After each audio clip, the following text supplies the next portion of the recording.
Chapter 221, Negotiation for the Prerequisite for Cooperation. Yamina somehow managed to stay awake. But that was all that she could do. She had no method to better her situation. Her augmented suit was turned off and her body was close to its limit. Since there was literally nothing that she could do, she was at Tyal's mercy. But even so, in the unlikely case that her chance came, she kept her eyes on Tyal. She tried to talk to him or provoke him, trying to get any information from his reaction. But Tyal completely ignored her. The only thing that Yamina could do in this situation was to make guesses, but even the result from that was no good. Just who is he? Wait, is he a person in the first place? He might be that humanoid monster from back then. But in that case, then why is he kidnapping me and making our team fight that guy? I'm basically just a bait. He doesn't even use me as a hostage to threaten Katsuya. I just don't understand him at all. As a hunter, Yamina had fully resolved herself to getting killed in action, but the prospect of death still scared her just like any other normal human being. But this time, she was more confused than scared. That was when Akira appeared. When Akira left Katsuya's team because he had no wish to fight them, Tyal made sure to keep his distance relatively close so that Akira would be able to easily reach him. Moreover, he kept his speed low to make sure that he would not kill Yamina by mistake. Because of that, Akira was easily able to reach him after he got away from Katsuya's team. Akira quickly aimed his rifle at Tyal, and again, Tyal turned around to cover Yamina. Akira, who noticed that, immediately shifted his aim to slow Tyal down instead of killing him, which immediately closed the distance between them. Once Tyal was in range, Akira pulled out his blade and swung the glowing blade in one fluid motion. Tyal himself had no wish to get killed, just to protect Yamina. So he jumped away to evade the incoming blade. But in the end, he failed to notice what Akira was actually aiming for.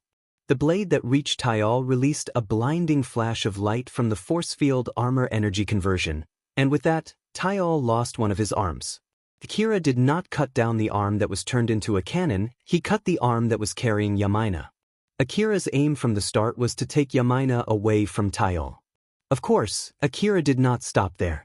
Tyal made another long jump in order to evade the second slash, and this time, he completely escaped the blade's reach. However, the flowing blade suddenly released a sharp wave of light that slashed open Tyal's flesh. Although it was far from enough to fully slice through his body, it was enough to leave an open wound. While Tyal was jumping away, he once again aimed his cannon at Akira. The released warhead went straight towards Akira, but Akira released a slash that sliced apart the warhead.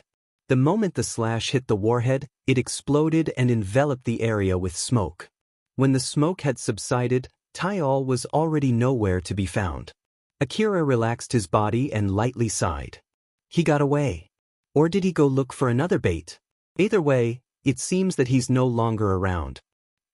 Akira's gaze then shifted to the floor where Yamina was lying down there as if she was dead. And this girl is still alive? She's still conscious as well. Akira hesitated for a bit, but he eventually decided to pick Yamina up with one arm and woke her up. After that, Akira then forced medicines into Yamina's mouth. Yamina frowned the moment she felt something known was getting forced into her mouth. It's medicine. Just shut up and swallow it, that is if you don't want me to force it down your throat. Even Yamina did not expect that at all. But it did not seem that Akira was lying at all, but even if he did, she had no means to fight back. After she swallowed it, she could feel that the medicine was immediately taking effect. She had recovered enough to stand up on her own. She still had a confused look plastered on her face as she sent a dubious look at Akira. What are you trying to do here? Why did you save me? Negotiation. Negotiation. That answer only confused Yamina even more. Akira then continued with a serious expression.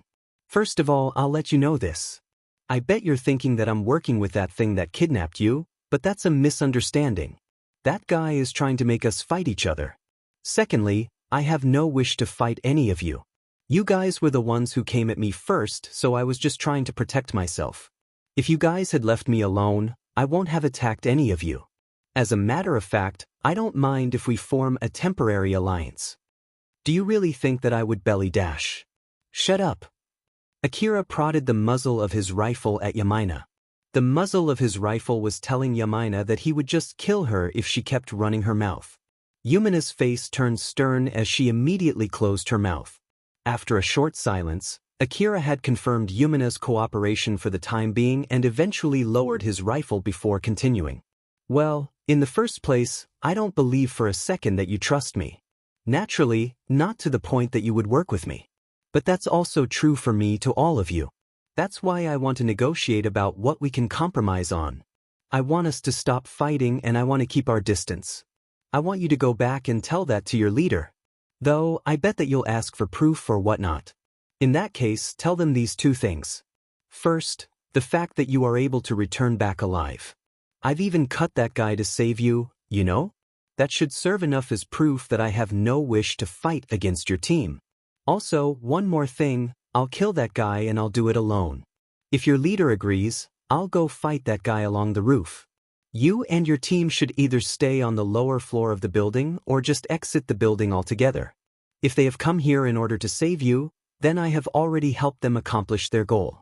But if saving you is their secondary objective and their main goal is to kill me, then I have no other choice. I don't want to die after all.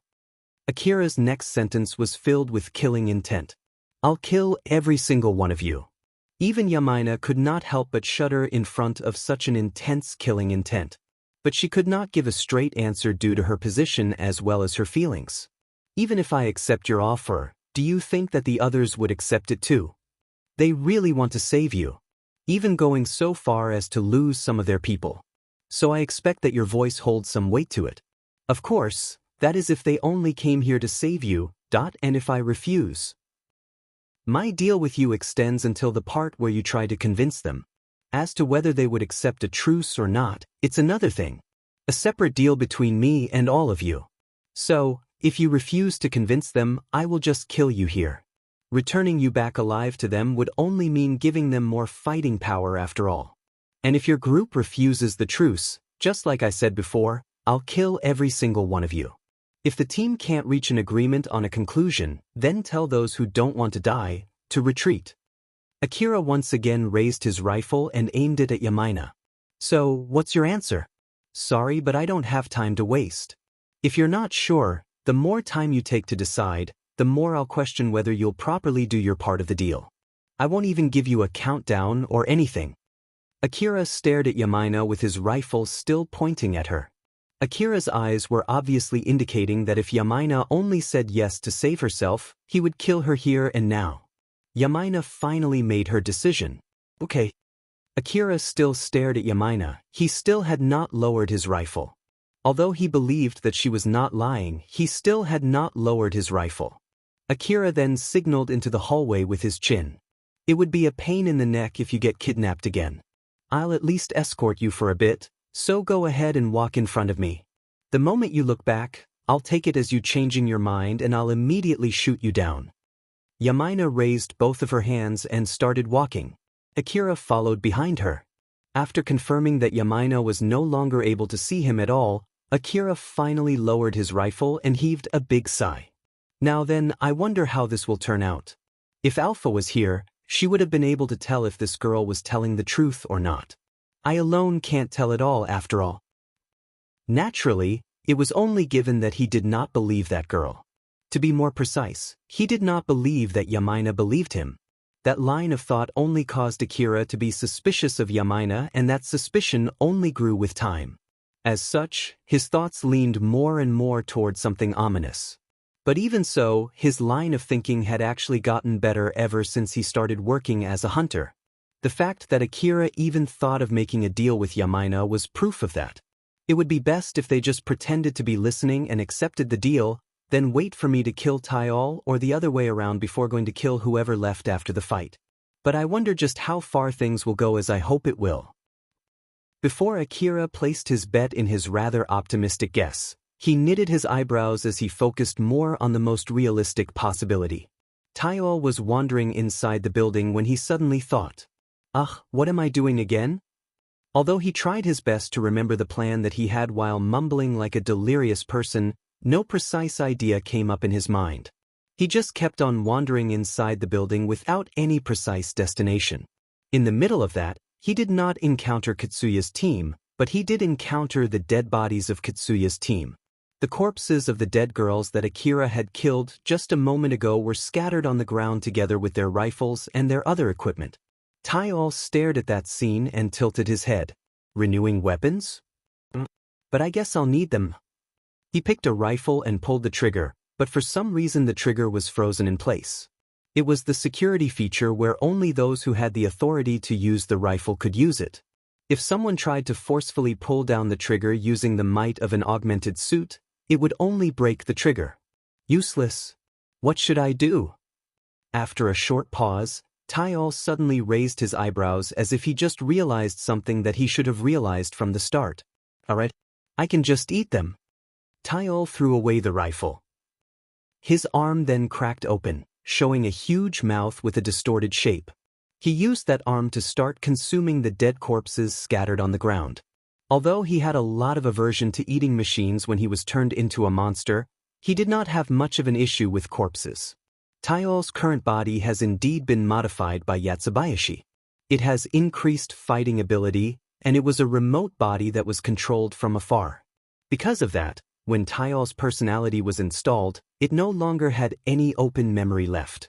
When Taiol stepped too close to the system's side, the system went to override a part of his personality, causing him to lose a large chunk of his consciousness. In that state of a severely weakened sense of self, his consciousness was entirely focused on keeping his mind straight.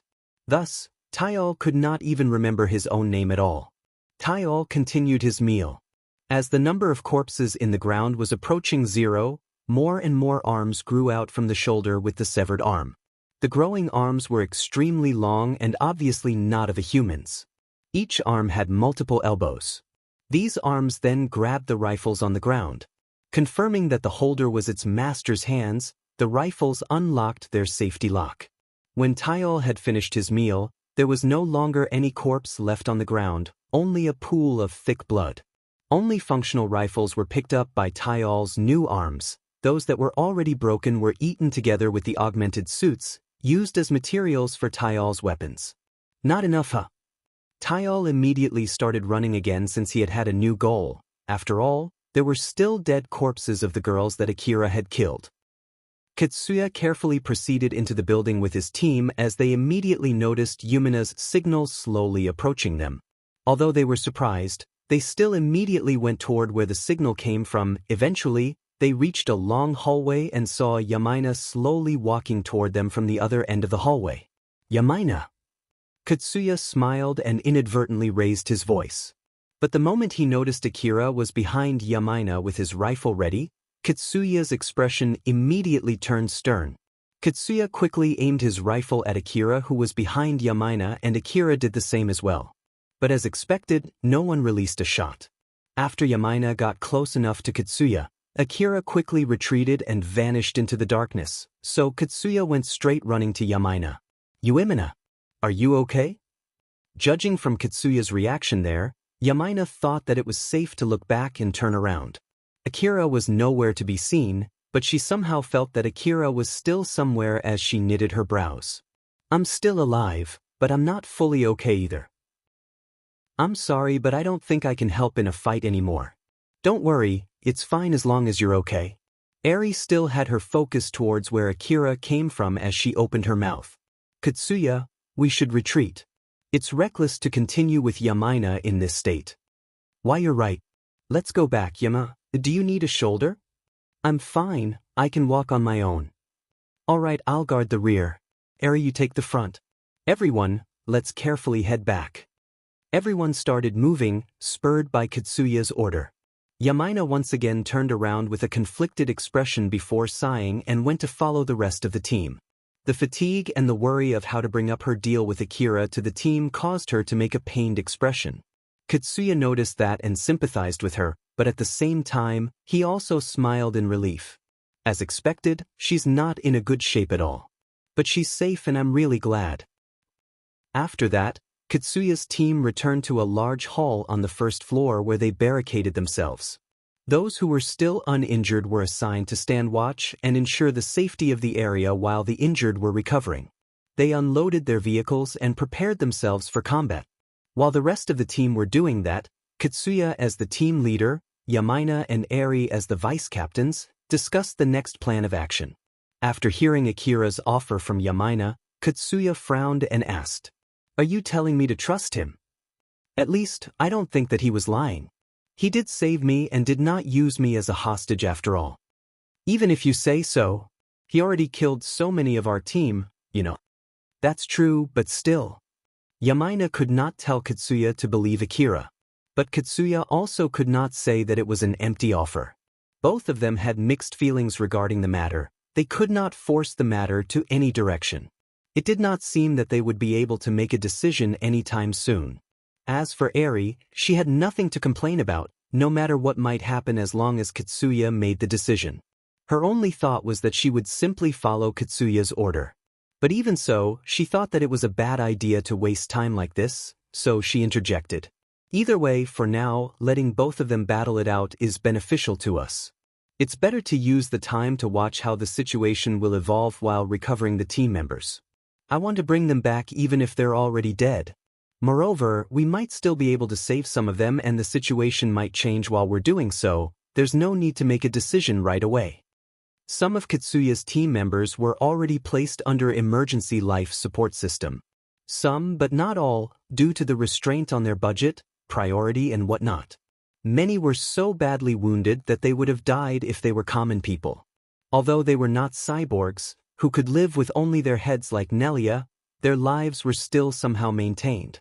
With Eri's reminder that there might still be members who were still alive and savable, Katsuya could not refuse her advice. "You're right, okay then, I'll take some people up with me. Eri and Yamaina, both of you stay here." But Yamaina stopped Katsuya. "No, you stay here. Eri, I'm sorry but you should go instead. I won't force you if you don't want to. And please return back immediately if things get dangerous. So please." "Okay, Yamaina and Katsuya should stay here then. I'm counting on you." Katsuya was rather shocked as he was watching that exchange between Eri and Yamaina, which was so casual as if it was completely normal. "I can't go too." "Oh. If you go, I bet you will get ahead of yourself like always, right? So no, you absolutely can't go. Yeah. You stay and take command from here." No, it'll be fine. Both of you really don't trust me, do you?" "Absolutely. That's correct." I see." Katsuya was pushed back by Yamaina and Eri's pressure. He was completely overwhelmed as he nodded obediently at them. Eri took some of the team members to search the inside of the building, carrying back the injured team members that were left behind while retrieving those who were already killed. Some of them might look dead when they were still savable, some might only look unconscious when actually already dead. There was also the problem of whether the emergency life support system could properly sustain their life. With so many uncertainties in place, Eri and her team mostly placed the bodies that they found in body bags. After that, they took the bags back before going out again. In the middle of that, Eri found something strange.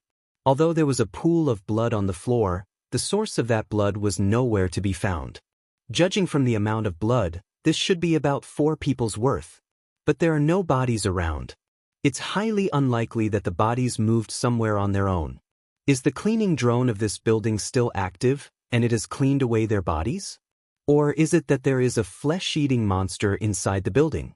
Although I don't know what happened, I know for sure that something has happened here. Eri frowned and said to the rest of the team, "We'll be heading back. Stay alert."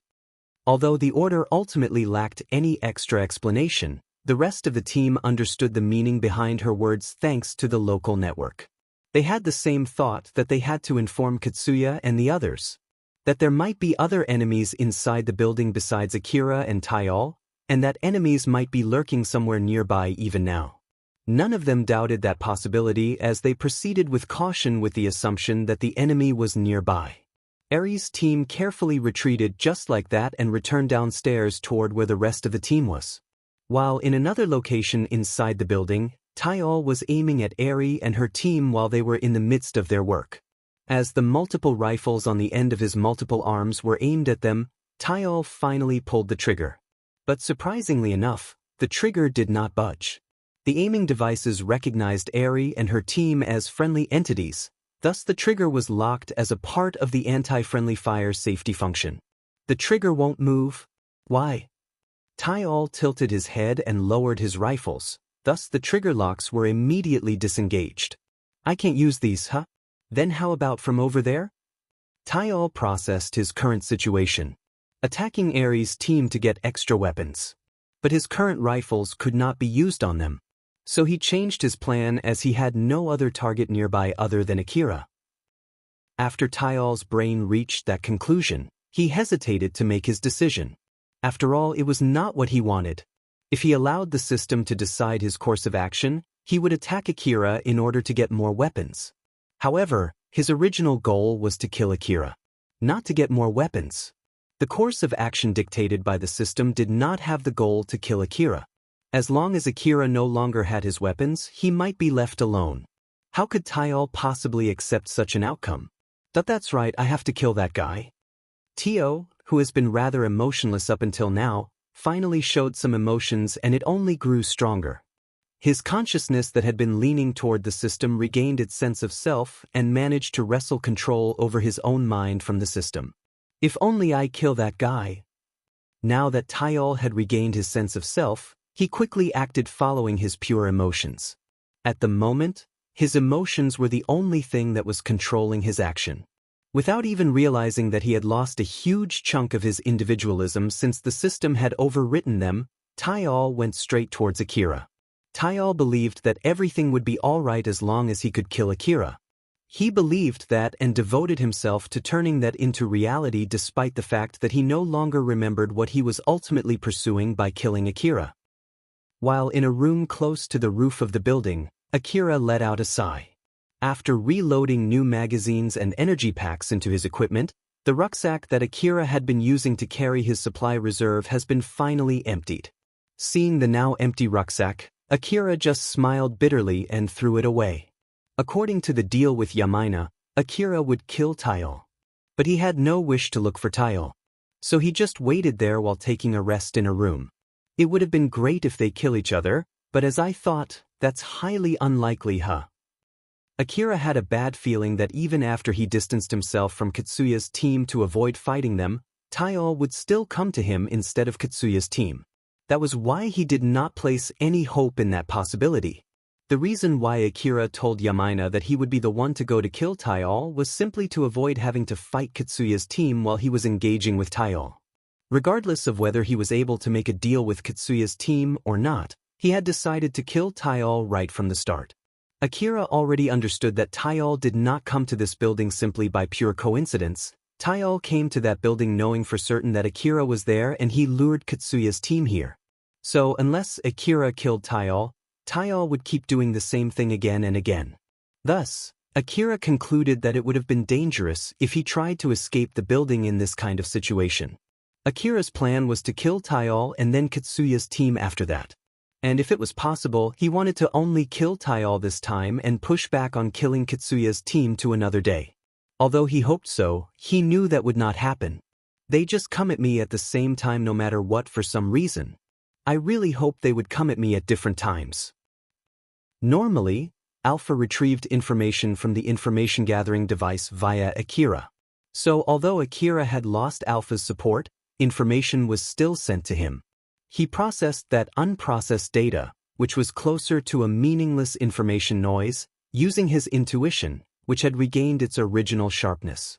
In short, he was detecting hostile force only by relying on his intuition. And that intuition was working perfectly fine. Akira looked downward, to where his opponent was. He's finally here. According to Akira's intuition, it was not a group of people. So it might be just Tayal alone. Akira frowned and made a rather conflicted expression, but he immediately raised his eyebrows and leapt away. A moment later, a huge hole was blown open under the floor where Akira was standing just a moment ago, and Tayal jumped out from that hole. He had opened a huge hole from the lower floor using his large cannon. Why the heck do you have to come from there? Can't you at least use the stairs for God's sake? Akira, who had opened up a large distance between himself and Taial, quickly turned around and shot out a few homing grenades toward Taial's direction using the SSB rifle.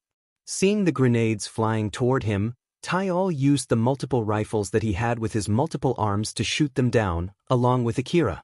Although Taial was able to shoot down the grenades, Akira was too quick. The grenades were already too close to him.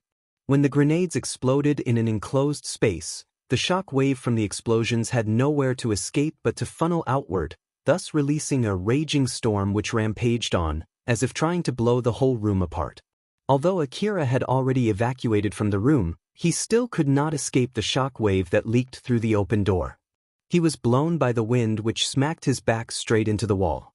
The wall was bent outwards and cracks ran across it from the force of the collision, but Akira did not allow his blood-filled vomit to spill out and just swallowed it back into his system. After all, that blood still contained the nanomachines from the medicines that he had consumed beforehand, which he could not afford to just vomit out in this situation. The shockwave alone was that strong. So Taial, who took that at point-blank range, should not be able to get out unscathed. As Akira hoped that would finish Taial off, he fixed his gaze toward the direction of the hallway through the smoke and the dust. Did I do it? Right at the next moment, the answer showed itself. Akira quickly jumped sideways, evading the hail of bullets and warheads that destroyed the wall which was behind him a moment ago. The heck is his vitality? Is he really as strong as a powered suit? Give me a break already. Akira inadvertently grimaced and spit out complaints as he took cover in the hallway's intersection. Of course, as expected, Taial did not get away from that explosion unscathed. As a matter of fact, that did deal quite a lot of damage to him. His face was covered with blood and multiple arms were torn off. He had also lost one of his legs. His inner organ was in a mess from facing that explosion at such a close range. But even so, his will to kill Akira did not waver at all. Taial quickly used the arms that were still functioning to shoot down Akira. Although he ended up losing those arms as well from the kickback, he just ignored it and kept on shooting. As Akira jumped out of his line of fire, the shooting ceased. Taial then used the new uninjured arm that just grew out from his shoulder to pick up his arms that were torn off. He started to consume them, using the mouth on both his head and his arm. More arms grew out from his shoulder. Strange sounds came from inside his body as if gears were forced into places. It was the sound of his inner organ fixing itself. And a leg that looked more like a rifle replaced the one he had lost. When he had finished fixing his injuries, Taial immediately went to chase after Akira again. Akira kept on running while always positioning himself strategically, maintaining an advantage against Taial.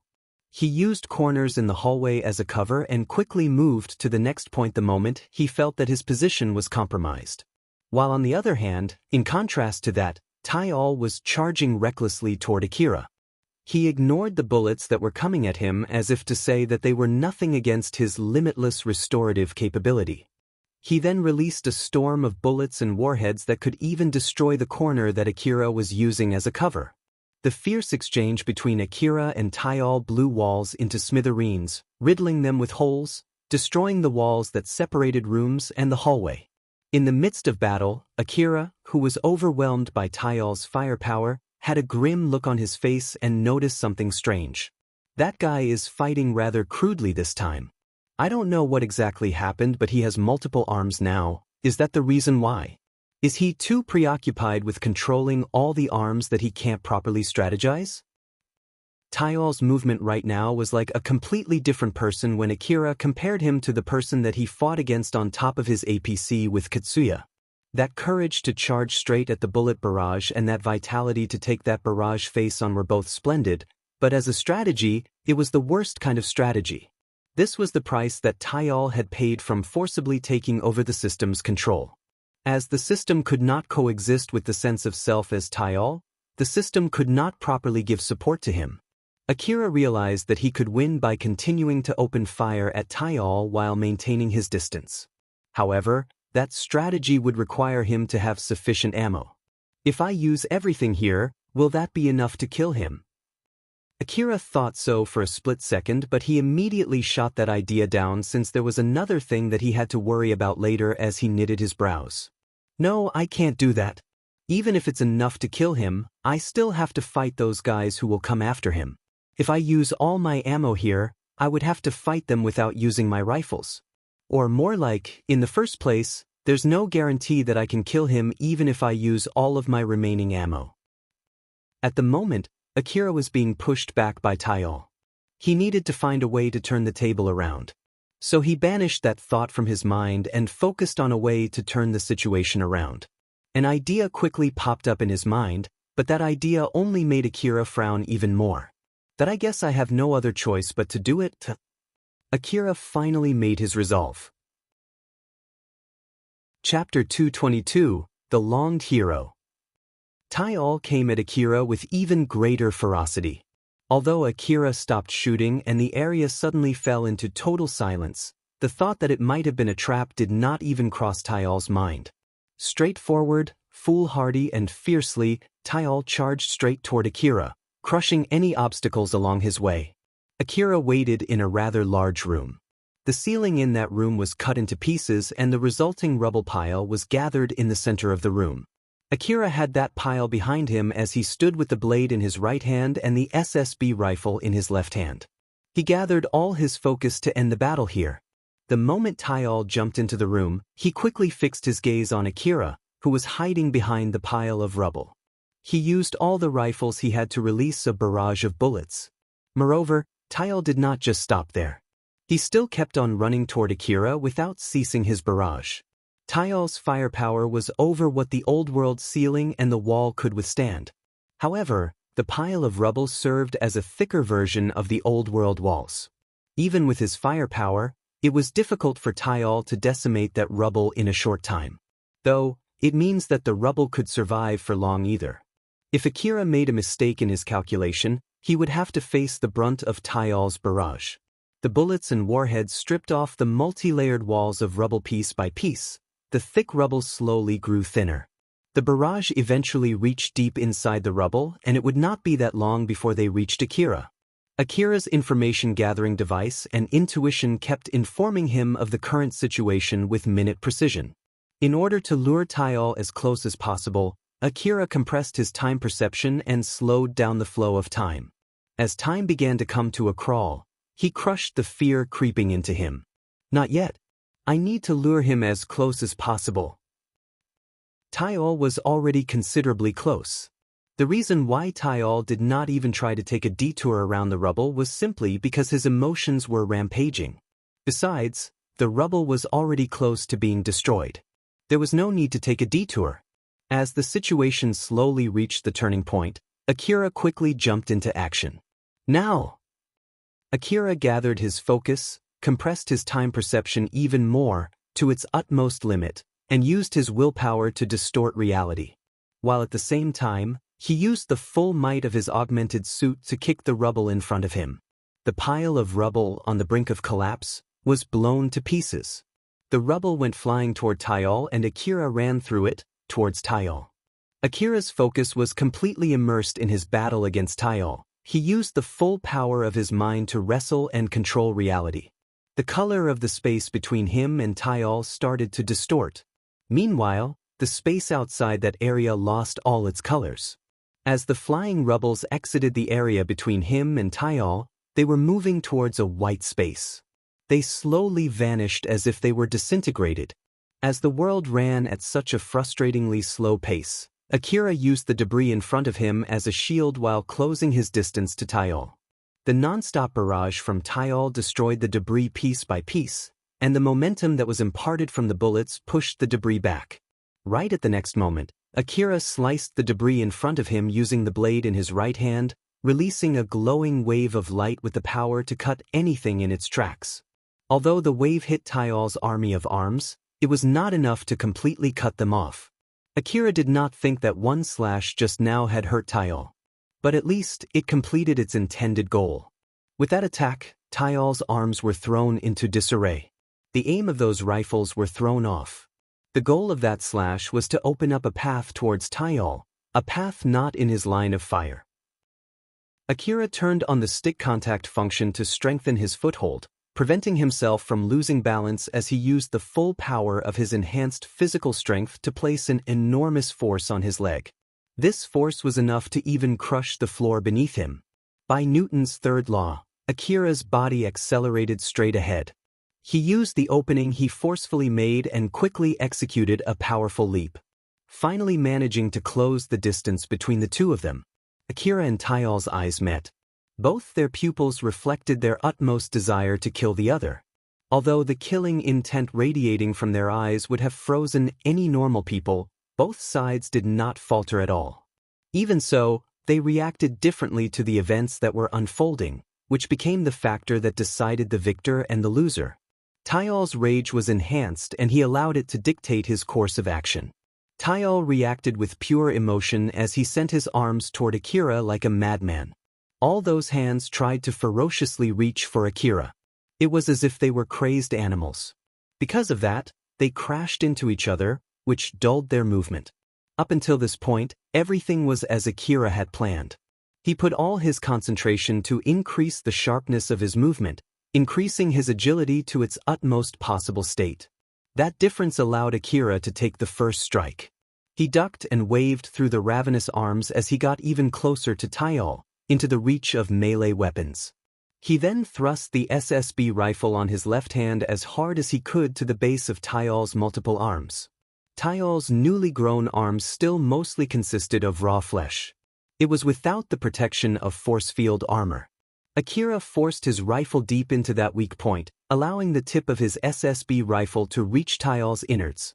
The rifle was loaded with the rest of Akira's remaining homing grenades. Akira thought of a way to kill Tayal in his current state. While at the same time, he also had to keep in mind that he needed to conserve some ammo for the upcoming fight as well. Using anti-force field ammos from afar did not seem to have much effect on Tayal. Even if Akira used that special ammunition to release a point-blank barrage, it would not do much. After all, Tayal had force field armor that was as strong as those of powered suits. Thus, Akira could not pin his hope on such action. As a matter of fact, said action would not be enough to defeat Zalmo in his powered suit. Of course, he could use his blade when he was close, but Akira did not think that slicing Tayal in two would be enough to kill him. Tayal's body had changed so much in such a short span of time since Akira last saw him, and judging from the fact that he had the vitality and regenerative ability to brave a barrage without any fear, it was not strange for Akira to think that Tayal was a monster with immense vitality. Moreover, if Tayal was really that giant monster that Akira killed the other day, he should have been dead after Akira blew his head off. There was also the fact that Tayal could easily reconnect the arms that Akira had cut off from him. So Akira did not think that slicing Tayal would be enough to kill him. However, Akira believed that he might be able to kill Tayal if he sliced him into small enough pieces. Unfortunately, during the course of swinging his blade, Akira was certain that Tayal would shoot back at him. At the end of that, Akira would be the first to die. Against an opponent with such powerful regenerative ability, Akira needed to find a method to thoroughly kill him. At least, rendered him unable to attack back. He had to do it with one strike while also saving as much ammo as possible. If he failed, he would be dead. Akira racked his brain and found an answer. He made his resolve, executed his plan, and won the gamble. Akira pulled down the trigger of his SSB rifle, which he had set to automatic beforehand. The rifle quickly emptied its magazine and unloaded all the homing grenades inside Tayal's body. The grenades then exploded a moment later. Tayal's consciousness suddenly returned. But now that I think about it, why am I fighting right now? The explosions coming from inside his body blew his body into pieces. That's right, Cheryl. In his last moment, Tayal remembered the person that he loved instead of his own name, and with that, his life had come to an end. Akira's body was also thrown off together with pieces from Tayal's body. Although most of the force from the explosion was absorbed by Tayal's body, it still violently threw Akira's body away as well. His body was smacked to the floor. He then bounced and rolled until he hit the wall. Somehow, Akira managed to stay awake while going through all that. Akira's head was assaulted by pain as he scanned his surroundings. Taiol's leftovers were scattered all over the place, so Akira thought that should have been enough to kill Taiol for good. If that guy is still alive even after this, then there's really nothing that can kill him. Just stay dead, you bastard. If you're going to rise up again and come at me, at least do it some other time. Akira had already disengaged his time perception compression and his reality-bending mind power. As his senses returned to normal, he felt a strange sensation from his left arm. When he looked at his left arm, it was no longer there. Although he increased his force field armor output to the maximum before he executed that attack, as expected, it was not enough to protect his left arm that was holding the rifle at the time. But the fact that he did not sustain any other major injury showed just how powerful his force field armor was. The huge dose of medicine that Akira took immediately went to heal his lost arm. The bleeding immediately stopped. The pain immediately subsided and the exposed part was slowly covered in a strange liquid that came from the medicine. These expensive medicines are really worth the money. Though, it's not good enough to fully regrow my lost arm. There exist medicines that could heal lost limbs. Compared to that, it could be said that the medicine that Akira used were still considered cheap. As Akira thought so, he lightly chuckled and thought, "One SSB rifle, the rest of my homing grenades, and an arm. That is the price that the current me has to pay to kill that guy. To be honest, I want to believe that it is worth it, but I guess I'm being too spoiled if I think that it would have been way easier if only I had Alpha's support." Alpha's support was gone, and that was it. Akira said so to himself as he pushed that subject out of his mind and moved on to his next course of action. Just one SSB rifle left and a few bullets. If those guys attack me now, it might be a good idea to kill at least one person with my blade, that way they would be careful of me even after I run out of ammo. Wait, where's my blade? Akira finally noticed that he had let go of his blade when he was blown away as he flusteredly searched around him. When he spotted his blade lying not too far from him, he let go a sigh of relief as he pushed himself up, walked to his blade, and picked it up. That was when Akira suddenly stopped and looked to the side with a grim face. Katsuya was standing there. After hearing Eri's report, Katsuya frowned with worry. The possibility that there was another hostile entity roaming the building other than Akira and Taiol was too serious of a problem to him. "Eri, sorry, it's not like I'm doubting you, but are you sure? There was no sign of any other hostile forces when we were chasing both of them, you know. It's true that it's just a guess. But it's true that the bodies and their equipment are all gone. If it's only the weapons, it might be because the other guys took them, but there is no need to take the bodies too, right?" "I see. You have a point." Katsuya's expression turned cloudy as he sighed. With this, it would be difficult to save those who were still savable, and there was still the matter of how to deal with Akira as well. Seeing Katsuya, who was at a loss, Yamaina voiced her opinion with a pained expression. "Katsuya, it might be shameless of me to say this since I'm the only one spared, but I'll say it straight, let's just leave them alone. We can just let them duke it out as we retreat from here." "Are you saying that we should accept his offer?" Katsuya took that opinion as a suggestion to run away, and that did not sit well with him. But Yamaina then shook her head and said with a pained expression, "I don't care about that deal, I just don't want to let anyone else die. In the first place, you could have cut your losses had you just abandoned me. That's why this is also my fault. But he saved me and now I'm nothing more than dead weight. You can go ahead and admonish me as much as you like, but listen to me." Katsuya could not say anything back. Normally, it was his duty to make such a difficult decision, but he could not make it. It was true that he wanted to save Yamaina. However, it was not the case that he was blinded by his emotions. He was not forced to save Yamaina at the cost of his friends' lives. In fact, the thought of getting his other friends killed never crossed his mind. But Yumina's harsh words gave him a wake-up call. Katsuya was shocked and hesitated because of a feeling that he did not fully understand was welling in him. Seeing that, Yamaina thought that she just needed one more push to make him decide to retreat. So she brought up the safety of everyone and Katsuya himself in particular to give that last push. "You want to save them, you don't want to abandon them. When you couldn't do that, when you couldn't make it, you believe you should at least avenge them. That's how it has been up till now. But, that vengeance, is it something that you should do no matter what, even if it means that you'll get more of your friends killed? Yamaina was implying that they should give up here and retreat. That thought reached deep into Katsuya's heart and brought a change of heart that Yamaina did not expect. Katsuya? Katsuya did not reply to Yumina's call at all. His expression turned pale as if all color was drowned from his face. Katsuya was at his core a good person.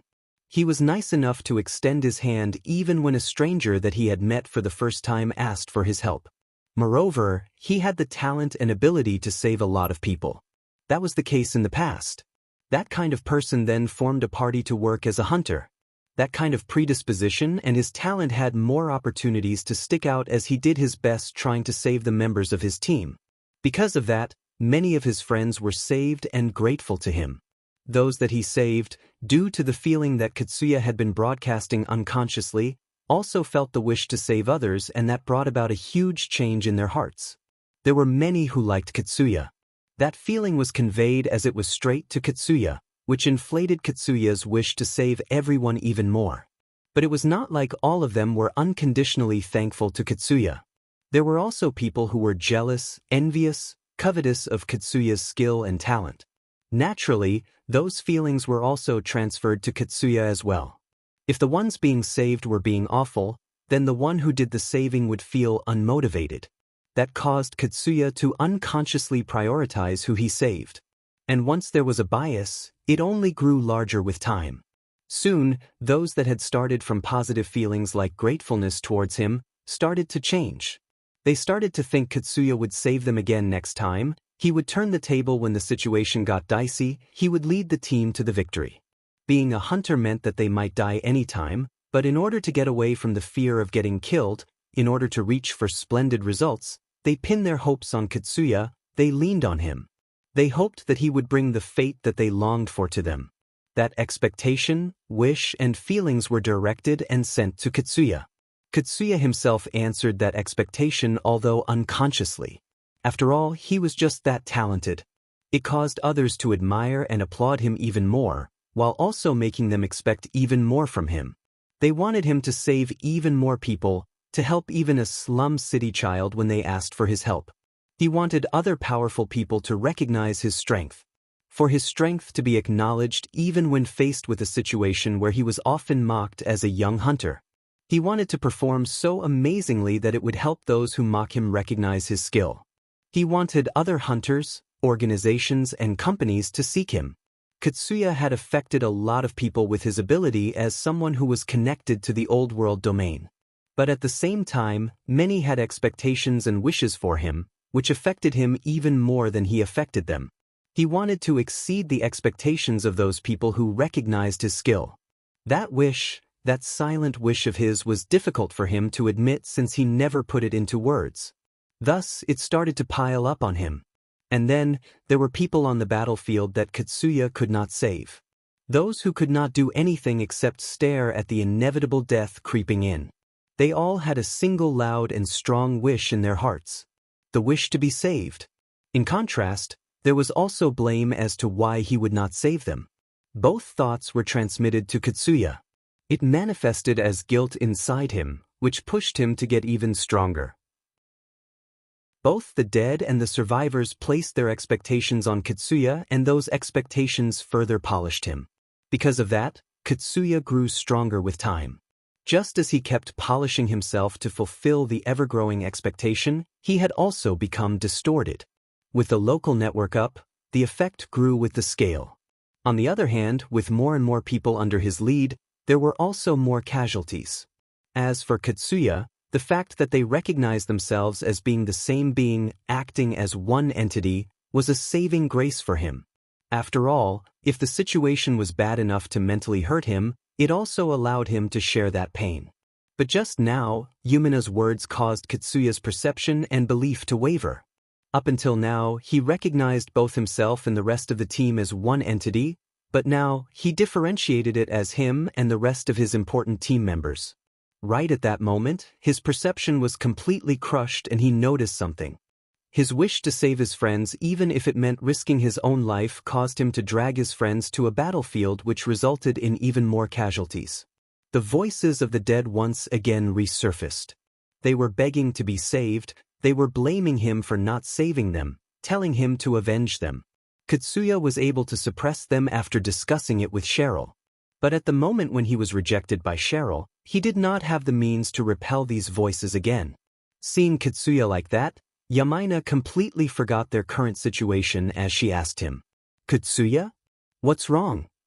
It immediately pulled Katsuya back to reality. His expression was filled with painful determination. "Yamaina, Eri, both of you take the command and order everyone to retreat. How about you, that I'll buy you some time. It would be bad if that hostile entity attacks us while we're in the middle of preparing to retreat." "No." Eri grabbed Katsuya's arm. Yamaina looked at Katsuya with a pained expression as she shook her head. Katsuya smiled wryly. After that, his face was filled with determination as he shouted, "We're retreating. Everyone, get moving. I'll leave the command to Yamaina and Eri. Immediately retreat once you finish all preparation. There's no need to carry those who are not here right now. Quickly." Katsuya only said that before he shrugged Eri's hand and ran into the distance. Everyone was confused by that sudden order from Katsuya. It indicated something serious was about to happen. However, because Katsuya was completely determined when he gave that order, although they were still confused, they started to prepare for a retreat. The preparation was done in a hurry. Yamaina and Eri were busy giving orders as the vice captains. But in the middle of that, they could not help but to worry about Katsuya. Moreover, with Katsuya recognizing that they were no longer a single entity, the feeling of having to obey his order unconditionally was lessened. Furthermore, Yamaina and Eri were both against Katsuya's wish to let everyone get away except himself. Eri was the first one to make her decision. "Yamaina, can I leave the lead to you here?" Yamaina wanted to let Eri go and save Katsuya, but at the same time, she did not want to let Eri go just to get killed. Her conflicting feeling was fully reflected on her face, and it took her some time before she could give a reply. "That I won't let you go unless your only goal is to bring back Katsuya." Eri's desire to not lie to Yamaina caused her to pause for a bit before she gave her reply. "That I'll do my best."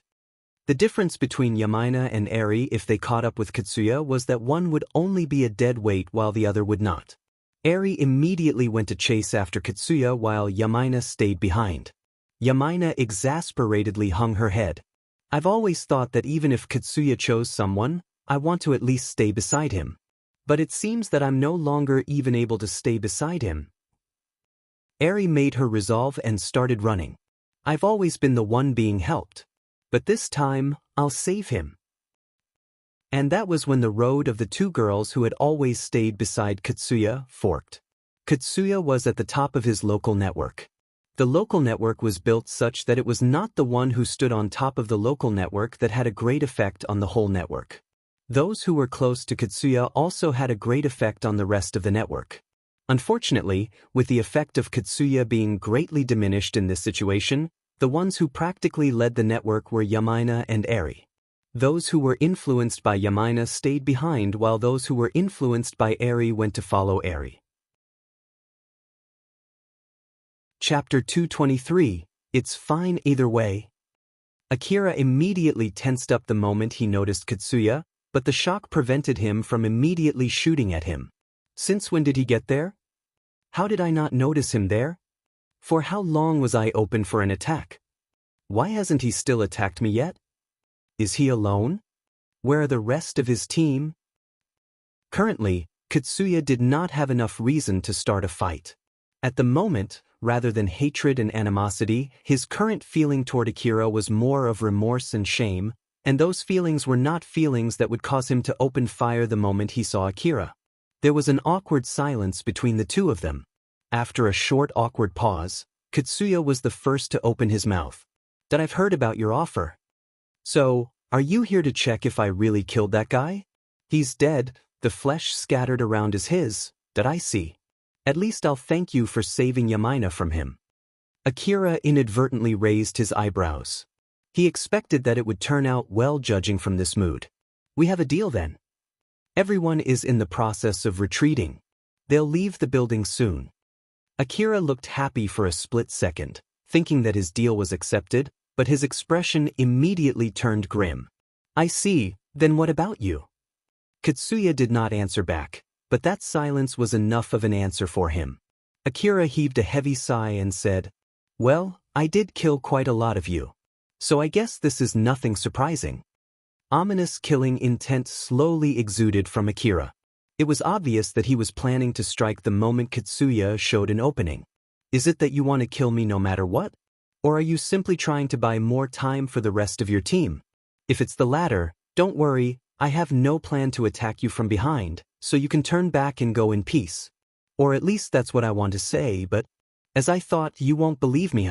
The same for me too. The same for you too? What do you mean? Don't worry, it's nothing for you to worry about. Akira himself did not believe that Katsuya would just return back in peace after all that had happened. Now that Katsuya had seen him in a badly wounded state. Even if he retreated now, considering that wound, he could just bring the rest of his team later to safely kill Akira. And even if Katsuya was really thinking of going back in peace, considering how many people Akira had killed, the rest of the team would most likely convince him to go back to kill Akira later. Akira could not help but think so. It was exactly because Katsuya was not a battle-crazed person like Nelia. He was still a normal human who would hesitate, doubt, get suspicious, and might have a change of heart like the other normal humans. This was exactly why Akira could not trust Katsuya and his team. Thus, he unconsciously thought that Katsuya and his team also could not trust Akira. There were no more words to exchange, what was left was to exchange bullets. As both sides understood this, they immediately sprung to action almost at the same time. Akira swung his blade that was hanging down up until now upward. The blade released a wave of light particles that cut through the ceiling and floor as it flew toward Katsuya. Although Katsuya saw Akira swing his blade way outside its range, he understood that it would reach him based on Akira's intense killing intent. He immediately jumped to the side to evade the incoming wave while shooting at. The moment Akira swung his blade, he immediately went charging toward Katsuya. Due to Katsuya shooting while he was in midair, he could not properly aim at Akira. This allowed Akira to slip through the incoming bullets. As the bullets went past him, he could hear the buzzing sound produced by them.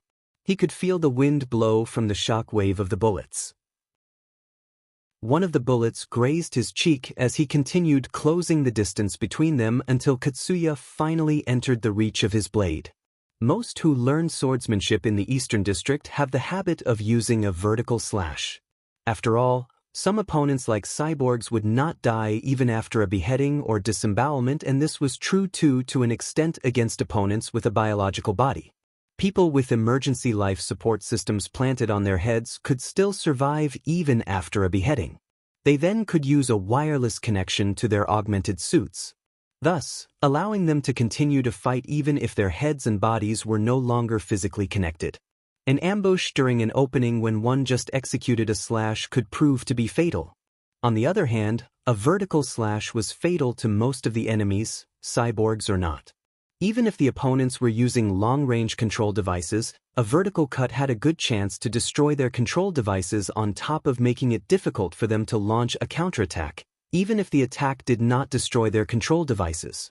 It was not like the current technique disregarded horizontal strikes, it just placed more emphasis on vertical strikes. This was also true for Akira. Although, the reason for this habit for him was because Alpha could easily fend him off every time he used a horizontal slash.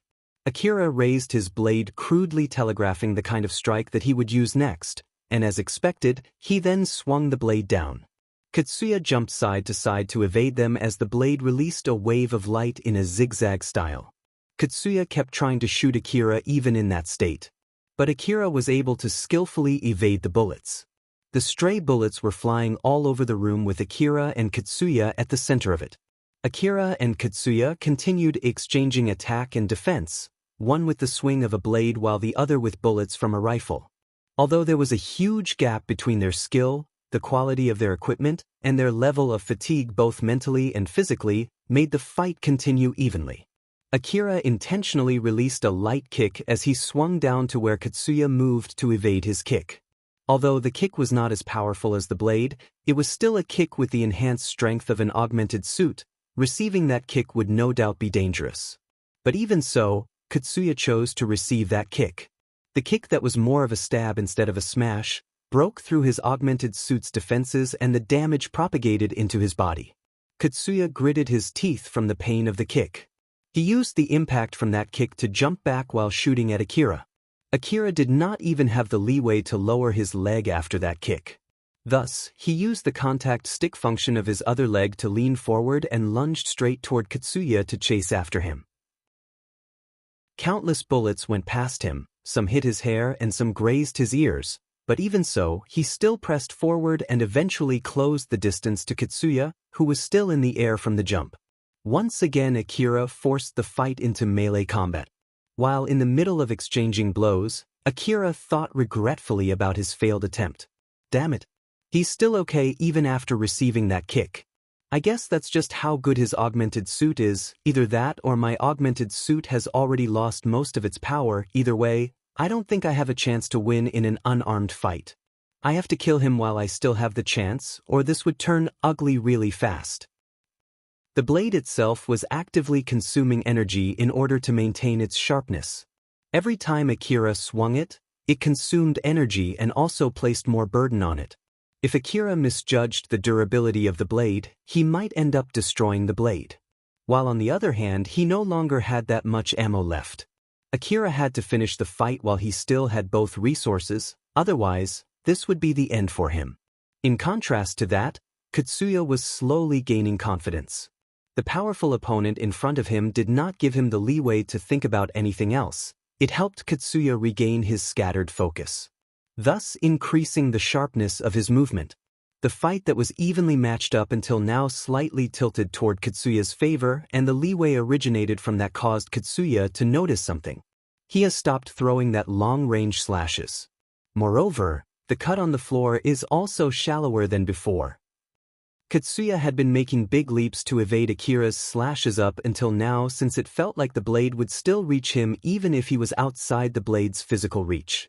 Akira still tried to slash at Katsuya even when he did not have proper footing. Thanks to that, his blade would oversweep and hit the floor repeatedly. But even so, due to its sharpness, the blade would be able to smoothly cut through the floor. One thing that was obvious was that the cut left on the floor should have been deeper if Akira was still releasing the sharp light wave. He should not have the leeway to stop doing that just because I'm evading his attacks. Which would mean that it's because he can't do that any longer.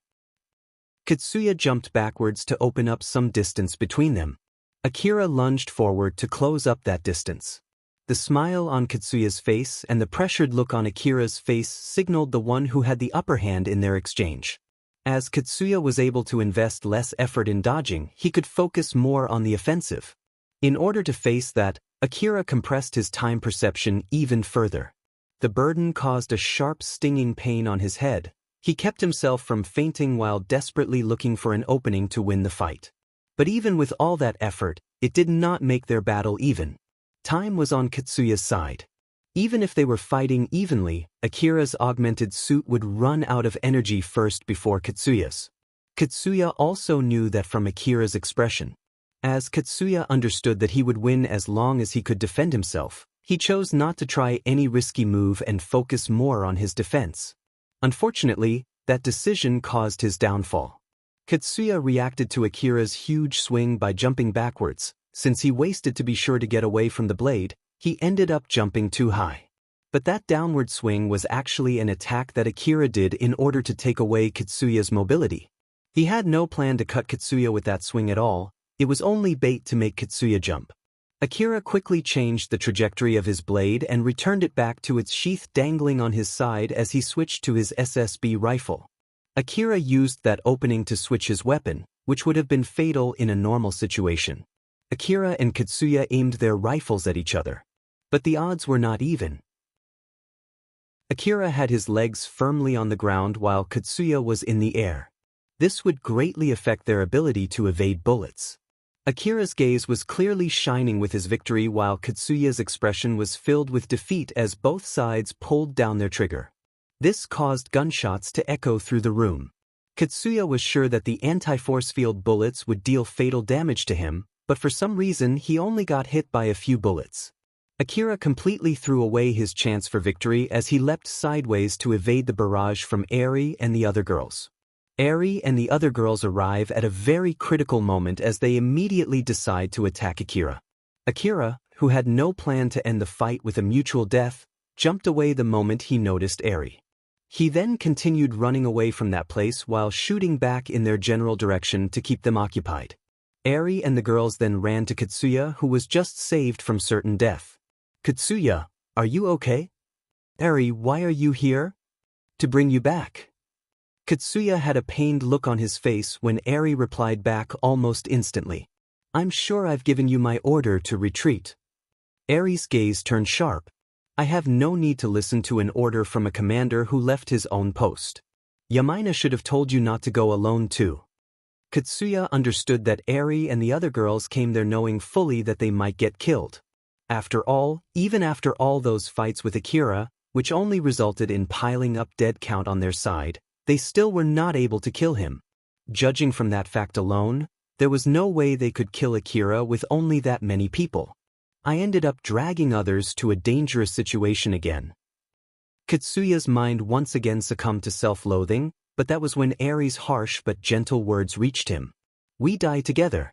If you don't want to get us killed, then you should survive as well." Katsuya was shocked. He then faintly smiled. "All right, let's head back then." Katsuya remembered his past self as he pulled himself together. He was working extremely hard as a hunter, taking on dangerous tasks, placing himself in great danger in order to save his friends. But also, one more thing, I have no plans to cover for you if Yamaina gives you a good smacking later. Can you please do something about that?" "No can do. I think it's time to let Yamaina give you a good punching, but I'll at least help you tend to your wounds after that." I see." Eri smiled lightly while Katsuya smiled bitterly at that light exchange. Now that Katsuya had regained his calm, he once again returned back to his team that he had left once before. Katsuya changed gear and then said with a serious face, "Now then, the problem is whether he would let us go back in peace or not. Is it unlikely?" "That I don't know. I completely rejected his offer after all.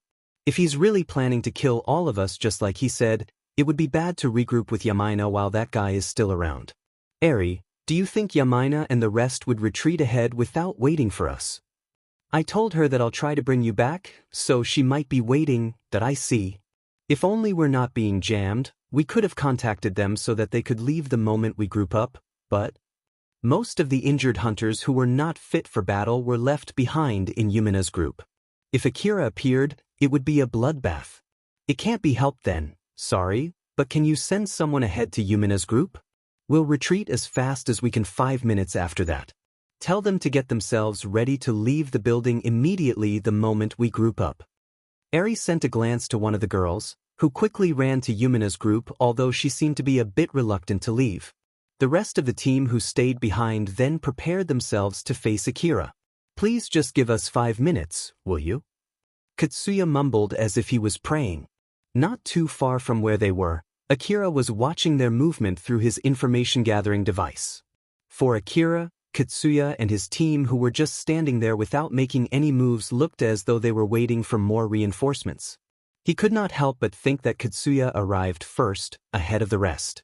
Eri and the rest who arrived on the brink of time were only able to reach this place because they went to help Katsuya without thinking about their own safety. Meanwhile, the rest must have stayed behind in fear of Tayal, and it was only a matter of time before they too would arrive there. If Akira could kill the head of the team, the rest might disengage. That was his original plan, and he had come close to achieving that, only to be foiled. Not to mention, he even ended up using his ammo. There was not enough left to get away from them. Akira could not help but lament the situation that he got himself into. "What should I do? Is there anything that I can do to turn the table here?" Katsuya himself was too much for Akira to handle alone. It would be too much for him if the reinforcements came too. He was already almost out of ammo. Although he tried to calmly think of a way to win the fight, his rational side kept telling him that he did not have any chance of victory. In order to shake off that pessimistic voice from his mind, Akira shook his head. No, let's change how we look at this. Try to think that I have the upper hand at the moment. Depending on how I look at it, is it possible to interpret this situation as advantageous for me? Akira forced his mind to see his current situation with optimism. It caused him to accept things that were only in the realm of maybes and other convenient assumptions as he thought of his next move. Once he found a way to fix his situation, he also realized that it was a completely reckless move, but he could not think of anything else. That I guess I have no other choice. Akira renewed his resolve. Of course, he had the choice to just wait there until Katsuya's team left. But Akira did not even notice that option, and even if he did not trust such an option. Katsuya and his team were watching Akira through their information-gathering devices without leaving the room that Akira had just left. Since they used their respective information-gathering devices to work in tandem while scanning different areas, they were able to watch over a wide range. This was also one of the advantages of using their coordination support system augmented suit. Normally, they would have sent the data to the support system, which would analyze the data for them and increase the accuracy of their data. This would allow them to better support each other. But under the current jamming, it was impossible to do that. Even so, it was still possible to do a limited one through the close-range communication line. Thanks to that, they were able to more or less track Akira's general position. Katsuya was watching the hallway where Akira ran to. Akira was not further away down that hallway. That guy is not moving at all from there. It doesn't seem like he's planning to escape either. But he's not in a position to attack us anytime. Is he waiting to see if we're going to leave first? Or is it that he's afraid we're going to attack him the moment he tries to escape?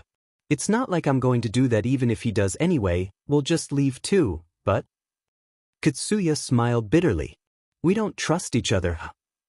They would have been able to save themselves from the unnecessary fight had they trusted each other. Although both sides knew that very well, they still could not trust the other side. That one point was the only thing that Katsuya and Akira completely agreed on, and that fact really made Katsuya feel weird inside. Akira's signal suddenly showed some movements. Katsuya and the rest of the team immediately tensed up as they aimed their rifles at the hallway. Akira leapt out from his hiding spot. Katsuya was able to follow him with his eyes, but there was something strange. Akira had his SSB rifle in his hand, but he was not holding it by its handle. Akira then threw his SSB rifle at Katsuya as hard as he could. The rifle flew and spun in the air. A moment later, it suddenly started spewing bullets indiscriminately. The SSB rifle could even be used as an autonomous mounted weapon. It could be fixed on the extra arm commonly found on a wastelands bike and set to shoot automatically. Because of that, the rifle had many extra settings to help with that method of usage. Akira set his SSB rifle to empty its magazine after 10 seconds. He then waited just before that 10 seconds ran out before he jumped out and threw his rifle at Katsuya. The rifle spun and flew almost horizontally as it released a raging bullet storm that did not differentiate between foe or ally. The kickback from the shots threw the barrel off its original trajectory. It was near impossible to predict where it would shoot next. Although the SSB rifle spewed out countless bullets, none of them were properly aimed. Katsuya and his team had the equipment to take some shots, but not multiple consecutive hits. It was doubly true for the team members who did not have equipment as good as Katsuya's. So instead of focusing on Akira, Katsuya inadvertently gave orders to prioritize protecting the rest of the team. While on the other hand, Akira completely ignored the flying bullets. He recklessly pushed through the barrage to close the distance between them. He set the output of his defensive coat to maximum and compressed his time perception to almost stop time. Ja only had his eyes on the small space in between him and Katsuya as he forced his way forward. Although the SSB rifle was only shooting for a few seconds, it felt like an eternity from Akira's point of view. After it emptied its magazine, it just went forward with its momentum before crashing into the wall. Katsuya and his team quickly peeked out to shoot at Akira, but before they could pull the triggers, Akira threw his other SSB rifle. Inside the slow-moving world, Akira had his eyes fixed on Katsuya. You'll prioritize the safety of your friends now that they're here. The SSB rifle flew toward Katsuya's team. Although it was already broken, Katsuya and his team had no means to know that. In this situation, you'll have no other choice but tell your men to stay back and put yourself in the front. Akira pulled his blade out of his sheath with the full power of his augmented suit. And to save your men, you'll focus on shooting down the rifle first instead of me. That assumption came from Akira's experience fighting Ario's team. There was no guarantee that Katsuya would also do the same as well, but even so, Akira decided to put down everything on this bet. If it was purely about talent, Katsuya had the upper hand. If they were equally talented, Akira, who had received training from Alpha and had better equipment, would have demolished Katsuya. Although Katsuya was very talented and had sharpened said talent, he was receiving support without even knowing it. This caused him to have a rather crooked evaluation of himself. But in this situation where the jamming caused him to lose that support, the sharpness of his movements was reduced, his ability to fight was greatly diminished. But even so, the ongoing battle up until now together with his talent quickly made an adjustment to that. Katsuya, who had slowly regained his original strength, quickly shot down the SSB rifle and shifted his aim toward Akira, who had been exuding a killing intent that gave him chills. Katsuya was only able to fight back that sense of terror due to his strong conviction to protect his friends. Right before the deciding moment, Akira and Katsuya exchanged gazes. Then in the next second, blood was scattered all over the floor. The winner and the loser had been decided. A body cleaved clean into two fell on the ground. Katsuya was killed on the spot. Katsuya moved exactly just like what Akira had predicted. He pulled his men back, stepped forward, and shot down the SSB rifle. If he had changed priority even for a bit, if he had chosen to shoot Akira first, or to abandon his men, Akira would have been the one to die there.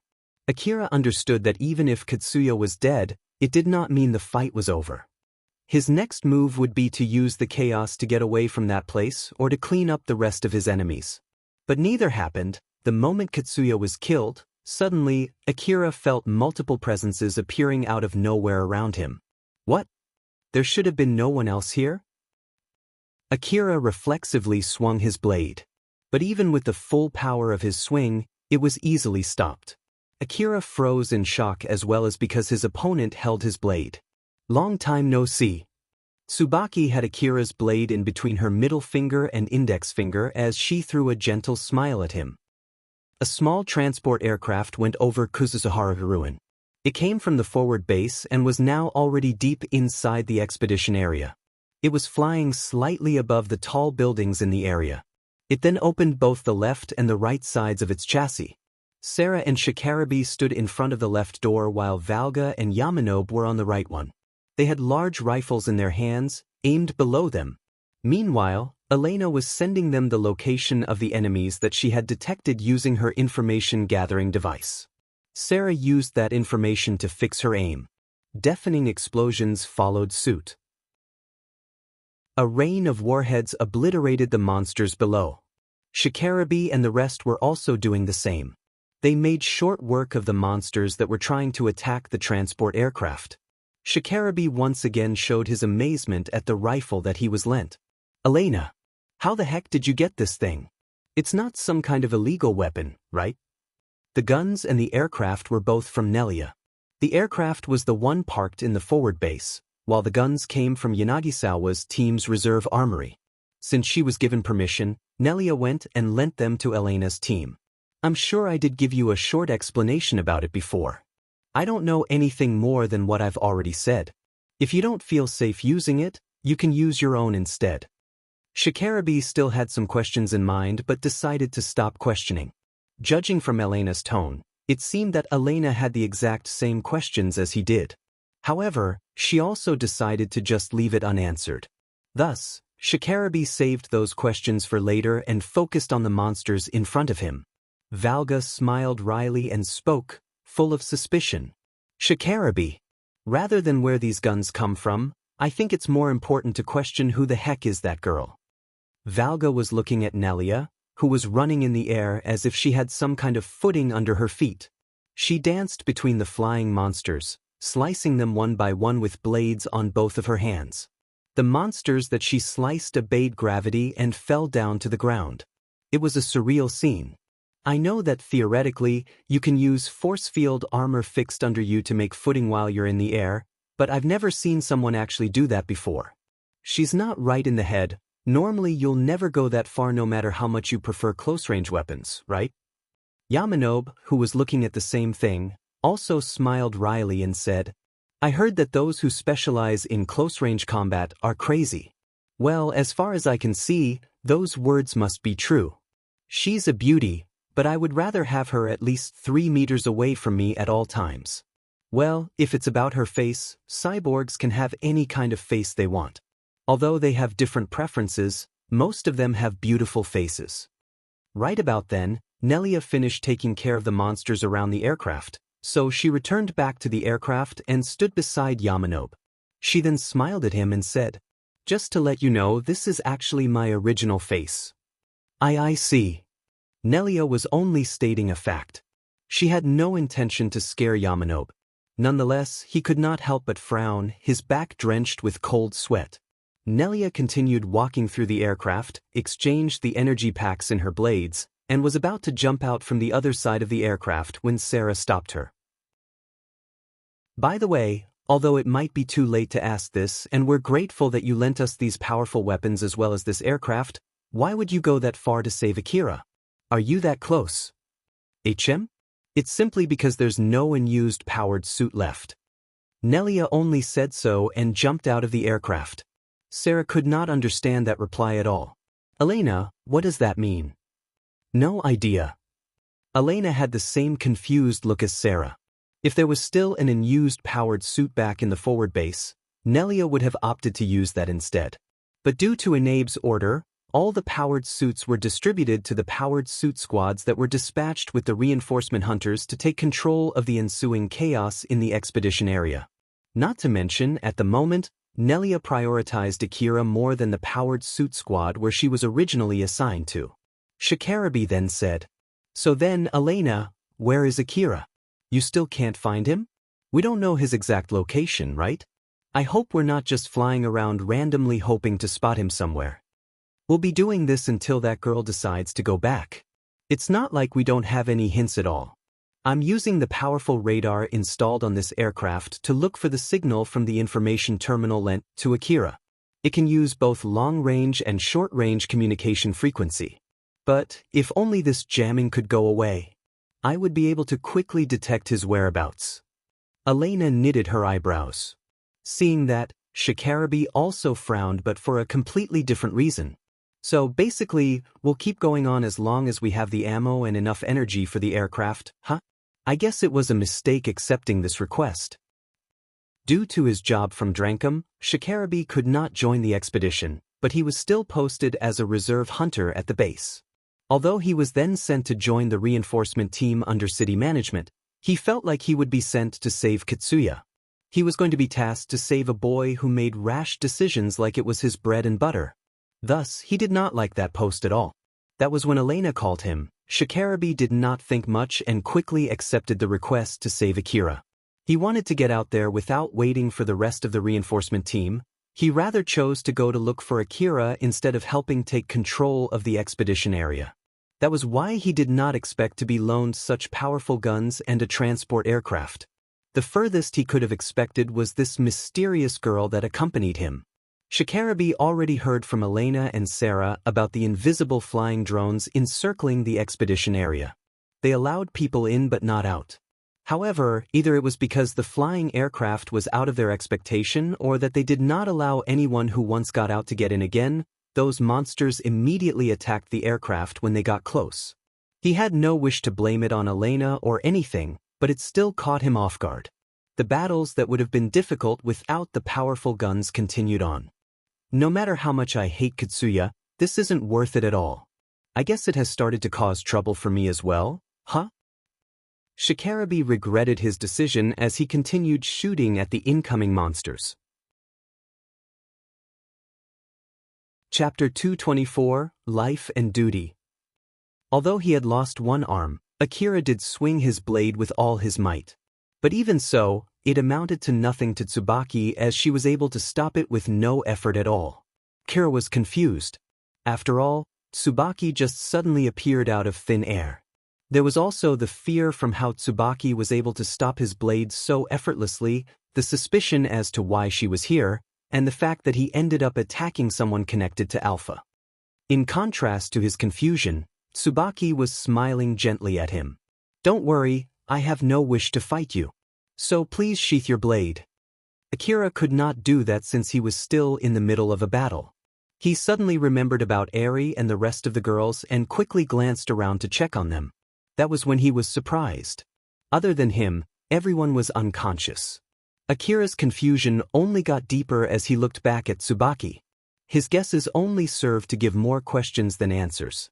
"Why did you save me?" "I didn't do anything." "Then why are they unconscious?" Probably because their local network connection had been suddenly cut off, which placed them under an immense burden. They relied too much on the head of the node to process data. Losing the head caused a big amount of data to stream to their individual nodes. "I bet they couldn't withstand the stream of data and fainted." Her answer only caused Akira to be even more confused as he did not understand what she meant at all. Nonetheless, Tsubaki smiled and continued. "It wasn't me, and that's the most important part." Tsubaki let go of his blade. Akira was still not sure what the heck was going on, but he sheathed his blade. If Tsubaki had no wish to fight him, it was a good thing for him as well. After all, he did not have any hope of winning in the first place. He understood at least that much. "That's so then, what do you need from me?" "Just some small talk, if I may." Akira thought that it might be bad to have a conversation with Tsubaki without Alpha around. But at the same time, he also thought that it would be a bad idea to tell Tsubaki that he had lost connection to Alpha. So he deliberately stiffened his expression and gave a vague reply. "Sorry, but I'm busy right now. Can you save it for later? Like, with all these fighting around the area?" "In that case, I can guarantee your safety while you're having a conversation with me. How about that?" "Dada, I'm basically so close to fainting already. I don't think I can talk for long." "Don't worry, you can have this to help you." Tsubaki offered a capsule to Akira. "This is some kind of medicine." Akira could not help but frown. "That's some kind? So it's not exactly medicine?" "It depends on your definition. For example, let's say that there's a treatment to fully grow a prosthetic arm, with the same effect the form of a pill, which applies to normal people with biological bodies. Will you still call that medicine? I guarantee that it has no bad side effects." "Well, that was only an example though. This one won't let you regrow your lost arm, my apologies." Akira hesitated, but he decided to take that capsule and swallow it. Medicines were indispensable, especially when he was already in such a bad state. So he could not refuse it just because it was a suspicious capsule. The moment Akira swallowed the capsule, he could feel it immediately take effect. The stinging pain in his head quickly retreated together with the pain all over his body. It also greatly helped him recover from his fatigue. The medicine was extremely effective as always. Although he found that weird, he decided to put that question for later, thinking that it might be normal for old-world medicines. "This place is rather dirty for a friendly chat. Shall we change location?" Tsubaki just ignored the atrocities on the floor and started walking casually. Akira glanced at the unconscious girls and thought that it might be a good idea to finish them while he still had the chance.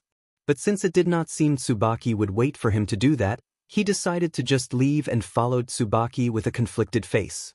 After Akira and Tsubaki left the place, someone else appeared in the room. That person went to what was left of Katsuya. As he stepped closer and closer, he left footprints on top of the pool of blood. The image on top of those footprints distorted and showed a cyborg in a black coat. That cyborg had just disengaged its optical camouflage. The cyborg was a guy with a head completely made of metal. He peered at the dead Katsuya and lightly sighed. "I guess even the emergency life support system will not save him. It might be too late, but I guess I'll still clean this up. In the worst-case scenario, it can at least be a good material to use." The guy took out his blade and cut Katsuya, who was already cut into two, horizontally into 4 different pieces. Tsubaki took Akira to the roof of the building. There, she looked at what was going on around the building and said with a rather pained voice, "It's such an awful view, don't you think? In the absence of the caretaker AI, or an AI that has decided to abandon their area, most of such areas end up like this. It is really lamentable. Do you still remember the area under my care? It's like heaven compared to this place, isn't it? That's because I'm faithfully fulfilling my duties. Ah, right, I see. Akira was a hunter. Basically, he was on the side of those who helped to cause the awful state of the ruin. He ended up interpreting Tsubaki's words as a roundabout way to sarcastically reproach him. The awkwardness caused him to only be able to give an equally awkward reply. So then, what do you want to talk about?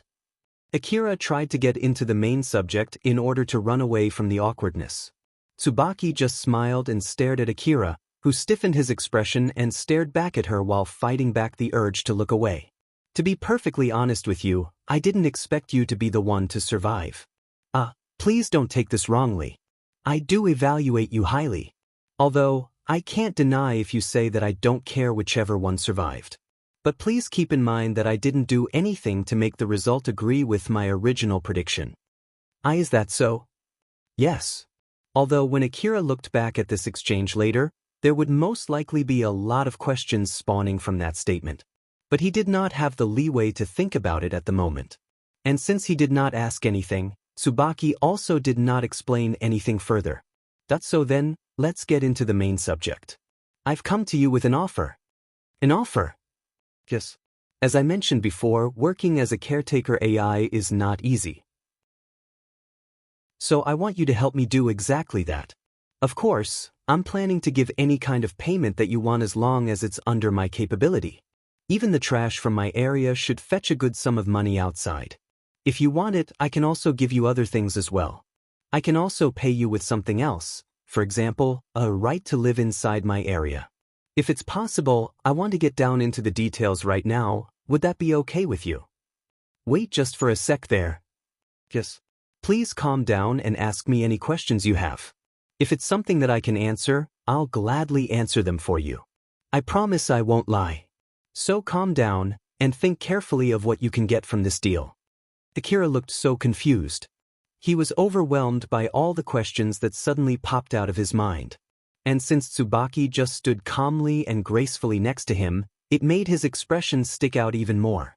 Akira managed to gather his focus and reminded himself to calm down. He repeatedly took deep breaths. Every time his mind wandered to pursue one of the questions that popped up in his mind, he shook his head to get his mind back on track. He did so while still controlling his breathing. Thanks to that, he was able to force himself to calm down. Akira heaved a final big sigh. With this, he had fully returned back to his usual self. After using his calm mind to think of his options, Akira then gave his answer. I'm sorry, but I have to refuse. Tsubaki raised her eyebrows. May I ask why? Well, as I said before, I'm in the middle of a request from Alpha, so I would have to get your offer through Alpha first. And actually, at the moment, I can't connect to Alpha at all. So it's rather problematic for me if you bring me that offer right now, you see. I already know that you can't connect to Alpha. That's exactly why I approached you with my offer right now, so that she won't get in the way. Like I said, I hope that you would get that offer passed through Alpha first though. I did say that I will answer any of your questions as long as I can answer them, and I did promise not to lie. This includes questions about her as well, you know. After all, this is important to guarantee a smooth negotiation. At the moment, you can ask me anything without her getting in your way of knowing what you ask from me. Isn't this a good chance for you as well? Don't worry. You might be worried that she would know of this conversation, but I can guarantee you that won't happen. Tsubaki said so and smiled gently at Akira. But in contrast to that, he noticed something suspicious. In that case, let me ask you why you can say that with 100% certainty. It's because she will never be able to get through the current jamming. The jamming might fade away in the middle of our conversation though. That won't happen. Why? Because I'm the source of that jamming. Akira's gaze turned sharp, while Tsubaki still maintained her gentle smile. That I'm sure you're doing it for a reason, but can you turn it off already? I'm afraid I have to refuse. Akira's expression turned sterner. But that was all there was to it. There was nothing more he could do than that. It has been quite a long time since you are not under her watch, right? So I recommend you take this chance the best you can. Yeah, sure, and this is the price I have to pay for that. My APC is gone, my bike is also gone, both my rifles are broken, and I only have one arm left now. I had more than enough of this. No need to worry, I guarantee your safety at the moment. Akira sighed and rubbed his hair with his remaining hand. He went silent to think of a way to fix his situation, but nothing came up in his mind. Let me at least ask you this. It's not like you'll kill me if I refuse your offer, right? Of course, I won't do that. I'll just leave you here.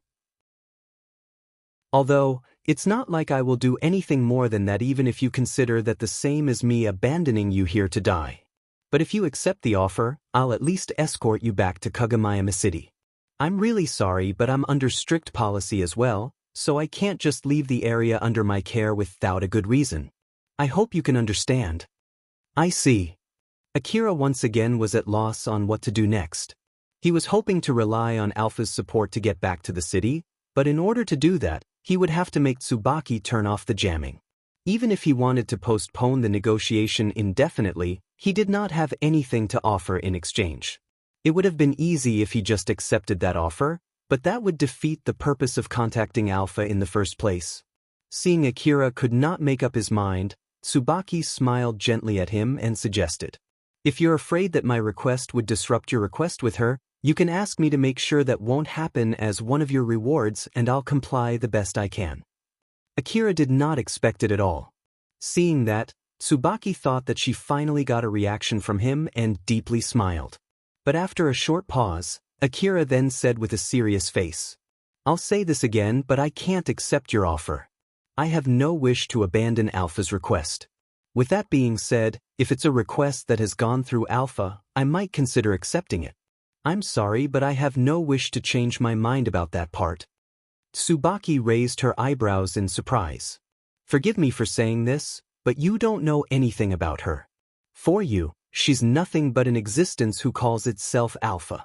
If you're afraid of her for having such power with an unknown origin, you may ask things about her from me. I will answer as much as I can.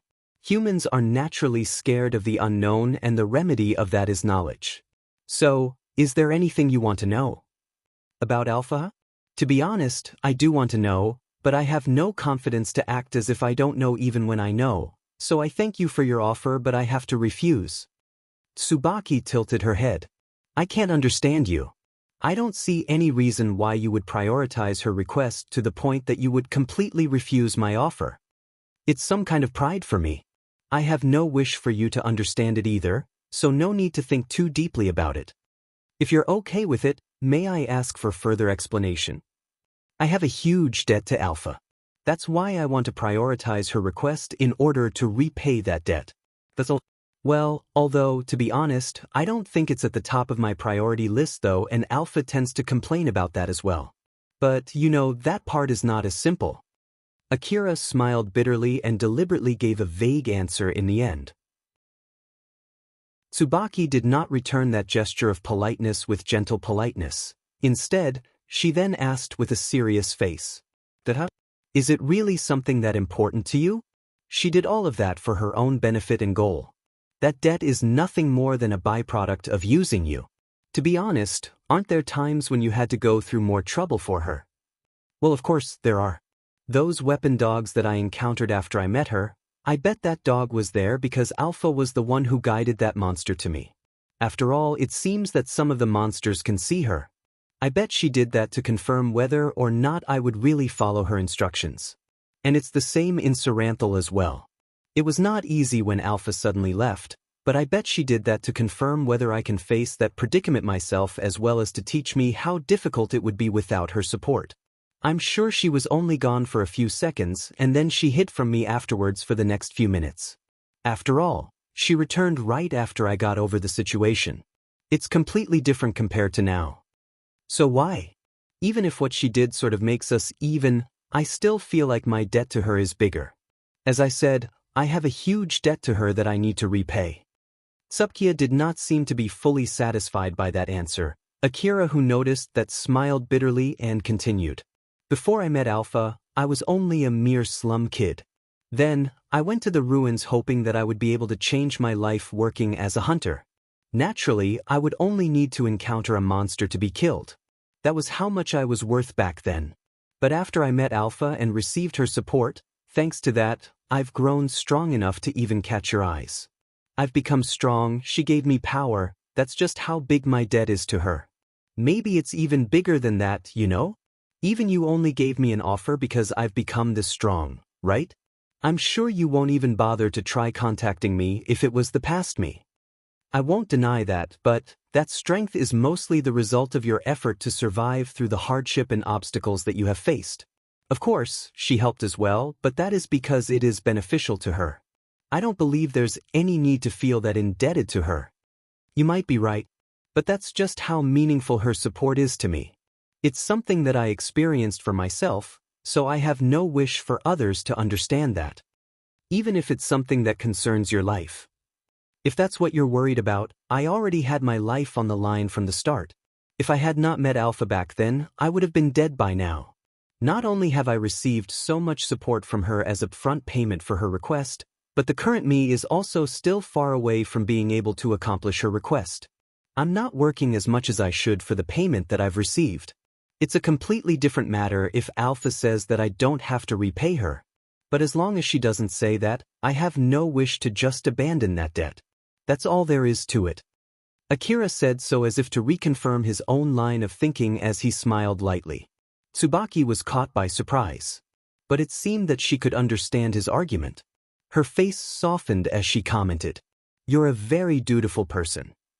For a slum kid with no money or power, loyalty and life are the only things that I can offer. Just because you have nothing else to offer, not that many people can do the same, you know. Although, you can always find people who would throw those two things away meaninglessly." Tsubaki suddenly seemed delighted and it was obvious from her smile. But Akira found that sudden change of attitude rather strange. "Very well. I will not prolong the negotiation any longer. After all, I have no wish to sour your mood. It is indeed very regrettable, but I shall back off." Right at the next moment, Alpha suddenly appeared next to Akira. Tsubaki had disengaged the jamming. "Akira, are you okay?" "Alpha." Akira was surprised by her sudden appearance, but his gaze shifted to Tsubaki instead of Alpha and Tsubaki returned his gaze with an amicable smile. But that was not the case for Alpha. She immediately glared toward Tsubaki. Tsubaki did not show any particular reaction to that except for her usual gentle smile. As Alpha and Tsubaki were locking gaze, Akira was the only one getting flustered. "Well then, I shall take my leave now. Akira-san, please do tell me when you change your mind. I'll be waiting for you." Tsubaki gracefully made a 180-degree turn and was about to leave, but she suddenly stopped and turned around to throw a rather capricious smile at Akira. "Ah, that's right, I believe I did say this to you before as well. Since you didn't accept my offer, I'm under no obligation to help you. So I won't help you regarding the things that I did not say such that she won't get in the way of our future negotiation." Akira tilted his head since he could not understand what Tsubaki was talking about. Tsubaki was still smiling at Akira as she reactivated her camouflage and vanished. Right after that, the scenes around Akira suddenly shattered. The scene that he saw turned out to be nothing more than images. Soon, a powered suit was revealed behind the shattered images. It was Zalmo. Akira and Zalmo were both equally surprised. Zalmo's surprise could be heard from the powered suit speaker. "Akira? What a coincidence!" The powerful radar of his powered suit did not detect any signals. That was also the case for Akira as well. He was not able to detect Zalmo at all. It was thanks to the powerful camouflage that Tsubaki used to encapsulate him. Akira compressed his time perception by pure reaction. During that time, he exchanged words with Alpha through telepathy. "Alpha, can you do something about that thing for now?" Alpha, who was next to Akira, smiled and casually said, "Of course, no problem. But both your body and equipment are in a pretty bad shape, so you might have to do something a bit reckless." "Just a bit, okay? I've done more than enough crazy things for today." Akira smiled bitterly and allowed Alpha to take over his augmented suit, allowing him to completely regain his superhuman physical ability. Moreover, he dumped all the remaining energy he had to increase the power output of his augmented suit way past the safety limit. It was bordering close to getting himself killed. Then, Akira leapt forward like a master to close the distance. The powered suit immediately tried to open some distance between them while trying to shoot Akira down. But Akira was too fast. Zalmo could already see him ready with a blade in hand from the powered suit's camera. Akira swung the blade down when Zalmo was still out of the blade's range. Right at the next moment, the blade could no longer maintain its form and started to crumble. It turned into dust and was carried away by the wind. Due to Alpha's support, Akira was able to execute a masterful swing with that blade. The light extended out from the blade reached the powered suit, splitting it into two. The blade cut so smoothly across the powered suit as if either the blade or the powered suit, or maybe both, were just illusions. The limiter of the blade was already rewritten by Alpha. With its safety feature off, the blade had to be handled with utmost precision in exchange for its overcharged power. Even a small misstep would release a sharp wave of light that would have killed its user. With such a dangerous weapon in hand, Akira executed a quick, powerful slice. Alpha was able to accomplish such an act with such a volatile blade and such heavily damaged augmented suit. Zalmo's powered suit was split in half as each piece fell down. Due to its weight, the ground shook and Akira was barely able to maintain his balance. I had so much trouble fighting that thing. But with Alpha's support, it ended in a blink of an eye, And here I thought I'd gotten pretty strong. I guess I still have a long way to go. Akira returned the bladeless handle back to its sheath. He then looked at Alpha with a frown. Alpha, with this, I have no weapons left. Are we going to be okay? Yes, probably. Probably. Akira could not help but make a conflicted expression in reaction to that vague answer. Alpha pursed her lips and commented. I was able to get back my connection with you just now, so I still don't fully understand the current situation. That's why I can't say for sure. If you have any complaints, you can send that to Tsubaki. She's the one responsible for the jamming. Yeah, I heard that too. Alpha raised her eyebrows. You knew? She told me. I see. Just like Akira, who answered indifferently, Alpha also gave an apathetic reply. But deep inside, she felt a strong suspicion. As usual, although Alpha was smiling from the outside, she was digesting and calculating information while smiling. Due to the jamming, Akira lost his connection to her and he must have gone through a lot of crazy things when that happened. Moreover, he had lost an arm. There would have been no surprise if he looked at Tsubaki with hostility. But Akira did not seem to have any grudge against her. If the loss of his arm was because of something that happened while they lost contact, there was a need for Alpha to know what had transpired. Akira, it would be great if you can tell me what happened while we weren't connected. Akira heaved a huge sigh with an exasperated look on his face. Really a lot of things happened. I'm super tired right now, so I'll tell you later. Alright, later then, okay? Suddenly there was a loud banging sound as if a metallic object just fell over. It was from Zalmo, who crawled out from the powered suit. His body was also cut along with his powered suit. He had lost half of his body, so it was difficult for him to stand up only with one arm and leg.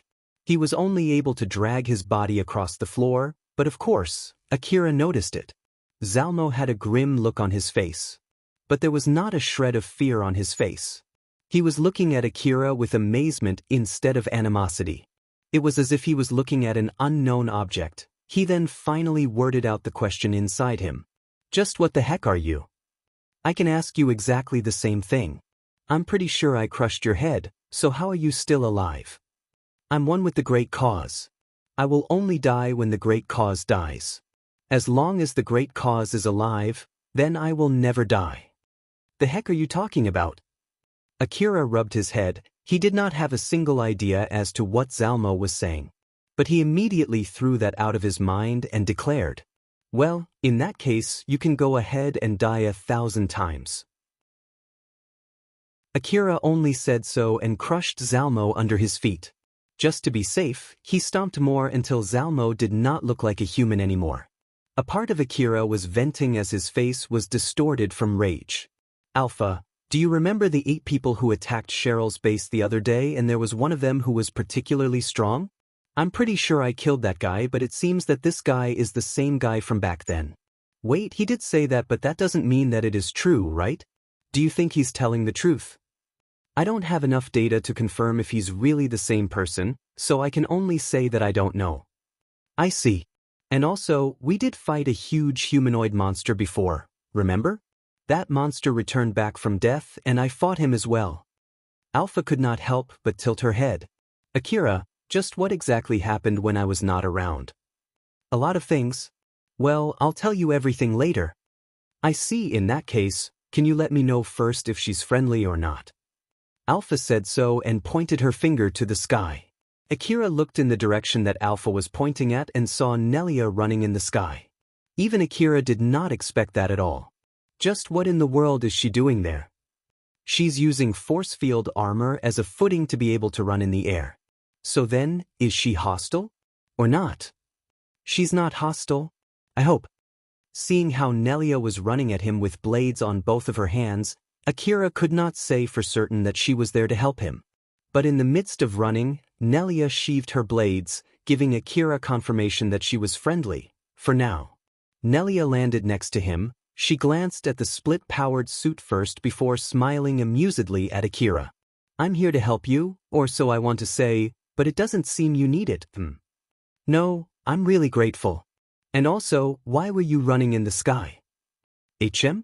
I was fighting the flying monsters when I saw you, that's why I came down here. It was a very weird answer, but considering that Nelia was a battle maniac, Akira thought that it was completely normal for her. Not too long after that, a transport aircraft also arrived. Elena's team who boarded off the aircraft scanned the area and looked worriedly at him. Akira, are you okay? Yeah. Although, I don't think I can say I'm okay in this state.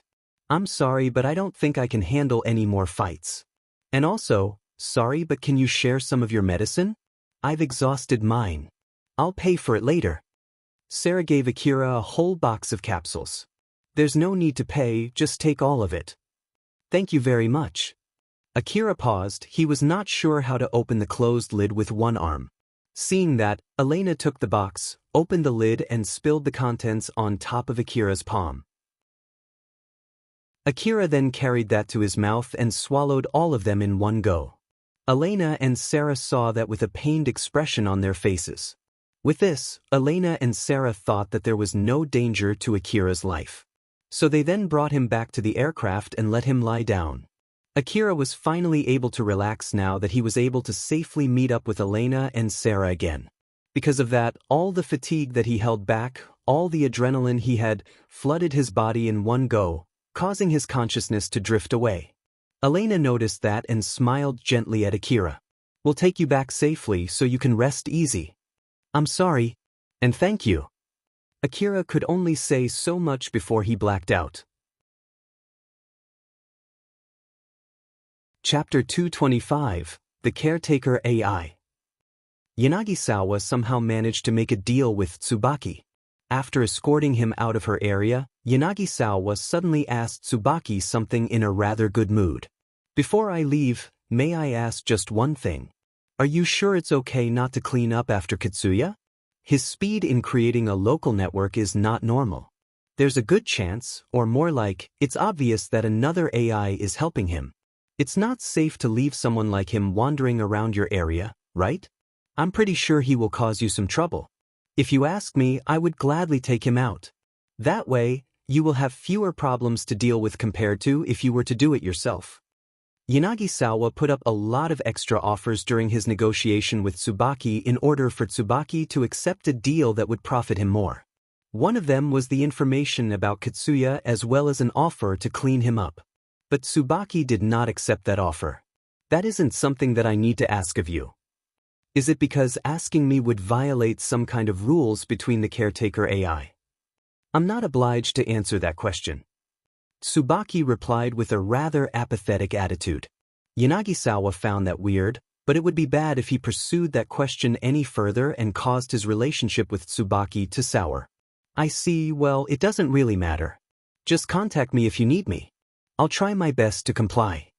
Of course, I hope you'll fulfill your part of the deal, your promise.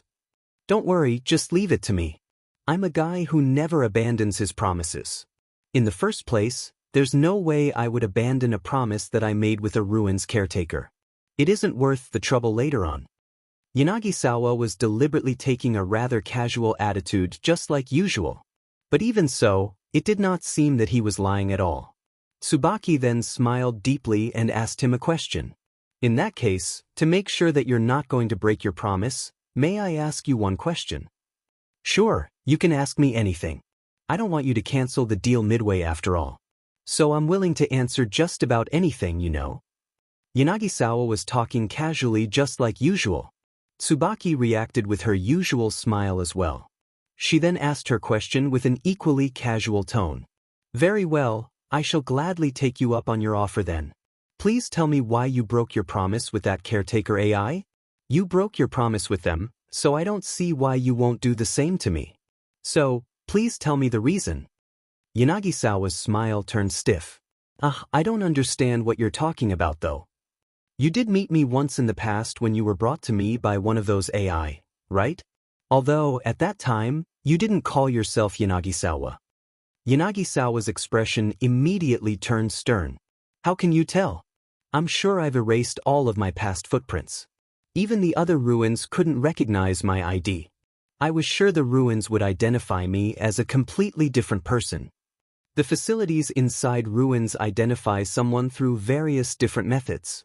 For example, people who can connect to the Old World domain would be assigned different identification the moment they access the Old World domain. So if their connection to the Old World domain is jammed, the system won't be able to recognize their identity correctly. In that case, they would be given a temporary identification and identified as a different person. Tsubaki's smile widened. Isn't that exactly why you don't bother fixing your Old World connection? Yanagisawa smiled bitterly. Tsubaki's guess was correct. As for how I was able to identify you in my case, I don't need to connect to the Old World domain. As long as I'm connected to my own area, I can identify you. After all, we locally record any past visitors. That's why I took you back to my own area during our negotiation. Yanagisawa lightly rubbed his head and sighed. He then slightly regained his usual expression. I see. Well, it might be way too late to say this, but I guess I should restart from long time no see, huh? In that case, I shall also reply with long time no see. Now then, if you may answer my previous question. Tsubaki's gentle smile was not a guarantee for Yanagisawa's life. If he made a wrong move there, he would be dead. He knew that very well as he replied. It's for the sake of humanity's happiness and to save them. For that sake, there is a need for me to get that thing. If I have to add anything, it's true that I accepted their request to subjugate a certain ruin and I had no wish to break that promise. There were just different interpretations between us on what it means to subjugate a ruin. I believe it was their mistake for not explaining it properly to me beforehand, or was it my mistake? I see. It would be too much trouble if I have to readjust the minute details regarding our deal. So let me warn you, if you break your promise, I'll give the data about you to them, okay? All right. After Yanagisawa said so with his uncharacteristically serious demeanor, he returned back to his usual attitude as he lightly smiled and continued. I won't break my promise. You didn't need to do that, you know. Geez, you just can't trust me, can you? I'm the one who stands to lose if this deal breaks down, you know. That would mean you would happily break your promise if it's more profitable. Which means, you would cause some kind of damage to me if it is profitable for you. The moment I have to do something to make sure you won't break your promise, I would no longer have any trust in you. Geez, that's so strict. Do you really hate me that much? Yanagisawa smiled wryly, which Tsubaki then replied with a straight smile. Yes, I really hate your guts. Yanagisawa deliberately made an exaggerated reaction and said, Seriously though, why are caretaker AIs so, hard-headed? They just can't make any compromise. The business AIs are way easier to deal with, you know. That's because ever since we no longer get a proper visitor, we don't need the ability to make deals.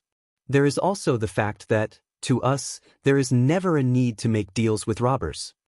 Even if you say that, wouldn't it be wonderful if we have a chance to understand each other?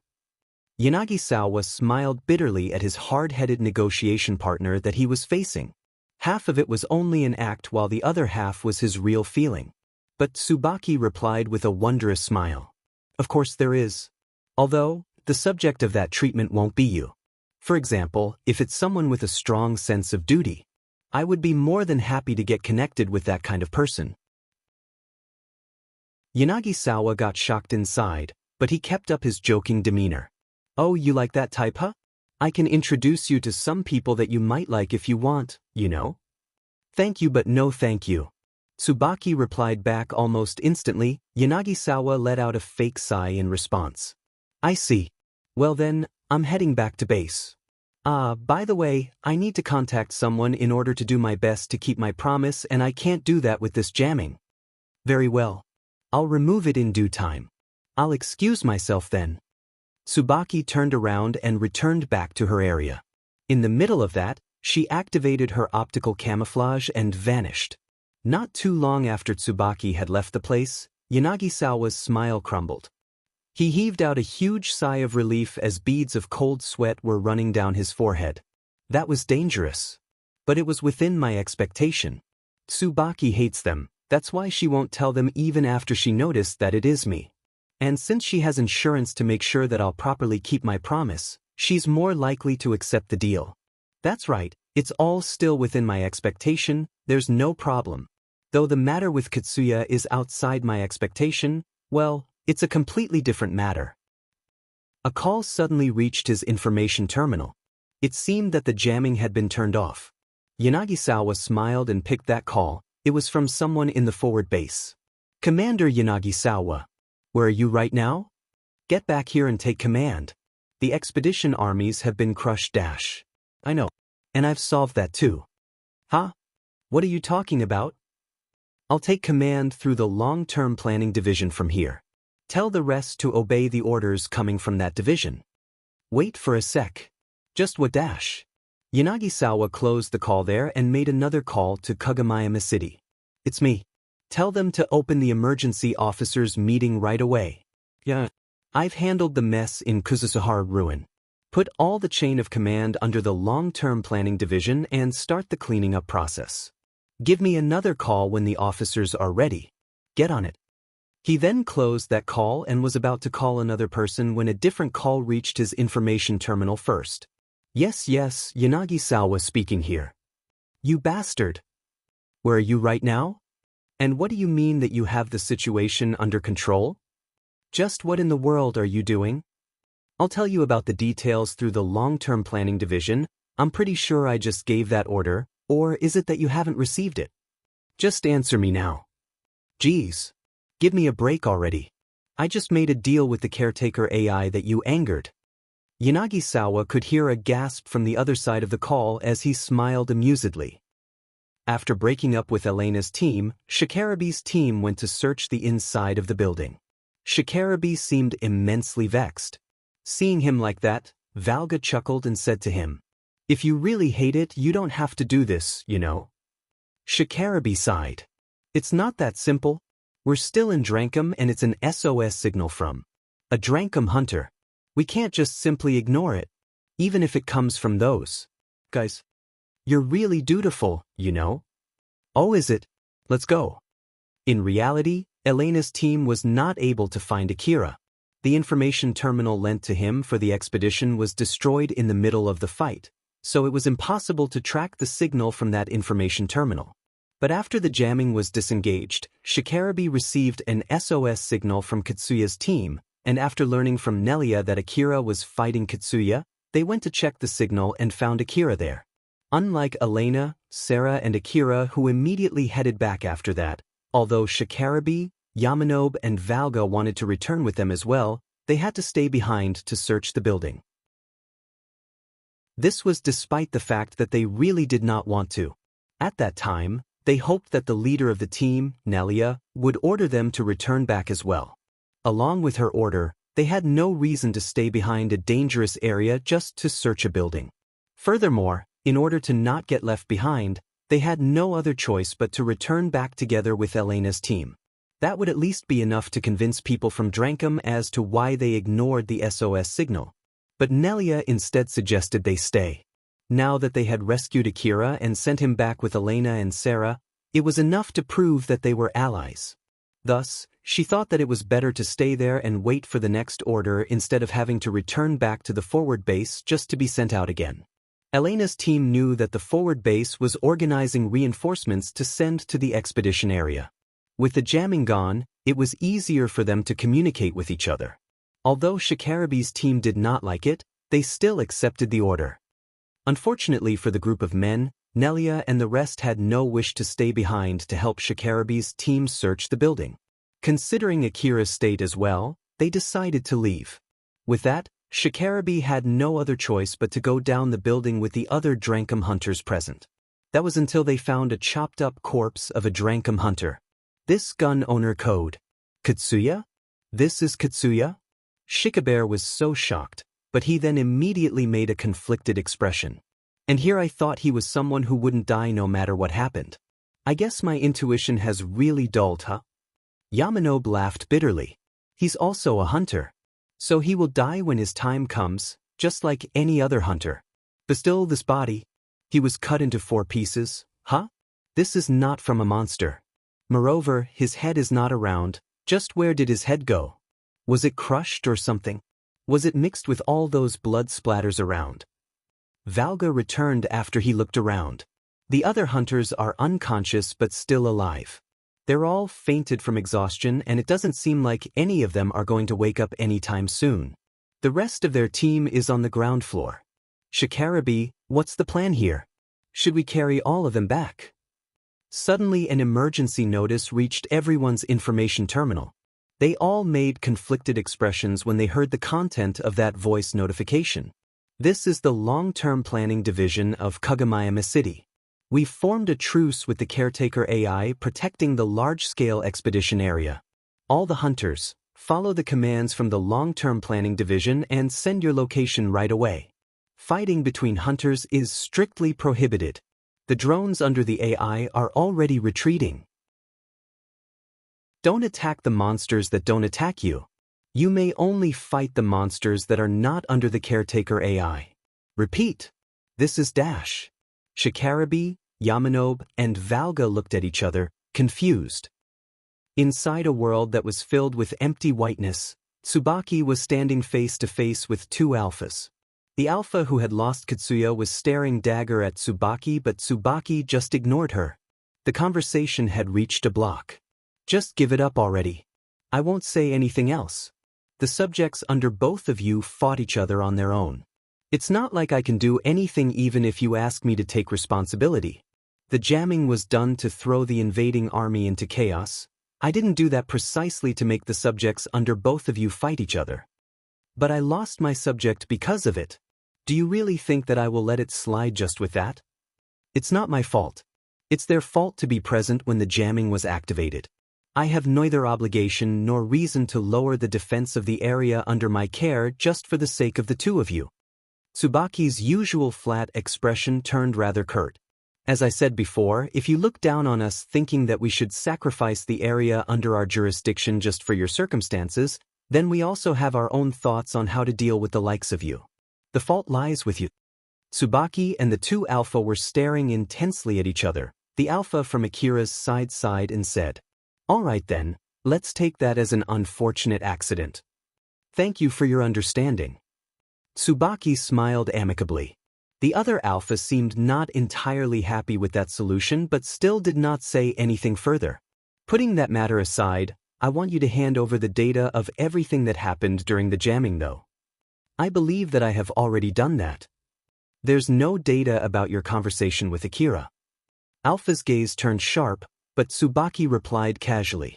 That's my private negotiation data. I have neither obligation nor reason to share it with you. But it's not like I'm hiding anything. You can ask Akira himself, right? Is that so? It is so. Alpha's gaze turned even sharper, but Tsubaki continued ignoring it. The reason why Tsubaki did not tell that particular detail to Alpha was simply to sow suspicion. She was trying to make Alpha doubt someone who would even sacrifice his own life for the sake of protecting his duties and promises. Someone who had absolutely no reason to be doubted. Basically, depending on how one was to look at it, it was Tsubaki harassing Alpha. If that's all, I will excuse myself then.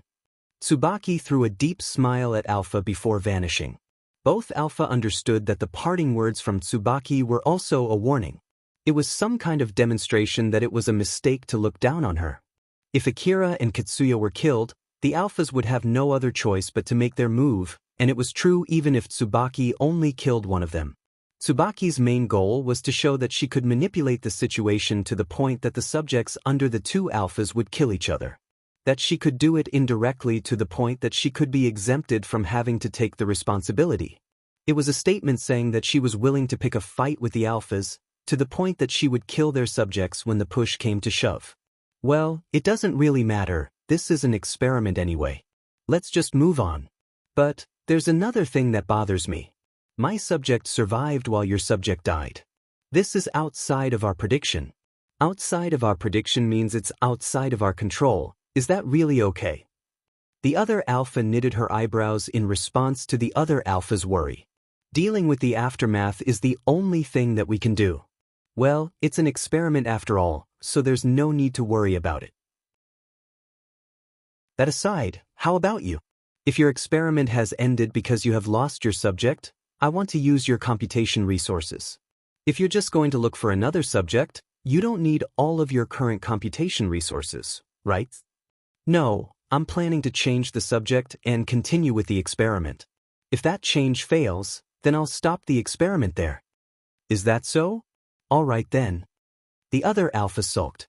But still, why did all of this have to happen when it was going so well? No idea. Collecting data is also one of the goals for these experiments though. You have a point. The Alpha smiled bitterly before vanishing from the white world. A few days after the large-scale expedition, Akira once again woke up in a hospital room. As he was about to push his body up, he inadvertently fell again. He was once again reminded that he had lost his arm and he smiled wryly. Waking up in a hospital room, this pattern again. This also means that you're still alive, so I don't think there's any reason for you to hate it that much. Alpha, who was next to him, smiled gently at him. Good morning, Akira. Did you sleep well? Morning, though. Yeah, except for my arm, I'm good as new. Don't worry, you can just get your arm healed later. Although it might be a bit too late to say this, I'm glad that you're fine. Now then, you're already up, so I hope you can now tell me what had happened. It's a good way to kill time as well. Sure. The doctor who was responsible for Akira came. He gave Akira the document that listed the total cost of the treatment that Akira had received when he was unconscious. The doctor was also there to ask Akira about what to do with his lost arm. They could have healed the arm while he was still unconscious, but since he was a high-rank hunter, there was a need to get his approval first. Although there were few who would cut off their own arms in exchange for prosthetics, many replaced their lost limbs with prosthetics. They might do so even disregarding the treatment cost. After all, not a small number of hunters lose their limbs fighting against monsters. Considering the chances that they would lose their limbs again, they chose to replace their lost limbs with prosthetics. This was instead of having to pay the heavy price of recovering their limbs every single time. After Akira listened to the doctor's explanation, Alpha then gleefully said to him, Akira, how about trying prosthetic arms? You can equip a gun, blade, or force field armor inside such an arm. With the help of my support, you'll have no trouble controlling such a complicated battle-oriented prosthetic arm. Akira imagined himself sticking a magazine into his arm and shooting with it. The hand part of his arm was turned into a muzzle and returned back to his usual hand after that. Nah, I'll get a normal arm. Oh, why is that? I feel like it will not be very comfortable eating or going into a bath with such an arm. If it's about the look, you can buy an expensive prosthetic that looks exactly like a normal arm from the outside, you know? No, it's more of a matter of feeling. It was indeed an attractive offer considering its function for battles, but Akira did not like the idea of having to go through his daily life with it. especially when he had an image of accidentally pulling out a rifle or a blade by mistake in the middle of a meal or in the bath. The doctor noticed Akira's weird behavior. Is there something wrong? No, it's nothing. I'll take the regeneration treatment. Very well. To put it simply, you basically have two options, either grow an arm from the place where your arm was cut off, or grow another arm and connect it to your body after. The doctor then explained the other details regarding the two options, such as their prices, benefits, and disadvantages. In the end, Akira chose the latter. After that, the doctor put a prosthetic that looked like an arm-only augmented suit on Akira. It then readjusted its shape according to the data from his measurement until it had the shape of his original arm. That data would be used to grow another arm later so that it would not give any strange feeling after it was connected. The doctor then left after giving a detailed explanation as to how much it would cost and how long Akira would have to stay in the hospital. Akira looked at the white prosthetic arm with great interest as he moved it around. He felt nothing strange with that arm, as if it was his original arm. He could clearly feel the sensation when he grabbed an object with that prosthetic arm. What can I say? It feels so natural, like my own arm. It's a medical prosthetic after all. It is extremely sensitive in order to get an accurate reading of your nerves for the new arm. Akira, try extending your hand forward. Akira just did as he was told and extended his arm. Alpha was smiling mischievously. His prosthetic arm reached to her chest and buried in between her valley. He could suddenly feel the warmth and the softness of a human skin as Alpha's chest moved forward and buried Akira's arm up until its wrist. Whoa! Akira was so surprised that he pulled his arm in reaction. Alpha smiled smugly at him and said, I used the data from your augmented suit and tried to apply it to the prosthetic arm. How was it? It felt pretty real, didn't it? Akira had not recovered from the shock. That don't surprise me like that. How about trying touching other places as well while you have the chance? No thanks. Is that so? There's no need to hold back, you know? You can tell me anytime you change your mind. Akira's face turned slightly reddish. He then turned away as if he was sulking. But Alpha found that very satisfying and smiled at him. Chapter 226, Hospital Visits. Akira had to stay in the hospital until the treatment for his lost arm was done. It took about 3 days to grow his new arm. On the first day, Kobayashi came to visit him with Arabe. Seeing Akira cock his head the moment he came in, Kobayashi could not hold back his amused smile. Geez, that was cold. Although I'm here to give you a hospital visit, there's no need to be that prickly, you know. Then why are you smiling like that? Well, that's because you're as reckless as always. It's not like I'm doing it because I want to. Are you here just to ask me about that? That's right, or so I want to say, but before that, business comes first. Let me introduce you. This is Arabe from Drankum. Arabe politely bowed to Akira. I am Arabe. I'm sorry to come here so suddenly. I asked Kobayashi to introduce me to you because there's something I want to discuss with you regarding the recent incident. Nice to meet you. Akira was rather wary since he thought that he would get an earful of complaints after killing Katsuya. But seeing that Arabe did the opposite, Akira was at loss on what to do. That was when Kobayashi suddenly interjected. Before you guys start talking about your business with Drankum, I'll give you a short explanation of what is going on. What happened during the large-scale expedition, and what happened while you were out cold. After all, it won't make any sense unless we let you know all about that first. Although Akira was still struggling to follow the unexpected turn of events, it was also true that he wanted to know more. So he decided to just listen quietly to Kobayashi's explanation. The hunters in the expedition were thrown into chaos when Tsubaki suddenly jammed most forms of communication. But fortunately, the hunters who joined the expedition were skilled. Although not all of them were that skilled, they were still at least able to work smoothly within their respective team. As such, normally, communication jamming would not cause such chaos. But Tsubaki prepared something else to stir the pot. She had some hunters paid to attack other hunters, a team to attack another team, hunters betraying their own team. And as the cherry on top, she also prepared Tayal to attack the hunters. With all of these going off in one go, the situation was quickly thrown into utter chaos. Among that chaos, hunters were attacked by their teammates when in reality, those teammates were just lookalikes. They were old-world monsters modified with familiar faces thanks to Yatsubayashi.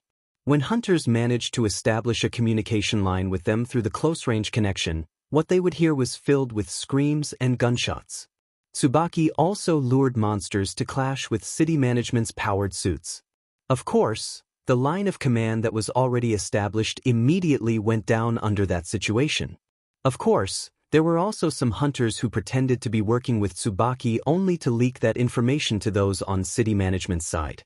Unfortunately, that information was completely useless.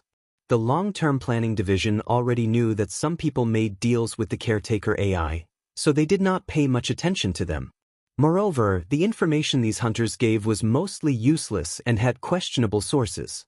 Those who were betrayed also noticed that through their information terminal right before the jamming. Some of the hunters tried to send that information to HQ the moment they noticed it.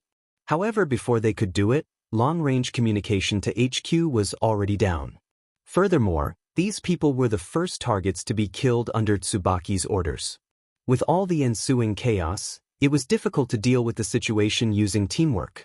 Thus, hunters began to drop like flies and the death count reflected it. The beguiling ghost that tempted hunters to betray each other, it was big enough of a tragedy for such an urban legend to be born. After all these deaths, Yanagisawa managed to form a truce with Tsubaki. Moreover, city management released an order that prohibited any form of retaliation, which would most likely stem from grudges. This applied between hunters, to city management, and to the ruins caretaker as well. There were hunters who betrayed their own team. There were also some hunters who got killed because of misunderstandings. If they seek revenge, either targeting their other fellow hunters, or going to the ruin once again to exact their revenge on Tsubaki, both would only serve to increase the body count. So in order to prevent that, city management dispatched a squad to put the expedition area under a tight lockdown. Kobayashi gave a short explanation to Akira. Although, since it was not like Kobayashi knew everything and was only able to give a quick overview of the situation, it was enough to make Akira frown. Akira then noticed something that piqued his interest.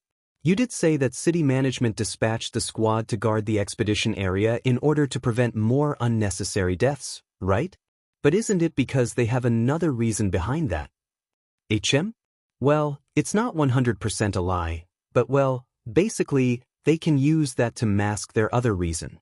Of course, it's all just my guess though, so don't take it too seriously if you still want to hear more.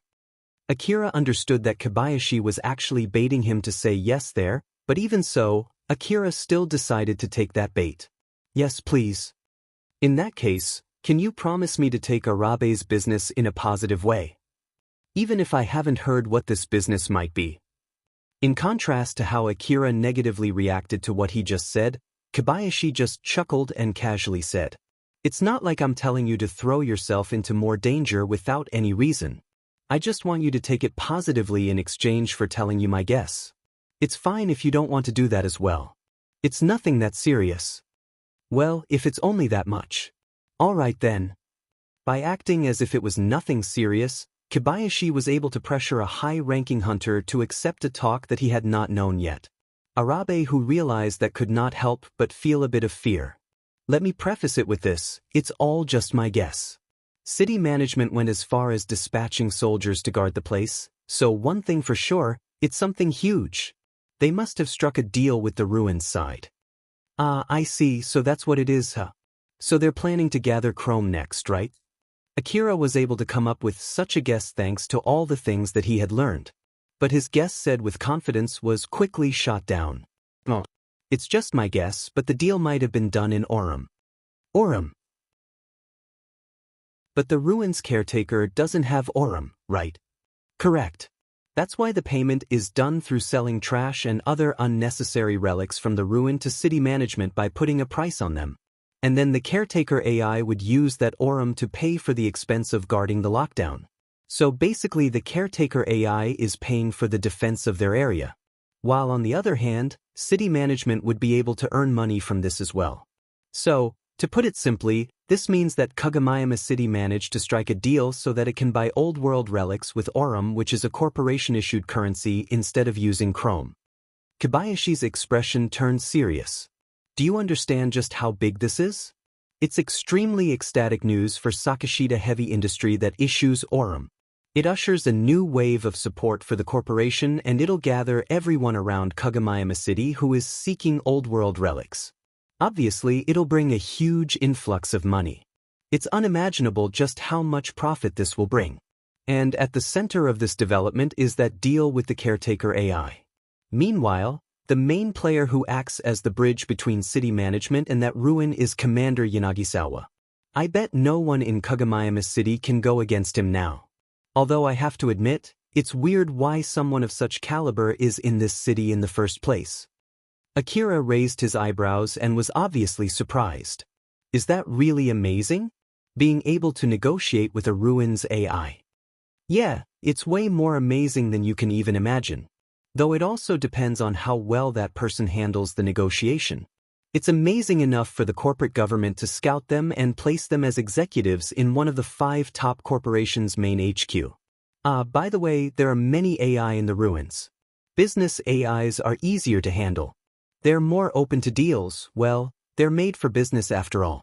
Many of them are willing to make deals with just anyone as long as they have the funds to pay it. Some of them are even willing to barter in case their negotiation partner does not carry currency with them. But the caretaker AIs work under completely different principles.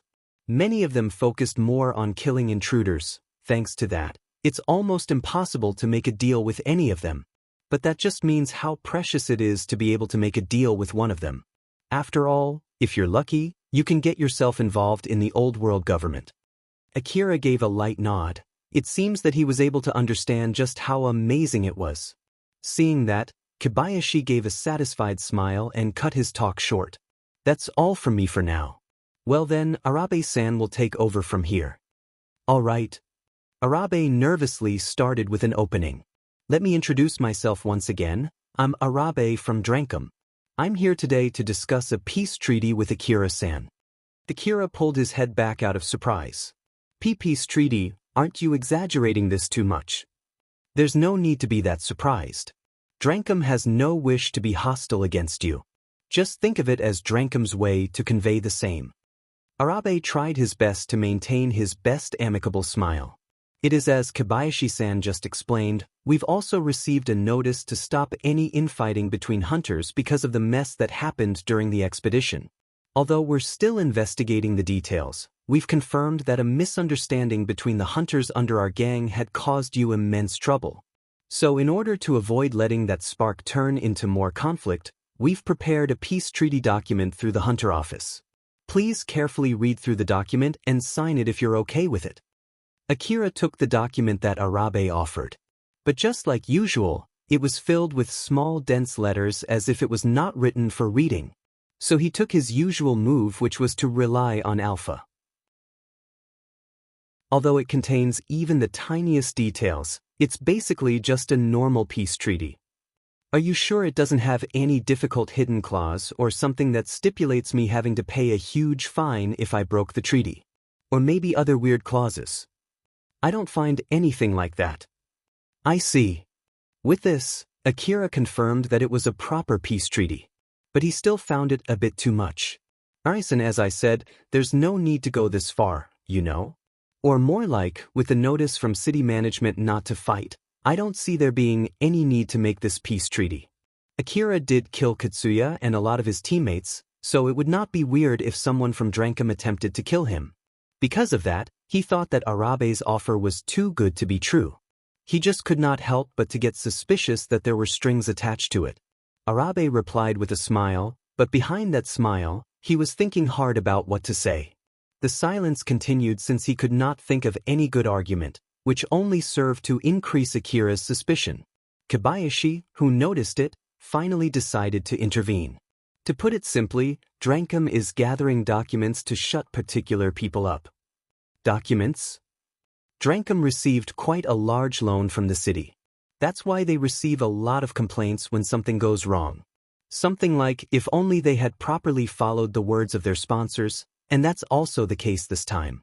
After getting into conflict with a high-ranking hunter which ended up with so many deaths, the sponsors are questioning if they can believe a simple unwritten promise or even a treaty written on a single leaf of paper by city management. That's why Drankum had to even go to the hunter office to prepare this peace treaty. That way, those people from city management won't have any complaints. Akira nodded in understanding. I see, so that's the reason. If I may add something, it's actually a good offer for you too. Drankum has no wish to pick a fight with you, but of course, it's not like everyone in the gang is happy with that. You did kill quite a lot of them after all. So then if any of them come after you, you can use that peace treaty and send a complaint to Drankum. I'm sure Drankum would get desperate and deal with it swiftly. As a hunter gang, if news spreads of it ignoring a peace treaty made through the hunter office, it will cause damage that endangers the integrity of the whole organization. To top it off, they'll recognize you as someone who could deal with problems calmly and rationally. There are many people who think of hunters as nothing but thugs, so it's important to build a good reputation. Your reputation will get better, especially when it has a case to use for reference. Kobayashi then took a short pause as his expression turned even more serious. And also, one more thing, Akira. It's about time you stop looking down on yourself. I know it's something left over from your days back in the slums where everyone looked down on you. But you should throw away that view already. No matter what your past is, no one questions the fact that you're a high-ranking hunter right now. I bet you're thinking why someone would come to you with such a document, but from a normal person's point of view, they don't want to get into a fight with you even if it means they have to go through all the trouble preparing a document like this. It's not like I'm telling you to make a 180-degree change, but at least stop looking down on yourself. It brings nothing but trouble both for you and the people around you. It will only give them more reason to misunderstand you, you know. Akira sent a serious gaze to Kobayashi, then to Arabe, before finally to the document on his hand. As he gained new self-confidence, he put his name on the treaty and returned it back to Arabe. Thank you very much. Now then, I need to return back and take care of the administration regarding this matter. So please allow me to excuse myself. Akira, I'm heading back too. It's really unfortunate that I don't have the time to listen to your reckless story, but I'm pretty busy, you see. Until we meet again. Arabe politely bowed to Akira while Kobayashi lightly waved his hand as both left the room. Akira looked at a copy of the treaty for his safekeeping with a deep thought as he mumbled. That I guess I've become pretty strong, huh? Alpha smiled proudly and stated, It's nothing to be surprised about since I train you myself. But still, don't get satisfied yet, okay? I know. Akira gave a light smile. It was the smile of someone who had recognized and accepted his strength. Arabe was walking down the hospital hallway as he sighed in relief. Kobayashi, I really owe you one. Just so you know, it's not for free. As a matter of fact, it is not a cheap favor, okay? I know. We did not have to pay for the damages and were able to sign a peace treaty even after that much fighting. It's a really huge help. Arabe did say that Drankum was still investigating the details of the incident, but in reality, there were points and facts that Drankum had already confirmed. City management gathered all the hunters from the expedition area regardless if they were alive or not and took the data from their information-gathering devices in order to help the investigation. Moreover, they also received data regarding the incident from Tsubaki via Yanagisawa. With all of this data, they were able to get a precise and accurate picture of what had happened. Drankum received a piece of that investigation result and understood what had happened during the conflict between Akira and Katsuya's team. Arabe could not help but sigh when he remembered those details. Although there is a lot of restricted information, it's confirmed that Katsuya's team attacked Akira due to a misunderstanding. We won't have any argument to fight back if he demands compensation. In the worst-case scenario, Viola might get her hands on this matter as well. It won't end up well for the gang. But now, we got him to sign a peace treaty recognized by the Hunter Office before that happened. With this, we'll be able to suppress the damage to a minimum. This alone is a huge help for us. It was a huge surprise that Akira did not ask for any compensation. I wonder if he's one of those hunters who don't really care about money. Kobayashi's lips curled up in a rather menacing smile. He's my favorite hunter, after all, a reckless hunter. He might prefer to exchange favors using life instead of money. Good grief, give me a break. It was not rare for failed negotiation with a hunter to break into a fight. In the end, power was everything in the Eastern District.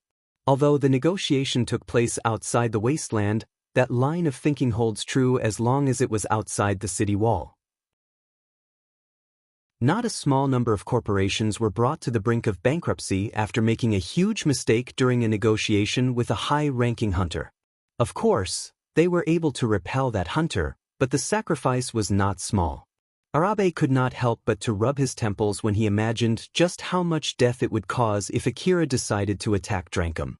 Seeing that, Kobayashi was happy since it seemed that Arabe understood just how big he owed him. Thus, Kobayashi decided to change the subject. So then, how is Drankum right now? With that huge debt to me, it would be such a waste if the gang crumbles and can't pay it back. To be honest, it's a huge mess. The effect of Kitsuya's death is huge. Although this might sound weird, most of the officers, including me, never thought that he would die like that. Some of them even got long-term contracts under the assumption that Kitsuya would not die. And with his death, all of those turned into dust. He's a hunter, it was not strange for him to die anytime. Although it was so obvious, I wonder why no one expected it at all. Getting ahead of themselves, getting too optimistic, was completely normal for hunters. Even so, planning for the worst was a given as well. Arabe thought it was weird how no one was prepared for the worst-case scenario. Kobayashi smiled wryly at Arabe and said, "He even caused Drankum to break into factions. It means that he must have been that talented. I did want to have a good chat with him at least once, but that chance never came until the very end. It would be bad if your reckless, loving fetish infects him after all. I bet the officers, especially the people around Mizuha, were actively keeping him away from you. Now that I think about it, it might have been better to let him meet you and get him through some dangerous situations. That way, we wouldn't have placed that much expectation on him. But I guess it's all too late now. Well, you should make sure to learn from your mistake for the sake of those who are still alive. Kitsuya was loved by many, right? It's not rare for those who are unhappy with the situation to still pursue revenge. They might even do so with the peace treaty and hunter's notice from city management in place. Be extremely careful with this. In the worst-case scenario, the peace treaty might be rendered meaningless, you know? Yeah, I know. We went to get Akira's approval first, so we're going to use that as a reason to get Kitsuya's team to sign a separate peace treaty through the hunter office. We'll kick out any of them who refuse. Their equipment is all provided by the gang. I'm sure they're not stupid enough to go and attack Akira barehanded. Some of them are still unconscious from exhaustion, so we're planning to deal with them one by one. Arabe imagined all the work that he had to do from here on and sighed. Kobayashi only smiled, watching how great an effect a hunter could bring during his life and after his death. It was indeed one of many fascinating things related to hunters. On the second day, the doctor who was responsible for Akira's treatment visited him with a large tube in hand. A single arm could be seen floating in the middle of that tube. It was Akira's new arm. The doctor then changed the setting of Akira's prosthetic to connect his arm stump to the new arm and asked Akira to test how it felt. Akira was surprised when the sensation from his new arm was sent to his prosthetic. He then proceeded to try to move his arm as he was told to. Although he could feel a time lag between his mind and the new arm, he could more or less move it like normal. He felt a strange sensation seeing an arm that was not connected to his body moving under his will. He tried closing and stretching out his palm, and moving his fingers one by one. After trying a few things, Akira suddenly thought of trying something. He tried to move different fingers of his detached arm and his prosthetic arm. Although it was difficult at first, he quickly got used to it in no time. The doctor watched that with fascination. But he quickly returned back to reality and stopped Akira. Don't do that. Stop doing something like that. It would cause confusion in your brain once we attach your arm back. Sorry. Akira flusteredly mentally synced back his detached arm with his prosthetic arm. The doctor lightly sighed and stated, "But still, you're pretty skilled. Normally, it's impossible to do that, you know." It had the same feeling as when I'm using my augmented suit, so I thought of trying it and somehow actually did it. I said, if you're that skilled, how about you try adding an extra arm? Like 2 normal arms plus 2 extra arms that are attached to your augmented suit. We can get you something like that if you want, you know? Normally, it would be extremely difficult to learn to control the new arms, but seeing what you did there, I bet it won't be that difficult for you. I actually have an acquaintance who works on that kind of thing. I would be happy to introduce you if you want. Thank you, but no thanks. I see. The doctor looked rather disappointed. After returning the prosthetic arm setting, he then left the room together with Akira's new arm. Akira sighed in relief. Seeing that, Alpha smiled amusedly and asked, "That was an interesting offer though. Why didn't you like it? Don't you think it would be convenient to get 2 more arms?" Well, it does sound convenient, but if I get too used to 4 arms with an augmented suit, I feel like it would be bad. I might just start feeling that my original 2 arms are not enough. In the worst-case scenario, I might end up wishing for more and more arms. I have no complaints with my current 2, so I have no plans to get more arms anytime soon. Is that so? Well, I won't force you though, it's a matter of preference after all. Preference, huh? How about you, Alpha? You have only 2 arms yourself, right? Should I add more? No, don't. Akira knew that he would definitely be teased if he said yes. He would most likely have to live with a 4-armed girl every day, so Akira made Alpha seriously stop. After that, a group of people came to visit Akira. There were people from Cheryl's gang, along with Inabe, Viola, Yadagawa, Ario, and Shirjima. Of course, the only one who came there to check if Akira was okay was Cheryl, while the rest were only there to check if the hunter supporting Cheryl was still alive or not. Their visit started with some normal talks, but after that, they let Akira meet each individual in private to talk about business. The first one was Inabe. Akira joined the large-scale expedition under his request. Regardless of the reason, Akira was not able to finish the request. So he thought that Inabe was here to talk about that. However, contrary to his expectation, Inabe was there to give Akira his connection as a reward for successfully finishing his request. Akira was extremely surprised by that. Well, I'm really thankful for the information, but are you sure you're okay with that? Yeah, in the first place, these connections will no longer be available to me after such a large-scale expedition failed under my watch. And right now, regardless of the situation, I was saved from that. Although it was completely unexpected, I did send you to danger for my own profit, so you can think of it as an apology from me.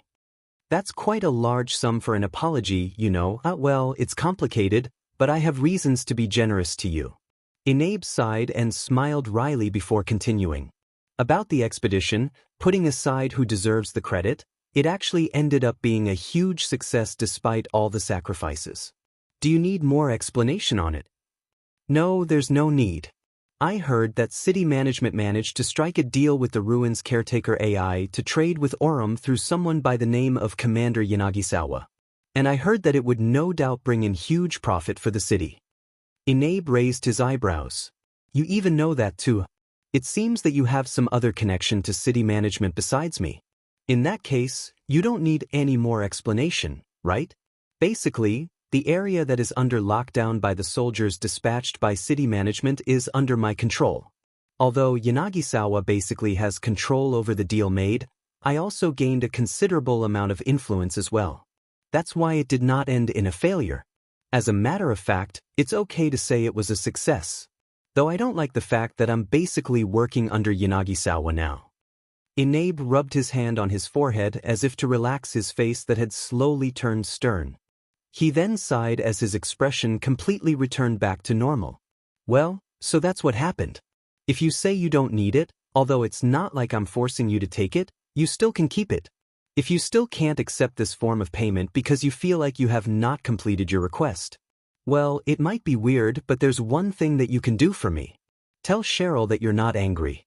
After all, I did end up sending you to the hospital.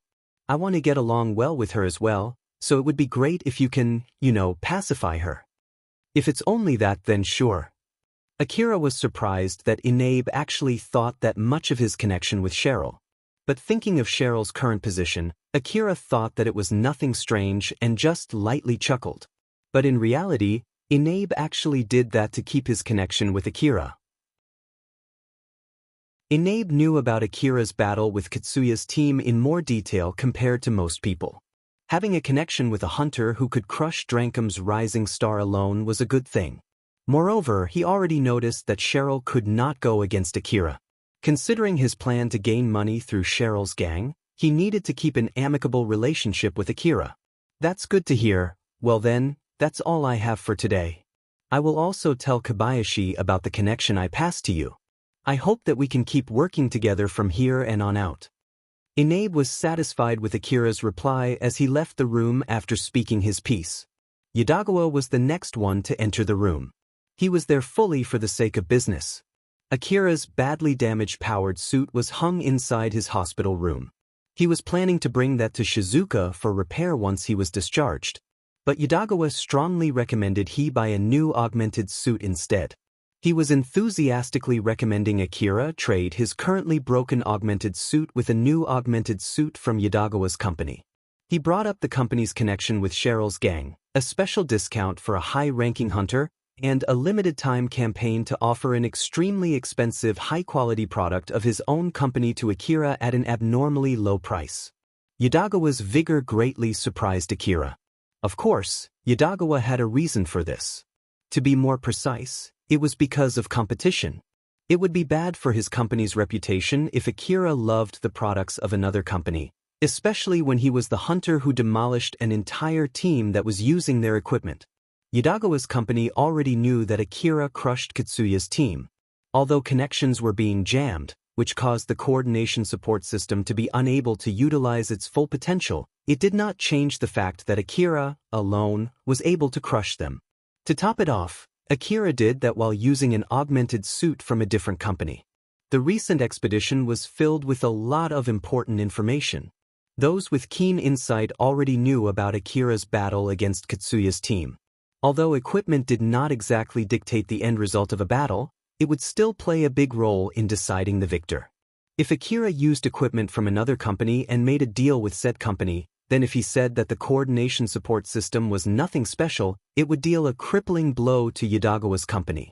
On the other hand, if Akira decided to change to his company after that battle, it would be a huge boon for his company.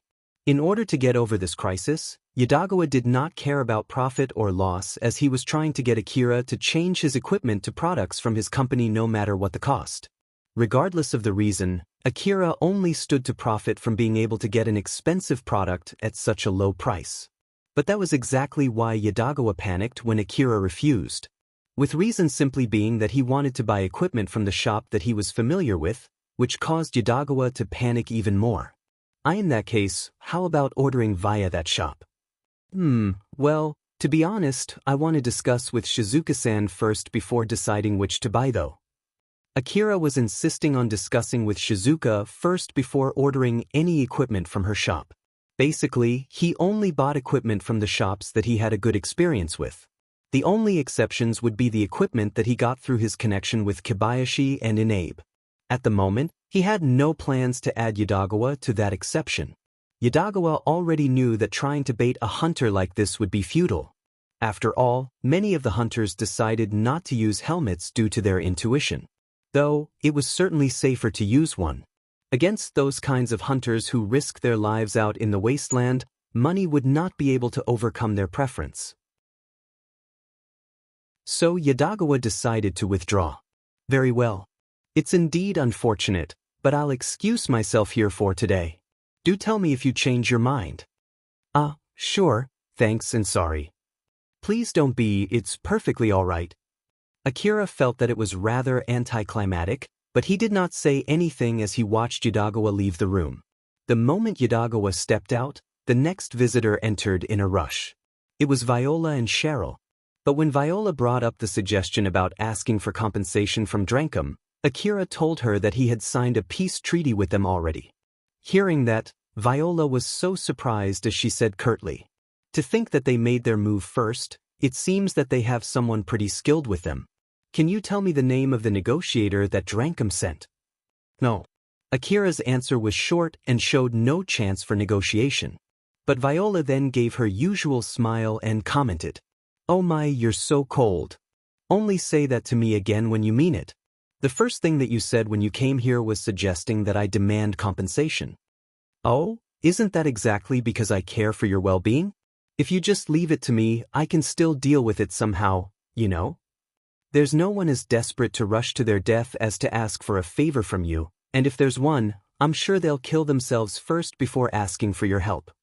In contrast to Akira, who obviously seemed to be in a bad mood, Viola was smiling amusedly. "Is that so? Well, feel free to come to me if you change your mind. I'll do it for cheap. Well then, since it seems that there's nothing more I can do here, I'll excuse myself." Viola turned around and walked with a rather uppity stride. Akira saw her leaving the room while thinking, does she have another prey to go to? This was when Akira noticed that Cheryl was sitting next to him while staring at him. There was a short silence. If they were real lovers, they would have embraced each other or leaned on each other. But Akira did not make any move at all, and Cheryl did not have the courage to go any further. "Thought it might be a little late, but I'm glad that you're okay." "Well, I guess you're not really okay, huh? Is that so? To be honest, I think this is still considered to be okay." "But that arm, it's prosthetic, right?" "Well, it is, but I asked for the regenerative treatment and I should get my new arm tomorrow. The arm is still in its growing phase and I'm going to go through surgery tomorrow to attach it back. Today, they brought the new arm and I tried to move it around by connecting it to the prosthetic. It was pretty interesting." "So, it'll get back to normal? That's great to hear." "Yeah, that's why I think this isn't that bad. But it's weird for you to be sent to the hospital if you're really okay. Is that so?" Well, other than losing my arm, I was in a way worse condition the last time I was sent to the hospital though. So judging from that comparison, this is not that bad." Akira was not trying to look strong, he only said so casually. But Cheryl saw that as how distorted Akira's way of thinking was. He went to face death and many close calls. This normally led to the tragic end of those who saw the thin line between life and death too many times. They got too used to dangers. They stood calmly on top of the cliff that separated life and death. They had no problem peeking down the cliff, knowing that falling down would be fatal. As humans, they were already broken, and Cheryl caught a glimpse of that from watching how Akira responded. The person who she loved and was the pillar that supported her continued to stand next to death even now, and it was unlikely that would change anytime soon. Moreover, she had no means to stop him. Cheryl had to learn to live with the fear of losing the one that she loved anytime from here on out. She could not handle that anxiety as she inadvertently hugged Akira. "Please don't die." "Yeah, I don't want to die either after all. Please don't die." "It's fine, don't worry. Please don't die." Cheryl's voice was thin as if she was crying. Akira was not sure what to do there, but he eventually slowly coiled his arm around her. Although Cheryl knew that Akira only did it to calm her down, the warmth still soothed her heart. Chapter 227, The Aftermath. On the third day of his stay in the hospital, Akira finally went through the surgery to stick his new arm to his body. Akira's body was already fixed on the operating table, ready for the surgery. The doctor took the new arm out of the liquid tank and placed it on the operating table. He then cut the overgrown part and readjusted the stump. After that, he proceeded to shave the stump on Akira's shoulder before sticking both stumps together. The surgery was done while Akira was conscious. When the doctor finished connecting some of the nerves, he then asked Akira to try to move it. Akira looked away from the cross-section of the cut as he tried to move his new arm. "How is it? Do you feel any discomfort?" "It's okay." Due to the painkiller, Akira did not feel any pain at all. The still detached new arm also only had a numb sensation due to the drug. The surgery continued to connect the bone, the nerves, and then the flesh. Akira had to try to move his arms a few times in the middle of the surgery to check on the connection. In the end, the doctor wrapped it in a medical tape, and with that, the surgery was finished. Akira tried to move around his new arm to give a final check. As expected of an expensive treatment, there was no discomfort, It was as if it was his original arm right from the start. Try not to do any heavy lifting for the next 3 days. If it's possible, I recommend using an augmented suit. Okay, thank you. By the way, about the multiple arms, in case you're interested. Thank you for the offer, but no thanks. I see. Akira felt a shiver down his spine from the disappointed doctor, so he quickly put on his augmented suit and left the hospital. As Shizuka was waiting in her shop, she noticed Akira frightfully entering it.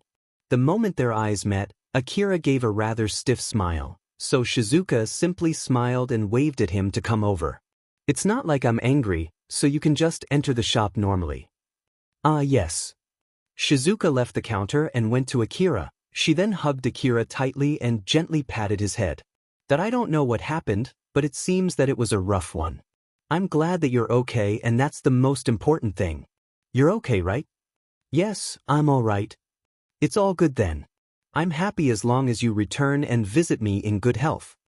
Shizuka gave another squeeze before letting Akira go and returned back to the counter. She then returned to her usual business smile and asked, "So then, I guess I should return back to my job as this shop's manager. Akira, what can I do for you today?" Right, I actually want to order another set of equipment. Akira lost his bike, vehicle, and rifles, not to mention that his augmented suit was close to being unusable. So he needed to buy replacements for them. Shizuka was not that surprised, especially when Akira was back in the same situation again. She could not help but smile bitterly. Well, that's just so like you, or more like, it must have been rough. It's not like I'm doing this intentionally. Well, I've already partially given up on how things always end up like this. Fortunately, I have the money to buy good equipment, so I'll at least buy my safety with money. Shizuka smiled mischievously. A lot of funds, frequent orders, and only buying expensive products. It seems that you're turning into an excellent customer for me. Considering that I'm reaping profits as well, as a part of the special treatment for a loyal customer, I'll prioritize your order. Thank you very much. Seeing Akira smiling happily, Shizuka replied with a big smile. Ah, by the way, Akira, are you interested in augmented suits from Kiryu? Kiryu? Someone from that company came to my shop yesterday saying that they want to put their augmented suit in my shop. Since my shop doesn't usually sell that kind of augmented suit, I refused.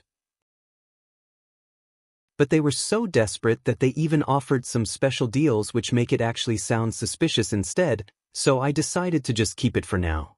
Although I can't really tell you the details. Basically, hunters that satisfy certain prerequisites should be able to buy this augmented suit with a special discount.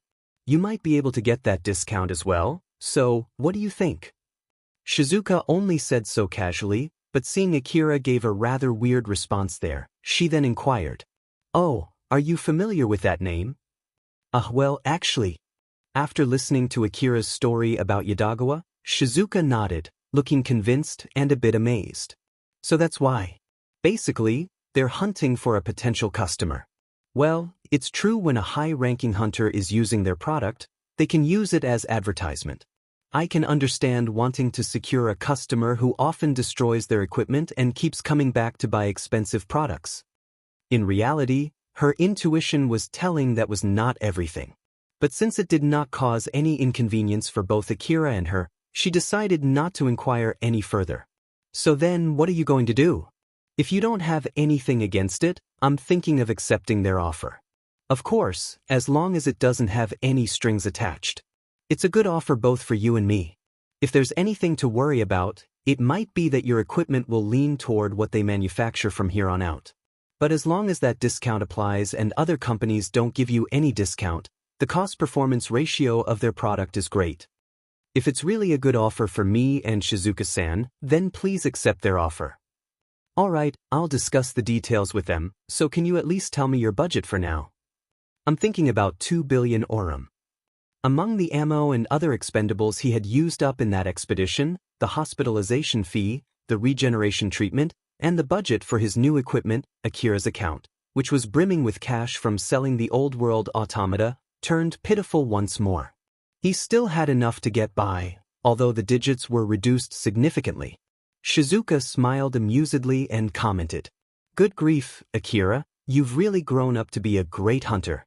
No wonder even companies try to get you on their side. Akira smiled bitterly and replied. That seems to be indeed the case, huh? Shizuka raised her eyebrows. That reply just now showed no self-depreciation that Akira always had up until now. But she did think that this was a good change and was happy for him. Yanagisawa was waiting inside a hideout in the lower district of Kagomayama City. It was a highly secretive place suitable for dangerous conversations and conspiracies. For example, a meeting with one of the nationalists. Although he had another hideout in the inner wall, smuggling a nationalist inside the wall was too much of a task even for Yanagisawa. Yanagisawa was thinking inside that hideout as he mumbled. But still, to think Katsuya died. After making that deal with Tsubaki, Yanagisawa returned back to the city to deal with the cleanup and the aftermath. Once he was done, he then ordered one of his men to check up on Katsuya. That was when he received a report that Katsuya was already dead. Since that was completely unexpected, Yanagisawa ordered for a closer investigation. But the report regarding Katsuya's death did not change much. So the reason why she didn't ask for my help to deal with Katsuya was not because it violated their rules, but because she already knew Katsuya was dead? No, I believe it's the former. She needed to get him killed through a method that didn't violate their rules. She basically used the jamming to cut off his support and then made use of the chaos. If hunters fight each other, accidents are very likely to happen. I'm sure that's the gist of it. It did not matter how many times Yanagisawa tried to rethink it, he could not differentiate if everything was all according to Tsubaki's plan, or that everything lined up due to coincidence. But since he would be dealing with Tsubaki in the future, Yanagisawa assumed that the first guess was the correct one as he tried to rethink the whole incident. If I assume that this was all Tsubaki's plan, then just how far does her scheme go? Was the large-scale expedition also part of her plan too? No, what about that attack on the forward base? Wait, no, is it from that huge humanoid monster's attack? Can it be even earlier than that? Yanagisawa went through all the recent incidents in chronological order to pull out all possibilities. Now that I think about it, there was a small commotion about old-world terminals. Was it from that time? Tsubaki might have transported those terminals here. I've already confirmed that she did something similar in the past to bait hunters. That's why city management was able to quickly determine where those terminals came from. After all, the same thing happened in the past. She might have deliberately released those terminals out to encourage city management to organize an expedition. Then all the incidents preceding the expedition, such as the attack on the forward base, were for the sake of thinning out city management's resources. Once that happened, city management would send out a bigger army to ensure the success of the expedition. In such a manner, she would have basically manipulated the army. Taking that opportunity, she crushed the oncoming army, which resulted in plenty of deaths. To eliminate more people, the bigger the army, the more chaotic it was, the greater the death count. Yanagisawa's smile turned sharp. Everything was nothing but his guess. He had no proof that it was the real truth. But he also did not have any argument to deny that guess as well. Well, it doesn't really matter. It seems that we can get along well from here on out. I just need to always keep my guard up, that's all there is to it. Although they were not allies, they were no longer enemies as well.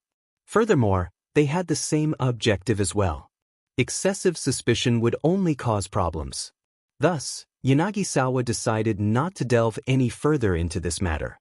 The security system of the hideout suddenly issued Yanagisawa a warning. There was a guest. Yanagisawa did grant passage for certain individuals to his hideout, but since some of them often changed their faces or bodies, the system could not account for them. Because of that, Yanagisawa was no longer surprised when he met an entirely different person with the same name as his guest. But this time he was surprised when he saw his guest's face. He was surprised to meet someone he recognized though. He knew that this person wearing that face was not one and the same. Katsuya? Shouldn't you be dead? No, more than that, how did you get in here? The boy with Katsuya's face replied cryptically. I've given up my name for the great cause, or so I want to say, but you can just call me with my previous name. Yanagisawa came up with many guesses from that quick reply. His face then turned stern as he said, I know that followers of the great cause can change any of their body parts excluding the brain, but you even changed your brain, didn't you? Although it's way more important than any other body part, the brain is nothing more than another part of our body that can be freely replaced. That young boy was Nergo. That head was gathered straight from its dead owner. There was still a mark left over from where Akira split the head to two. Yanagisawa tilted his head. What happened to Katsuya's mind? He's already dead for good. Or at least, there's no leftover of his personality in the brain. So, he no longer exists. Is he really dead? What is death? It is a difficult question to answer. Technology developments continue to blur the line between life and death. People can't return back to life. If someone returns back to life, it means that they're still alive right from the start. To put it differently, they're not dead yet. Although it's theoretically possible to resurrect someone, it's still open to interpretation whether life after resurrection is still considered as dead or not. I'm not talking about that. You might already know about this. We had a separate deal with Tsubaki to help her cause more chaos during the expedition. At that time, she told us not to cause any harm to him. Even after I took the head off from his corpse, I did not receive any complaint from Tsubaki. So basically, according to the current standard, our standard, and the old world standard, Katsuya is already dead. Yanagisawa was convinced by that argument. Katsuya was really dead for good. Is that so? So then, how does it feel using Katsuya's brain? Does it feel good? Nergo made an expression that was unlike Katsuya as he shook his head and explained. Unfortunately, it didn't work out as I had hoped. I bet his death also cut off any of his connection to the old world domain. Either that or we made a mistake while handling his brain, which caused some kind of incompatibility to the hardware. The reason doesn't matter. In the end, I wasn't able to recover his ability to connect to the old world domain. I see, that's indeed unfortunate. Yanagisawa returned to his usual joking attitude as he smiled and said, So then, what do you need from me today? In case you want information about Katsuya in order to slip into Drankum, just to let you know, I don't mind if you want to do that, but everyone already knows that Katsuya is dead. I'm pretty sure it's too late for you to do that now. But do you still want to try? No, there are too many people over there who were under his local network. They won't recognize me as Katsuya even if I use his brain and face. I bet their personal identification system would identify me as a different person. Just to be safe, I won't be going there as Nergo either. I'm planning to change face and work as a different person after this. So why are you here? I just want to check something. Check on something? If you want to ask me something, you could have just sent it to me through the usual line though. No, there's something that I want to confirm, and I was able to do so. So then, the reason why you're looking for us is not for safekeeping, but for eradication. I've confirmed that with absolute proof. Yanagisawa's joking attitude vanished. His smile vanished. Only silent pressure and a pair of eyes that could pierce through one's soul remained. So, now that you know, what are you going to do? Yanagisawa said that but he knew Nergo was not someone he could easily deal with. Nothing in particular. Unknown factors are a source of disruptions. If I really have to say it, then my objective is to remove these factors. I see. After that, a short silence wafted between them. Both of them were trying to figure out what their opponent was thinking. Nergo was the first one to open his mouth. It's completely unrelated, but isn't it about time for you to tell us about your real plan? I do believe that both of us are moving for the sake of humanity. And I think that you share some of the same principles with us. After all, we were able to work together although only for a limited capacity.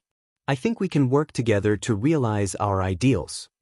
Yanagisawa seemed to hesitate for a bit. He then carefully said, That I have to refuse.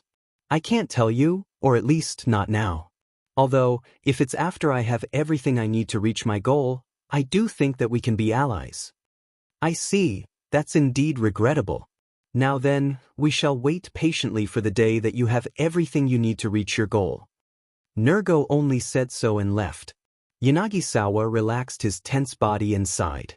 Give me a break already. Nergo did not fear death. But it was not because he could not die. It was because of the way he saw the worth of his life and his soul. It was for the sake of the great cause that he lived, murdered, and ultimately died for. But that was exactly why Yanagisawa thought that he was a pain to deal with. If it was because of his immortality, Yanagisawa could still corner him by taking away his immortality. Even if it was only temporarily, he would be able to convince him that he had already lost. That would have been enough to scare him. But against those who laugh in the face of certain death, that method would be meaningless. What a huge pain in the neck. Inside the room where there was no one else but him, Yanagisawa started complaining and cursing. After Nergo left Yanagisawa's hideout, he then frowned and muttered. It doesn't look like it would go well, huh? The reason why Yanagisawa refused the offer and decided to still stay in Kagamayama City was for the sake of getting what he needed for his goal. The thing he needed most probably lay somewhere deep inside Kuzuhara Ruin, in the direction where the supply line was being pushed. The existence of an old-world connector that he could not control was an obstacle for him to reach the thing that he sought after. Nergo noticed that from his last exchange with Yanagisawa, Yanagisawa himself might have deliberately done that as a form of compromise as well as a warning. I would fight back if you get in my way. As I thought, this isn't going to be easy. Nergo understood well that it was a compromise as well as a warning. But even after knowing that, he was still trying to think of a way to get Yanagisawa on their side. Unfortunately, no good idea came up. Yamaina was standing in the middle of a white room. Her consciousness was hazy, but she could recognize Katsuya, who was standing not too far away from her. She did not think much and immediately went toward Katsuya. But she suddenly stopped in front of him. She was staring at that person that was obviously Katsuya from the outside. She then tilted her head and said, "You are not Katsuya. Who are you?" "As I thought, you can tell, huh?" That Katsuya vanished, and in its place, a girl appeared. She was an extraordinarily beautiful girl with a friendly smile. However, Yamaina looked at her as if was a threat. "I'm here with an offer, I hope you will hear me out." "An offer?" "That's right. It's a very good offer for you and the rest who have lost Katsuya." The girl started explaining her offer with an amicable smile on her face. Yamaina woke up on the infirmary bed. Her consciousness was still hazy as she pushed herself up and looked around, confused. She felt like she just had a dream, but she could not remember what it was. She could not remember who she was talking to and what she refused. As her hazy consciousness retreated, it also carried away that thought and vanished altogether. What was that? Yamaina looked confused for a few seconds. When she regained her calm, she then went through her memories. She remembered that she was busy preparing to retreat when she was inside the ruin, but nothing past that. After that, Arabe came in and explained what had happened to Yamaina. I said, "So Katsuya is already?" "Unfortunately, yes." Yamaina was very saddened by the news, but for some reason, she was not surprised. Although she did not know the reason why, she somehow already knew that Katsuya was dead. "I know that you haven't fully recovered yet and you might need time to reorganize your feelings. You can just take it easy for the time being." Yes, thank you very much. Arabe felt a slight pang of guilt seeing Yamaina politely bow at him, but he then shook that feeling off and returned back to business. And also, I know that I should bring this after you have fully recovered, but it's my job, you see. I have something that I need to talk to you about, so please just listen to it calmly, okay?" Arabe awkwardly took out a peace treaty and gave it to Yamaina as he started explaining its content. Yamaina only listened silently, and when Arabe finished, she signed her name on the treaty and returned it back to Arabe. Arabe was a bit surprised by that as he looked at Yamaina with eyes full of questions. His biggest worry was that Yamaina only accepted that in appearance while was scheming for revenge inside. Well, it might be weird for me to say this since I'm the one who came to you with this subject, but are you really okay with this?" Yamaina still had a saddened expression on her face as she forced a smile. "Yes, I honestly don't want this conflict to escalate any further. Moreover, I think Katsuya wouldn't want us to hold on to this grudge and cause even more deaths." Arabe sighed in relief, It seemed that there was nothing for him to worry about. Thanks, actually, there are quite a lot of people who have refused, you see. Although I'm sure that it's not like they will try to kill Akira, considering our relationship with city management, we need to do this properly. I'm sure that they will change their mind once they calm down after a few days. At that time, I plan to try and convince them as well. If they still insist on not signing the peace treaty, we have no other choice but to strip them of their equipment and kick them out of Drankum. To be honest, I'm really troubled by this. Can you tell me who refused? I'll try to convince them. Really? Thank you. Arabe, who seemed exhausted, thanked Yamaina with a serious expression. By the way, did Eri also refuse? Yamaina actually asked that question purely out of curiosity. But seeing Arabe make a conflicted expression, she felt that something did not go well as her expression turned cloudy. Eri is still alive, right? I heard that from someone else before. Yeah, we were able to save her, but I guess I'll tell you. You will get to know eventually. We did save her and treat her. Her life was in no immediate danger. She woke up not too long before you. Once I received that report from the hospital, I came to her room with the peace treaty too, but she was no longer there. She's gone. Yeah, it seems like she had sneaked out of the hospital. We dispatched some of our guys to look for her, but we have not found her so far.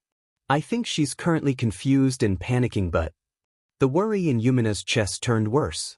The shock even caused her to feel dizzy. But right now, she remembered a portion of her dream. So only you alone refuse, huh? The girl inside Yumina's dream said so. It meant that someone else accepted her offer. Eri was traversing through the wasteland on a vehicle. She was well armed. Both the vehicle and her equipments were not from Drankum. She had them ready beforehand just to be safe in case she got kicked out of Drankum. She had been slowly gathering these equipment in secret. Not too long after she left the city, she found some monsters. Eri jumped off the vehicle and directed her rifle at them. She closed her eyes and did not even try to take aim as she pulled the trigger. After holding down the trigger for a few seconds, she opened her eyes. All her shots hit and all the monsters in front of her were already dead. A voice came out from her information terminal. Eri looked at the display. There was the girl that Yamaina saw in her dream. How was it? Yes, I've confirmed it. We have a deal. What should I call you? You can call me anything. I can't think of a name. In that case, you can call me Alias. We're just like the embodiment of that word after all. All right, Alias. I'll be in your care. Likewise. Eri returned back to her vehicle and set out into the wasteland. As she left Kagomayama City behind, her face was filled with determination. Chapter 228, Akira and Hikaru. Not too long after the large-scale expedition incident, Akira called Kobayashi to meet up in a certain restaurant on the first floor of Kagama Building. Kobayashi was browsing the menu in a good mood. You're the one who invited me, so you'll pay for it this time, right? Yeah. That's great to hear. By the way, why don't we go to the higher floors? I don't have that kind of money. This place is already expensive for me. Seeing Akira frowning, Kobayashi smiled bitterly and remarked, no one would have expected that coming from a ranking 50 hunter. Whether it's for treating someone else or for treating yourself, a high-ranking hunter like you needs to use the appropriate corresponding restaurant, you know? Although there were many deaths after that incident, many of the hunters did not receive enough to make the job they took worthwhile. It was mainly because most of the hunters participating in the expedition had their reward decided based on the relics that they brought back. Even for those in the extermination team, their contract did not award payment for the number of monsters that they defeated, but instead, the worth of relics found in the area that they secured. Based on those two criteria, most hunters did not receive much at all. Naturally, city management could not use that excuse to not pay the hunters. Nonetheless, these hunters could not really be rewarded considering the fact that most of them were fighting and killing each other. None to mention city management did not have that funds to spare in the first place. The cost of the powered suit used during the expedition was by no means small. There were many individuals and corporations that bet on the success of the expedition. Despite all of that, aside from Yanagisawa's deal with Tsubaki, the expedition ended up in a total failure. Thus, many investors could not reap the reward of their investment. In the worst-case scenario, it might even shake the city's economy. Therefore, city management was working hard to find a way to stabilize the situation. In order to do that, city management offered rewards to the hunters in the form of rank promotion. Rewards were normally a sum of money plus a hunter rank promotion. However, it had now turned purely into hunter rank promotion. Naturally, there were hunters who insisted on getting paid. To pacify them, city management paid them based on their hunter rank after their promotion using loans. The loans came from selling bonds to several corporations and other cities. Although Kagamayama City was in a financial pinch, since there was a prospect of massive sums of revenue soon, city management managed to amass more than sufficient funding. The low-interest loan city management provided was a huge help for the hunters who had to pay for treatment, equipment, and repairs. It was just enough to prevent the hunters from rioting. With this, Akira received a huge boost in his hunter rank. It was thanks to the feat of crushing an entire team of hunters alone. He also shot down a powered suit that was piloted by someone suspected to be a nationalist. If they considered all his achievement, potential payments, and converted it into hunter rank, the increase would obviously not be small. And so, with someone as skilled and as powerful as him, Akira's actions and words came off unbefitting of his position. If you want to change it to Shuderiana, you'll be the one paying, okay? If you don't want to, then you need to be someone that would give me a good enough reason to treat you there first. Geez, that's so stingy. Just so you know, I'm actually a big shot, you know? So why is this so-called big shot driving a patrol truck in the middle of the wasteland? That's my hobby. Yeah. In contrast to Kobayashi, who was smiling amusedly, Akira looked obviously exasperated. Once they finished placing their order, the meal came not too long after. It was only once the dishes were on the table that Kobayashi started talking about the main subject. So then, what do you want to ask me today? After all, you were the one who called me here. It must be a pretty serious subject, right?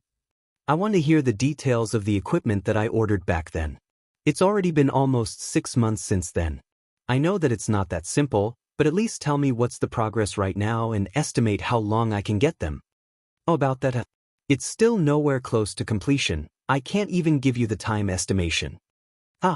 Against Akira's obviously disapproving reaction, Kobayashi frowned and rebuked. Just to let you know, it's your fault that I put in the order late, you know? How did that end up as my fault?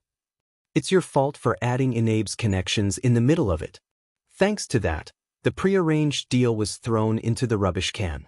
Moreover, since the situation had changed, when we asked you one more time about your order, including the ones through Inabe's connections, you yourself said to use all the connections available to get the best equipment instead of focusing on speed, remember? It's given that only a handful of places sell such exquisitely high-quality equipment. To be precise, everything is from the east end of the Eastern District. It is the closest you can get to the front line, where the best of the best equipment is sold. It's really difficult to get your order through them on that side, you know. Kobayashi was fully expressing his exasperation with his body language as well. Seeing him like that, Akira faltered for a bit. I see. What's more, after Inabe got control over the supply line, he has become a pretty influential person. Thanks to that, many want to use that route as well. Although, I bet most of them are aiming for Yanagisawa instead. So he's having a hard time over there dealing with the adjustment. I've been really busy, you know. Preparing negotiation materials directly not related to the order to smooth out the deal, getting myself involved in their negotiations, making offers, creating openings. It's not easy, you know. Okay. Even after getting the equipment that you asked for, we still have to figure out how to transport it here. I had to ask the city transports to bring it over so many times. They finally agreed when they had spare capacity. However, that is only for a single item. Even after they agreed, they are still scouting the networks and figuring out which route to take. That is not to mention the deals that I have to make to other parties involved as well. There are still a lot of things to do. Why, yes, of course. As Akira was overwhelmed by Kobayashi's flurry of explanation that sounded more like an attack, he suddenly thought of something. If it's about the transport, I can help out by paying to get it sent here in its own separate transport vehicle though. That way, everything should arrive faster. Like hell it would. If you really want to do it, make sure to at least prepare 10 billion orum, alright? It's that expensive? Akira was utterly surprised. Kobayashi sighed exasperatedly and explained. Listen here. The front line is filled with monsters that are normally designated as bounty monsters around here. Now imagine paying the hunters who spend their time fighting such monsters just to escort your equipment here. It will obviously not be cheap, right? Corporations dealing with transportation in between cities have to do a lot of ways to lower the cost. Things like building infrastructure along the safe routes, or carrying multiple cargoes in one go, or getting into long-term contracts with such hunters. If you want to pay to transport your equipment separately, there's no doubt that it'll at least be that expensive. Now that Kobayashi explained it, it did make sense for Akira. So Akira just sighed and replied. That I see. That does make sense. I have an acquaintance who once transported equipment from the front line, so I must have gotten a wrong impression from there. Well, there are some safe areas too, even in the front line. Moreover, there are people who love to boast about being in the front line. It's impossible to trust them without any proof. You can test them with stories that they won't know unless they actually visited the front line or stuff that can be found only in the front line. That's true. I can't say for sure that he's not lying, but I got to see something that I heard only exists in the front line. It was a gun called Ragnarok. Elena-san and Sarah-san were there too, so I'm pretty sure it was really a Ragnarok. Kobayashi raised his eyebrows and smiled amusedly. Oh, in that case, he must really have a safe route to the front line at the very least. So, what happened to him? People who bet on the transportation of such stuff usually either end up with a huge profit or a huge loss. Stories of people who reached for success through one enormous bet was Kobayashi's favorite. Even if their bet failed, he would still relish it. However, though he showed his interest, in contrast to that, Akira paused for a bit before replying. That I think it's neither. It seems that he's working as a normal merchant right now. Oh, that's unexpected. Can you introduce me to him? Don't worry, you can just tell me his contact number. There's no need to reserve your time to introduce him directly to me. Sure, I don't mind, but he's not a hunter, you know. It doesn't matter, as long as they're daredevil reckless people, their occupation doesn't matter. Yeah. After Kobayashi received Katsuragi's contact from the obviously exasperated Akira, he then returned to the main subject. So, the equipment will still take some time to arrive. Well, I'm sure it's not fun to just listen to my excuses as to why it'll still take some time. So, I'll at least let you know this. For the transport, it seems that it's going better than I thought. As long as we can get the product, it might reach here sooner than expected. We're in the resupplying season right now, and this time, Kagamayama City is joining the distribution network. The corporate government had a regular large-scale transportation season.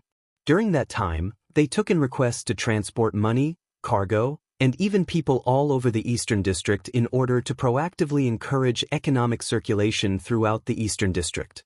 Due to the support from the corporate government, transporting between cities that would have normally cost a large sum could be done at a small price or even for free. It also helped transport people who could not travel due to the price and distribute them to locations that needed them, thus stimulating the development of the Eastern District. Of course, there was also another secret reason.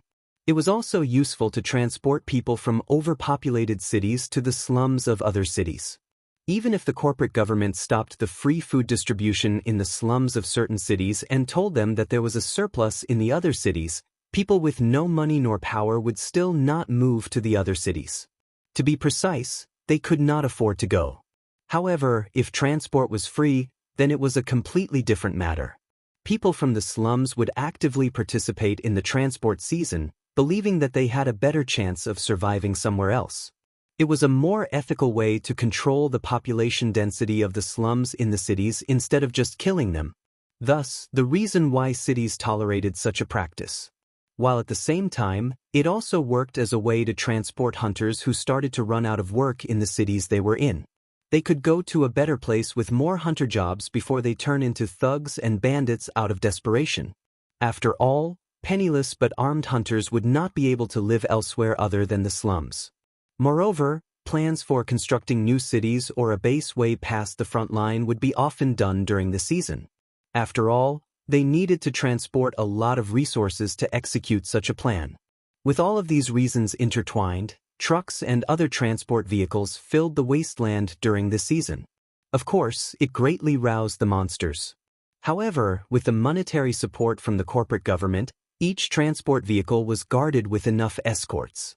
It was a good opportunity to show the power of the corporate government as well as to thin out the monsters roaming the wasteland. Due to this large-scale movement, the Eastern District was able to build infrastructure to travel through the wasteland. Akira tried to remember when was the last transport season, but considering that he could not even tell what was the date back when he was in the slums, he could not really identify when was the last transport season. The transport season. I feel like it's been quite a while since the last season. The transport season itself is always done at least once per year, but it has indeed been quite a while since the last time Kagomayama City joined in on it. Although each city is recommended to join, it's still up to each city management's discretion to join or not. Basically, we have no say in such a decision, but well, it's kind of easy to guess the reason why Kagomayama City decided to join this season. Oh, what reason is that? Kobayashi pulled back his head and raised his eyebrows. He then gave a bitter smile as he stated the reason. It's for replenishing hunters. Kagomayama City had several ruins around it, and each ruin offered different levels of challenge. Some of them were completely explorable even to new hunters, while some even required veteran hunters with proper preparation. Moreover, the regular patrol request made by city management was basically training for newer hunters to get themselves ready to face real ruins. At the same time, it also helped these amateur hunters to earn enough money to get by. This way, they would not be forced into robbery and other crimes. Working together like this encourages the hunters to form teams, thus effectively reducing the number of hunters who challenged the ruins alone only to end up dead. Although it had many downsides, the benefits were also equally as many if not more. Due to this, Kagomayama City was a relatively good city for hunters to chase after success. This was the reason why hunters from nearby cities were attracted to here. Many hunters stayed in the city for a long time to polish their skills before heading out east for more profitable ventures. With such a background, Kagomayama City had become well known even among the corporate government as the City of Hunters. But unfortunately, that title was obsolete.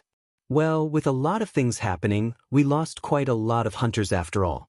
Even if we talk only about the incidents connected to ruins, there were 3 in Kuzuzuhara Ruin and 1 in Mihazono Residence Ruin. Basically, there were 4 major incidents recently, and each incident took many lives. There was that huge battle in the slums the other day as well. This is on top of all the common deaths from the hunters as well. That's why it would be bad for city management unless we manage to bring in more hunters from the other cities. Is it really that bad? It definitely is. Ah, right, you are used to working alone so it doesn't affect you much, huh? Well, some people might indeed think we didn't lose that much if we only look at the total percentage of fallen hunters. But the effect is clearly palpable. There are quite a lot of hunters who take a short hiatus or even decide to outright completely stop working after losing their partner, you know. There was a short time when we had a crisis. There were a considerable number of relics brought to the exchange centers, and the number of hunters who signed up for the patrol requests skyrocketed. Oh, wait, this is a secret, okay? After all, everything I just said is insider information. Ah, right. We were able to regain some of our spirit and managed to gather quite a number of hunters thanks to news of Yanagisawa's successful deal with the ruins AI. It would have been really bad if that did not happen. I bet Kagomayama City would have been forced into a recession if it was not for that. Although Kobayashi said so in his usual casual joking manner, he was telling the truth. The city was indeed on the brink of an economic crisis. But that's exactly why Yanagisawa's recent achievement gave him immense power and influence. But Kobayashi suddenly gasped as if he just noticed something. Wait, now that I think about it, you were also involved in all of those incidents, right? Akira inadvertently looked away. Well, I restarted my hunter activity around that time after all. You've gone through all of those incidents and came back alive. No wonder you're doing great as a hunter. As I thought, I can identify an exceptional hunter when I see one. In contrast to Kobayashi, who was laughing cheerfully, Akira only gave an awkward bitter smile. Although Akira thought that those incidents were not really his fault, his face still stiffened when Kobayashi brought them up. They then had a short idle talk afterwards before Kobayashi asked Akira's plan from here on out. By the way, you got promoted to rank 50. Are you planning to go to the other cities? No, I don't have that kind of plan at all. That's great to hear. It seems that I'll still be able to enjoy more of your crazy stories for a bit longer. Akira knitted his eyebrows. Is there any connection between my hunter rank and going to the other cities? Well, it's just a rather common thing for the hunters around rank 40 to leave Kagemayama City and go to the other cities. And it's also very common that they'll leave right before they reach rank 50. Because of this, people basically recognize Kagemayama City as a city for hunters below rank 50. Oh, I didn't know there is that kind of upper limit. Seeing Akira so surprised, Kobayashi added to his explanation. Oh, please don't misunderstand. It's not like the hunter office sets an upper limit for the hunters to stay in this city. It's basically just a matter of risk and reward, convenience and supply and demand. Since most of the hunters leave the city before they reach rank 50, as expected, no shop suitable for hunters of rank 50 and above can be found in this city. So, there is the trouble that they would have to go through for their equipment. It's also hard to find suitable party members as well. And to top it off, there are not many ruins around that match their skills. Because of that, it's extremely difficult to raise their rank even higher if they stay in this city. So for those hunters who are aiming for rank 50 and above, this city is only suitable for them at most till rank 50. Akira was listening closely to Kobayashi's explanation. After he gave a nod indicating that he could understand that reasoning, he then tilted his head. I said, wait, you just said that there are not that many ruins that match their skill, right? In that case, how about the inner part of Kuzuzuhara ruin? They can just go there, right? Kobayashi could not hold back his smile in response to that naive question. If you think so, you're more than welcome to try. Akira frowned. Is it that bad? We're talking about the area past the supply line that city management built by splurging a huge amount of money here, you know? We are only able to slowly push deeper only after dispatching powered suits. A rank 50 hunter would die in no time. Those rank 60 or 70 hunters might have a chance if they go with their own powered suit. However, there isn't a shop or a place for them to get their equipment properly maintained around here. Of course, city management itself does have a place for that, but it's usually fully utilized by the city defense squad. So, they don't have the spare time nor capacity for hunters. By the way, just to warn you, although people were using powered suits during that incident in the slums, it's unwise to think of them as the same kind of power suit I'm talking about here, okay? What I'm talking about are proper powered suits, properly maintained and piloted by real, skilled hunters. I see, that does make sense. That argument was enough to fully convince Akira. But as if they were exchanging positions, this time, it was Kobayashi who suddenly went deep in thought. But well, the situation might change from now on.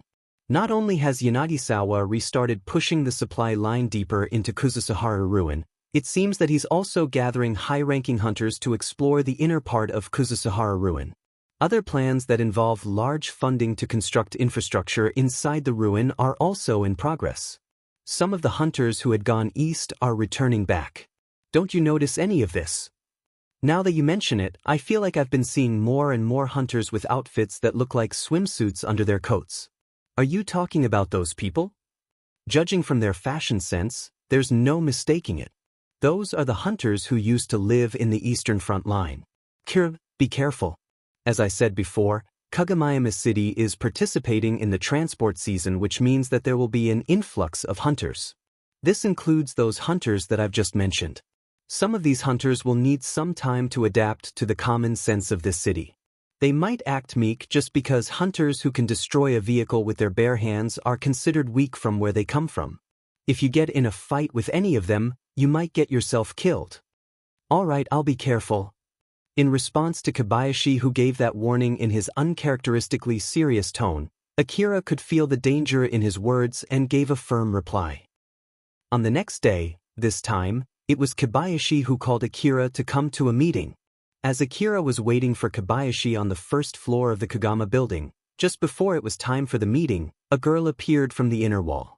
Akira looked suspiciously at that girl who was walking toward him. She was donning a city management staff's uniform and looked rather mature, compared to the current Akira, who had gone through a growth spurt and fixed his physical condition lately. That girl seemed to be around Akira's age. Basically, she was a tad bit too young to be called a full-grown adult but a little bit too old to be called a little girl as well. In short, she was rather too young to be from city management, which was filled with adults. The girl smiled nervously at Akira and gracefully bowed. Akira-san, correct? I'm Hikaru. I'm working from the same bureau as Kobayashi. Nice to meet you. Right, where is Kobayashi? I'll be responsible for you for today. Well then, shall we go somewhere else to discuss the main matter for today? Whoa, wait. Akira took out his information terminal and called Kobayashi. It's me, what is it? Don't give me that crap. Where you now? If you have someone else to come because some sudden business came up, at least leave me a message, will you? Akira then proceeded to explain the situation to Kobayashi. Of course, he was planning to give Kobayashi an earful at the start, but his plan changed after Kobayashi replied with something that he did not expect. So basically, someone else came to the meeting place right on our agreed-upon scheduled time and she gave my name, right? Let me tell you that it was a good move to contact me first instead of just going with her without saying anything. What do you mean? I'm saying that she might be trying to trick you. Akira shot a sharp gaze to Hikaru. Although Hikaru did not understand why he did that, it still sent a shiver to her spine. Whoa, don't get me wrong though. I'm just saying it as a possibility. Hikaru is indeed someone I know. I can at least guarantee that, but I won't guarantee anything past that point. Akira frowned even more. What kind of game are you playing here? I'll just leave if you won't properly tell me what's going on. That in itself is also an option for you.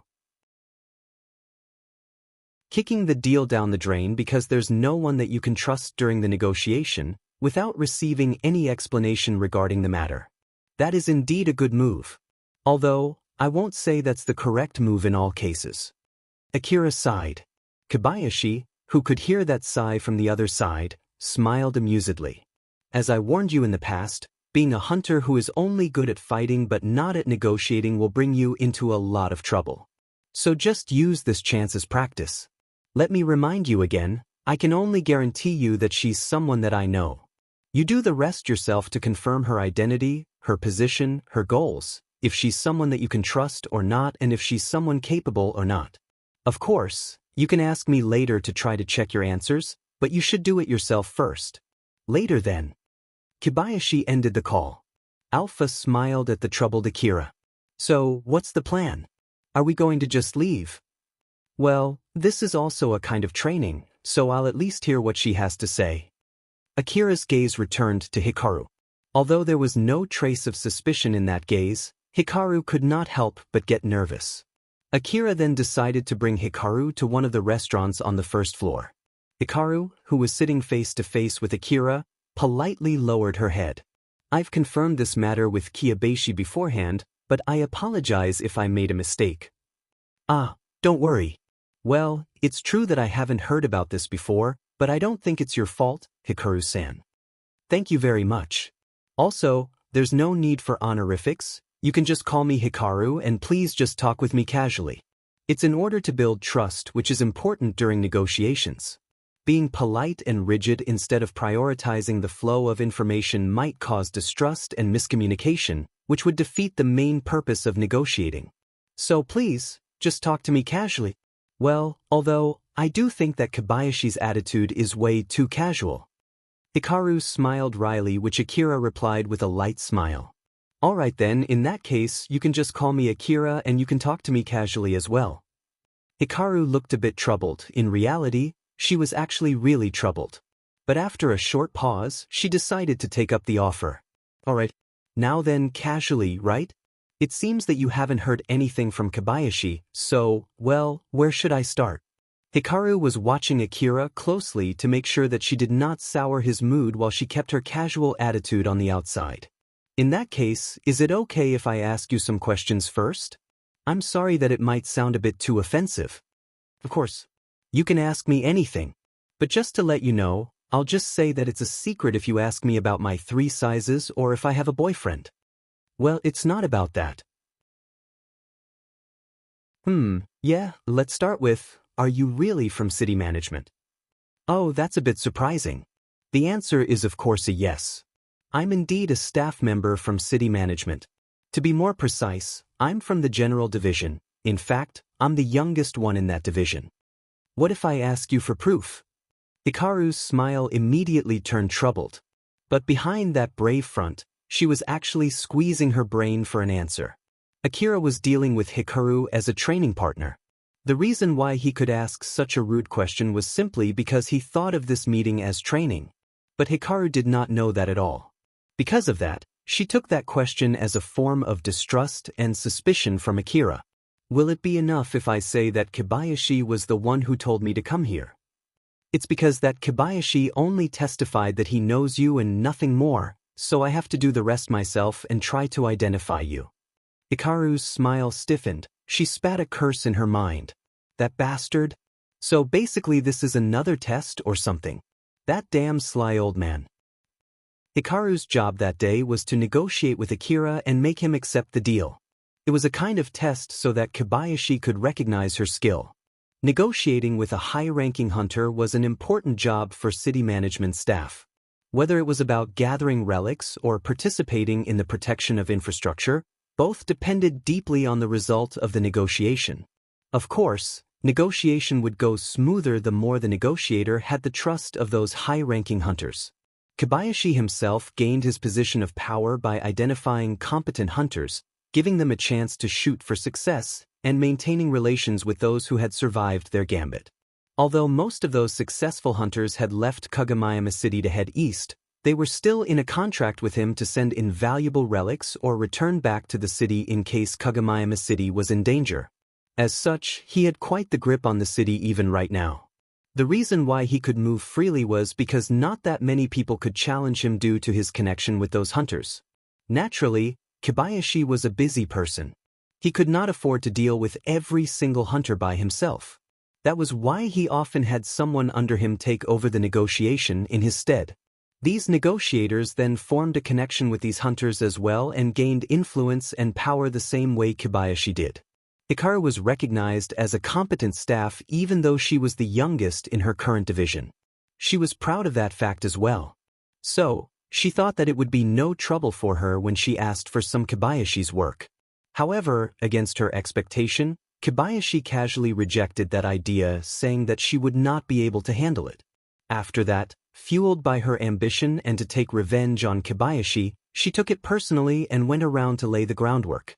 In the end, she managed to force Kobayashi to give her a task with a certain condition attached. Nonetheless, it had to be said that being able to force Kobayashi like this was a testament to how talented she was. Though, that was also the root of the situation that she was facing right now. Hikaru was trying to find out what Kobayashi's real plan was by looking closely at Akira's reaction. So basically he's telling me that I'm not ready for this job if I can't even convince my negotiation opponent about my identity? Fine then, I'll do it then. Hikaru pulled her information terminal on the table and placed her ID card on top of it. The information terminal then showed her full information as a staff member from city management. This is an identification document used by city management's staff to show their identity. It also contains staff information controlled by city management. This uniform is only designated for official staff. Anyone else who uses this will get a severe punishment. Will this be enough?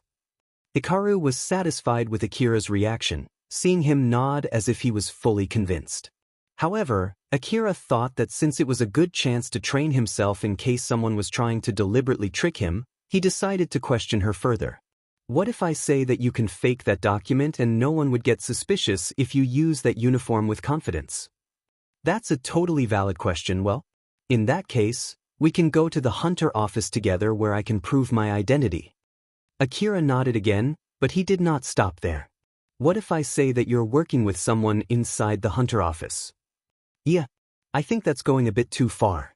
It's impossibly difficult to do that, you know?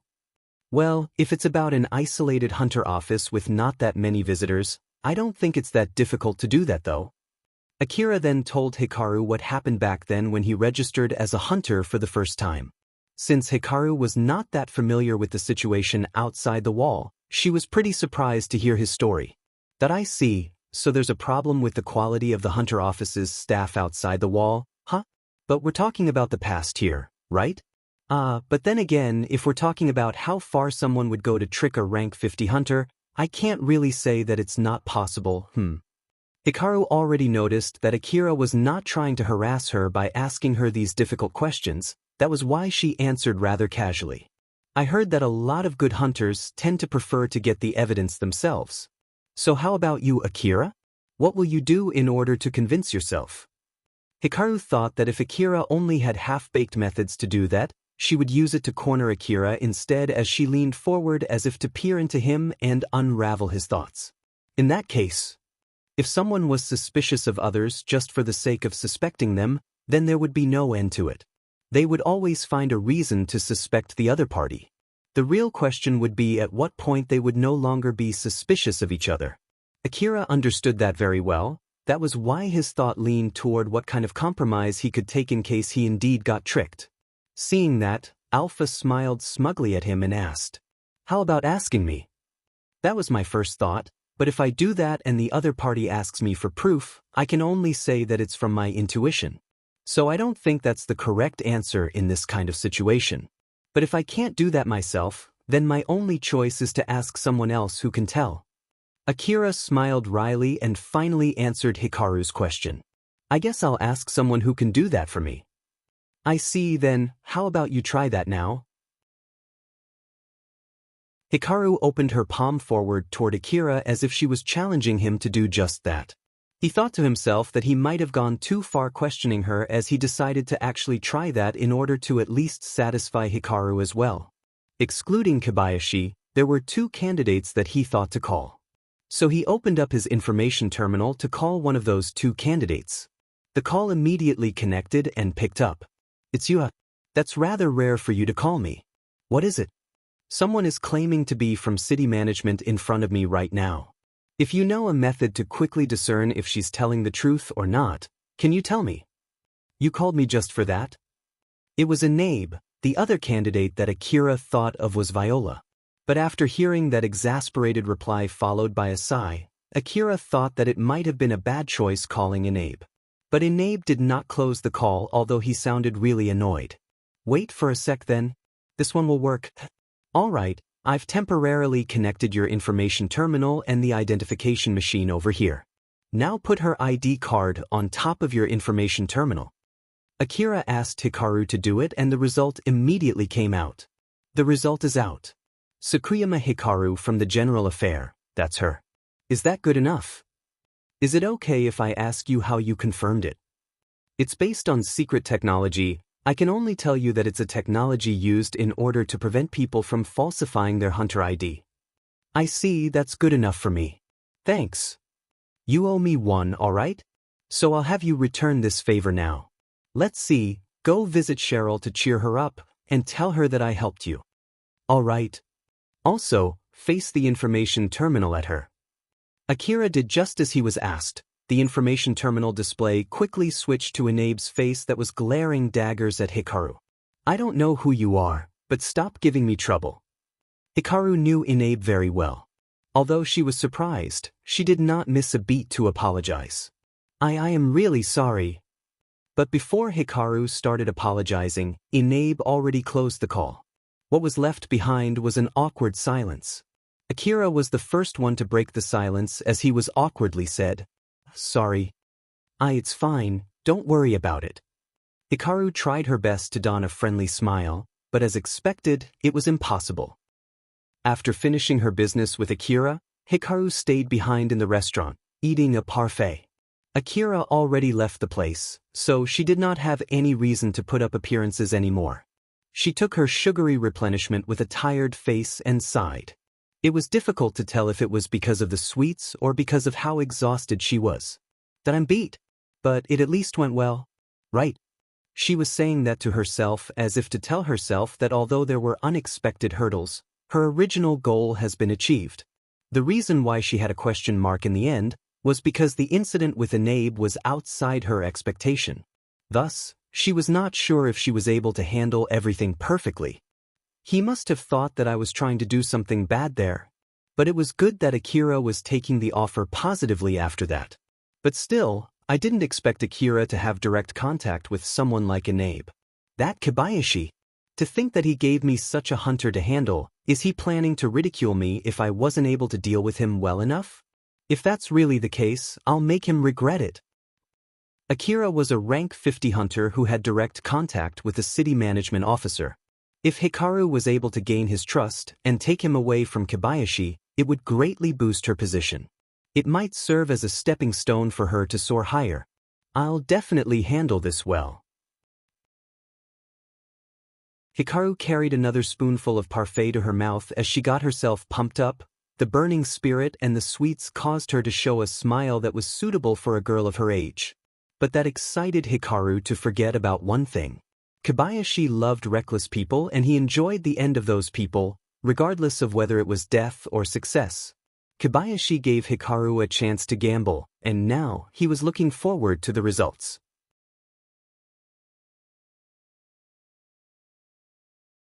Chapter 229, Pruning Request. Akira was traversing the wasteland on a vehicle with Sarah and Elena. The vehicle itself was large with a removable top. At the moment it had its top open. Elena was driving in the front while Akira was sitting in the back with Sarah. Elena-san, I'm the one getting helped here with this vehicle, so the least I can do is drive it, you know. Akira sounded rather apologetic, but Elena replied with a smile. Don't worry, it's fine. We're the ones handling the transport. Since we're doing our duty the best we can, I hope that you'll do yours as well, as our main firepower that is. But Sarah interjected there. Elena, I'm also responsible for that too though. Oh, in that case, I hope you perform at least as well as Akira. Whoa, that sounds tough. Good luck. Seeing that friendly exchange between Sarah and Elena, Akira decided not to let himself be bothered by his worries any further. The job that Akira accepted from Hikaru was a request that was connected to the transport season. According to the contract, Akira had to do hunter jobs in his designated area. And this time, that job was to prune the monsters around the transport route. Of course, the large-size transport vehicles used by the cities were accompanied by powerful escorts, but the bigger the vehicle, the more it would rouse the monsters in the area. Each assault from monster swarms meant accumulating delays to the delivery. In order to ensure the transport took the shortest time possible, there was a need to thin out the monster density along the route beforehand. Akira came to do it with his new equipment, but as expected, it was impossible for him to move around all by himself. After all, his new equipment did not include a new vehicle nor a new bike. The offers that came to Shizuka's shop was not limited to Yadagawa's Kiryu Corporation only. Another offer came from a long-established corporation that was trying to expand its business throughout the Eastern District, Tosan. As a matter of fact, Tosan was the manufacturer of the SSB multi-rifle. Tosan found it weird that a small shop that should have been only visited by third-rate hunters was ordering expensive products from the corporation repeatedly. Thus, eventually, Tosan decided to send an inspector from the branch office responsible for the area where Shizuka's shop was. As a weapon manufacturing corporation, Yadagawa's company was standing on the same level as Tosan. It was not rare for an augmented suit to be sold in a bundle together with guns. So if Tosan offers a huge discount for such a bundle, Kiryu would have to find a way to counter that offer. Thus, it created an intense price war between the two. Because of that, thanks to the generous discount that both companies were offering, Akira ended up deciding to spend all of his money to buy from both Tosan and Kiryu.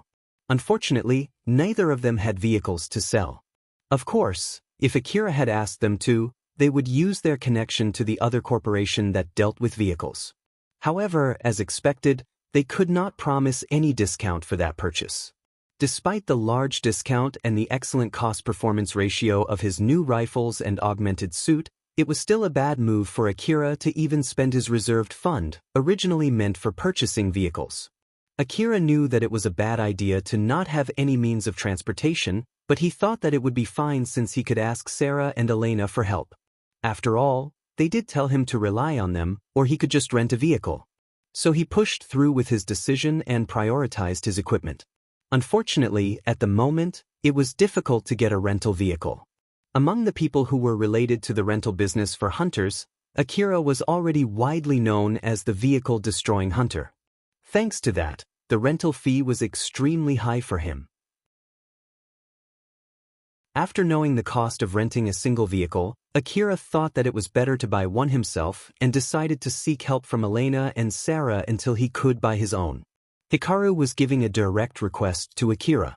And that request did not put any constraints on how he would accomplish it. There was no need for Akira to give any explanation before the request. All he needed to do was to give his final report once it was done.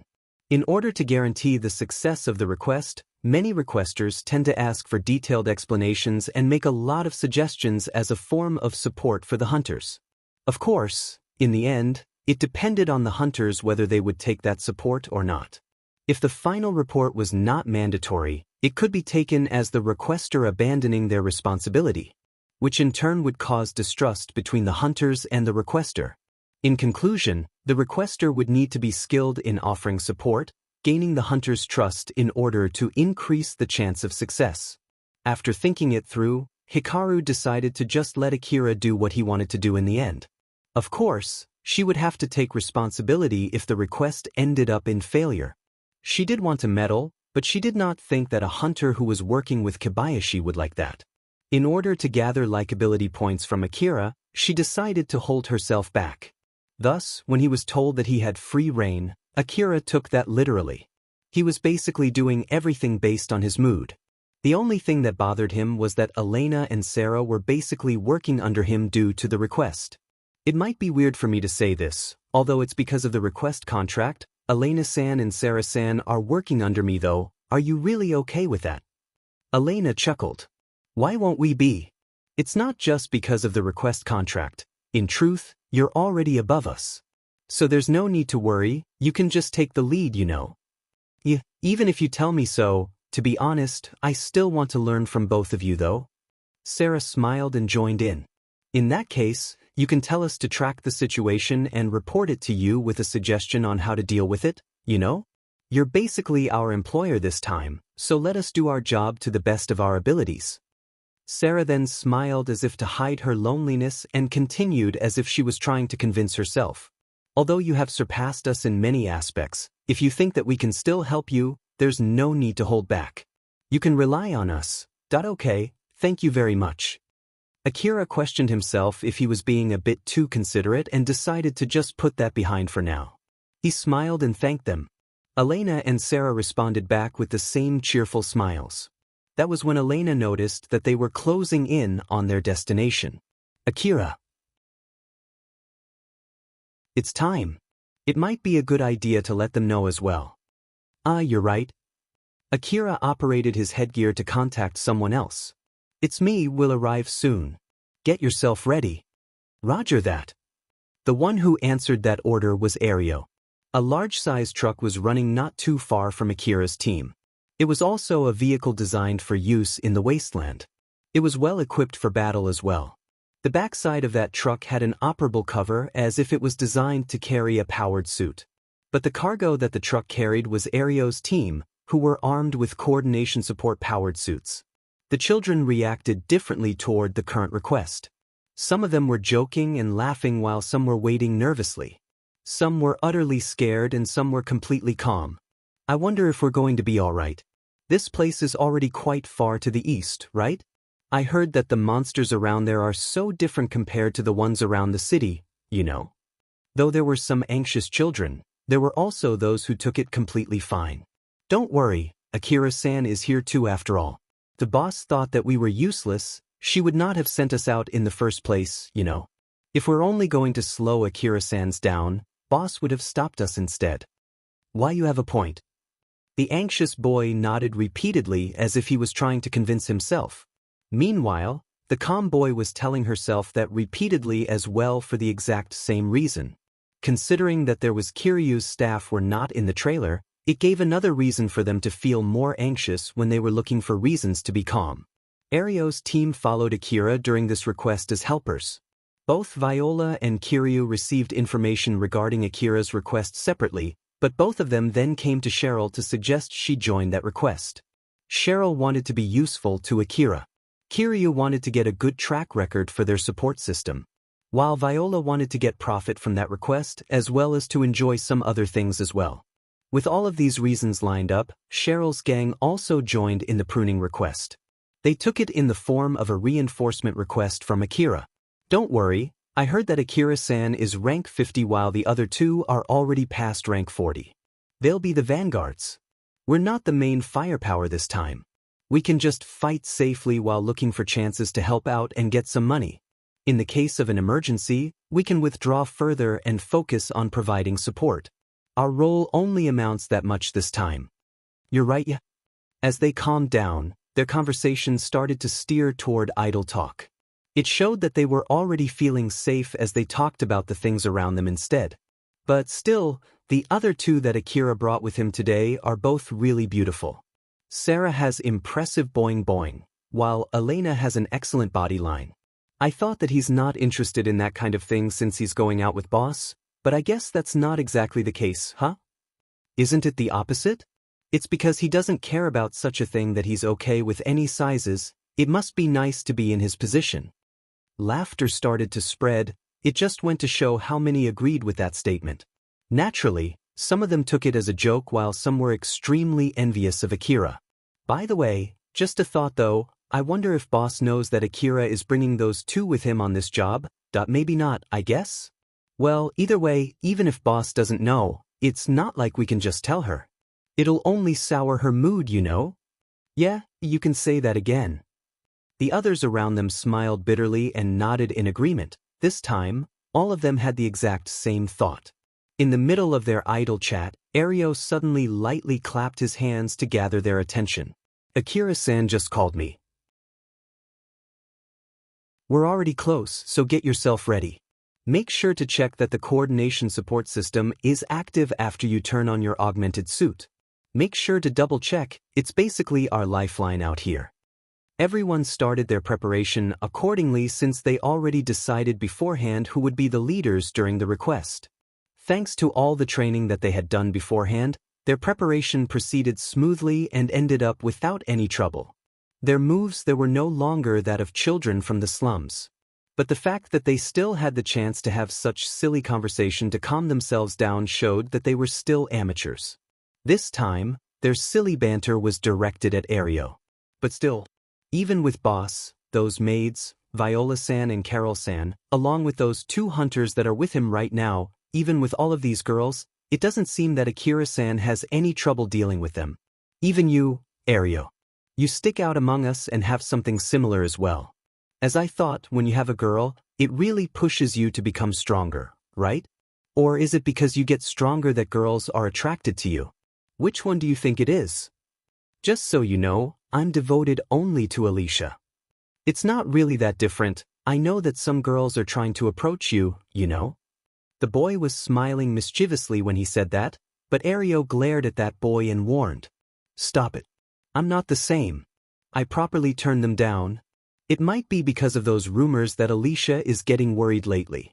It was tough calming her down, you know? Unfortunately, we can't understand the hardship of a popular guy. As that boy looked around, the other kids nodded in agreement. Although some of them also had a girlfriend like Ario, they were not that popular, so they had the right to agree with that statement. In reality, Ario really did not have the luxury to brag about his situation, so instead, he replied with a rather snarky remark. Humph, if you're really in a hurry, you can just ask Carol, you know? Suddenly everyone fell into silence. Ario immediately realized that he said something that he should not have and froze for a second. Did I take that back? What can I say? Never do that, okay? Carol was a beautiful girl with an excellent body. Most of her outfits were tailored to men's preferences. She was someone who was easy to get along with, and she knew how to get a conversation exciting. She listens when someone looks for advice and would give great advice. To top it off, for her side job, she would even take little to nothing as long as it was the money that her clients got from risking their lives. Though, this offer mostly extended to first-timers. Naturally, there were some who could not hold themselves back. They got too close to Carol during their joint activities in the gang and ignored Colbert's warning. Although the first go was cheap, the price quickly climbed up for the next time and subsequent times after as well. But even so, they could not forget that so-called heaven on earth and continued. Eventually, they started going out hunting for relics all by themselves. They worked hard past their limits to earn enough to somehow manage to continue. But of course, it was only a matter of time before everything spiraled out of control. Eventually, they could no longer earn enough money. If they were able to hold themselves back because they did not have enough money, then Colbert's warning would have been unnecessary. Unfortunately, that was not the case. Victims started to pile up as they got themselves killed out in the ruins. Some even went as far as to steal money from the gang, which Viola quickly noticed and gave their names to the gang. Even after hearing that, Carol did not change her attitude at all. Cheryl herself was troubled that more and more boys were falling for Carol just to meet their demise. She did make a contract with Carol though. It was so that she would not take the initiative and would not accept those who already had a girlfriend. But that was the furthest she could do. This was mainly because Carol threatened that if Cheryl put even stricter rules, then she would go for Akira instead. Thus, Cheryl had no other choice but to back off. After all that happened, Carol was well known to be a dangerous honey trap inside Cheryl's gang. You don't have to tell us that. We know well what happened to those who ignored Colbert-san's warning, right guys? He tried to mix a joke in his reply to lighten the mood and looked around to see if the others agreed. Of course, the other kids agreed with him. But among them, there were some who had a stiff, awkward smile when they nodded. Ario noticed a message from the coordination support system, so he changed gear and shouted, "We've arrived. Let's go. Get to your post." The trailer's side door opened up. Everyone pulled themselves together to get ready for work as they followed the command from the coordination support system. They got to their post and readied their grenade launchers. Not too far from the trailer, there were two other vehicles. One of them was Colbert and his team. They also participated in the current request. But their employer was not Akira, it was Cheryl instead in a form of a proxy contract with Akira.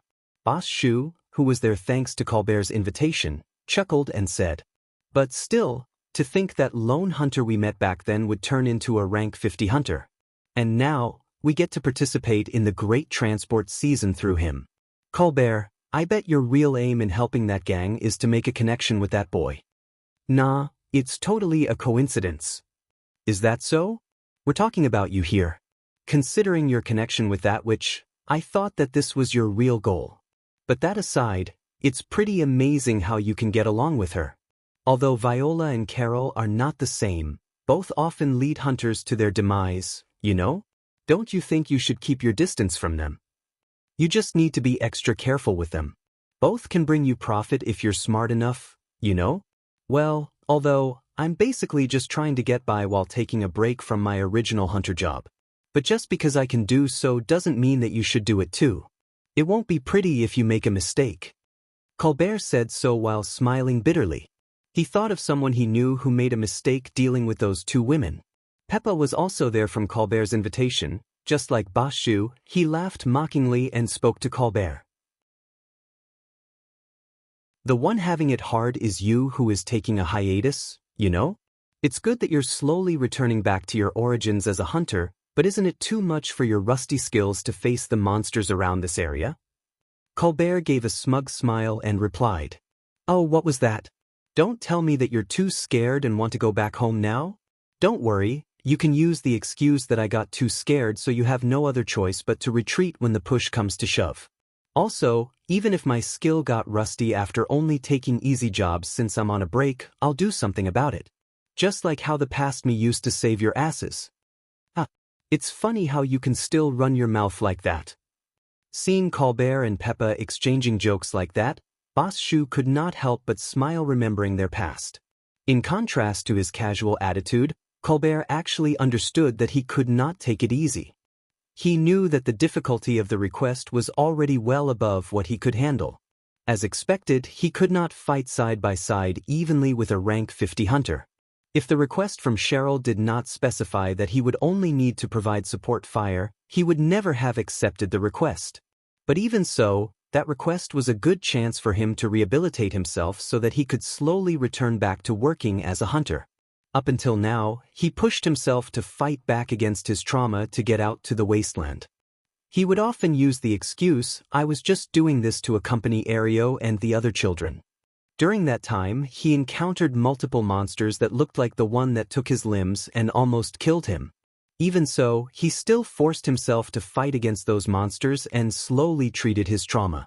When today's request came, he decided that it was his time to fully let go of his past and move forward.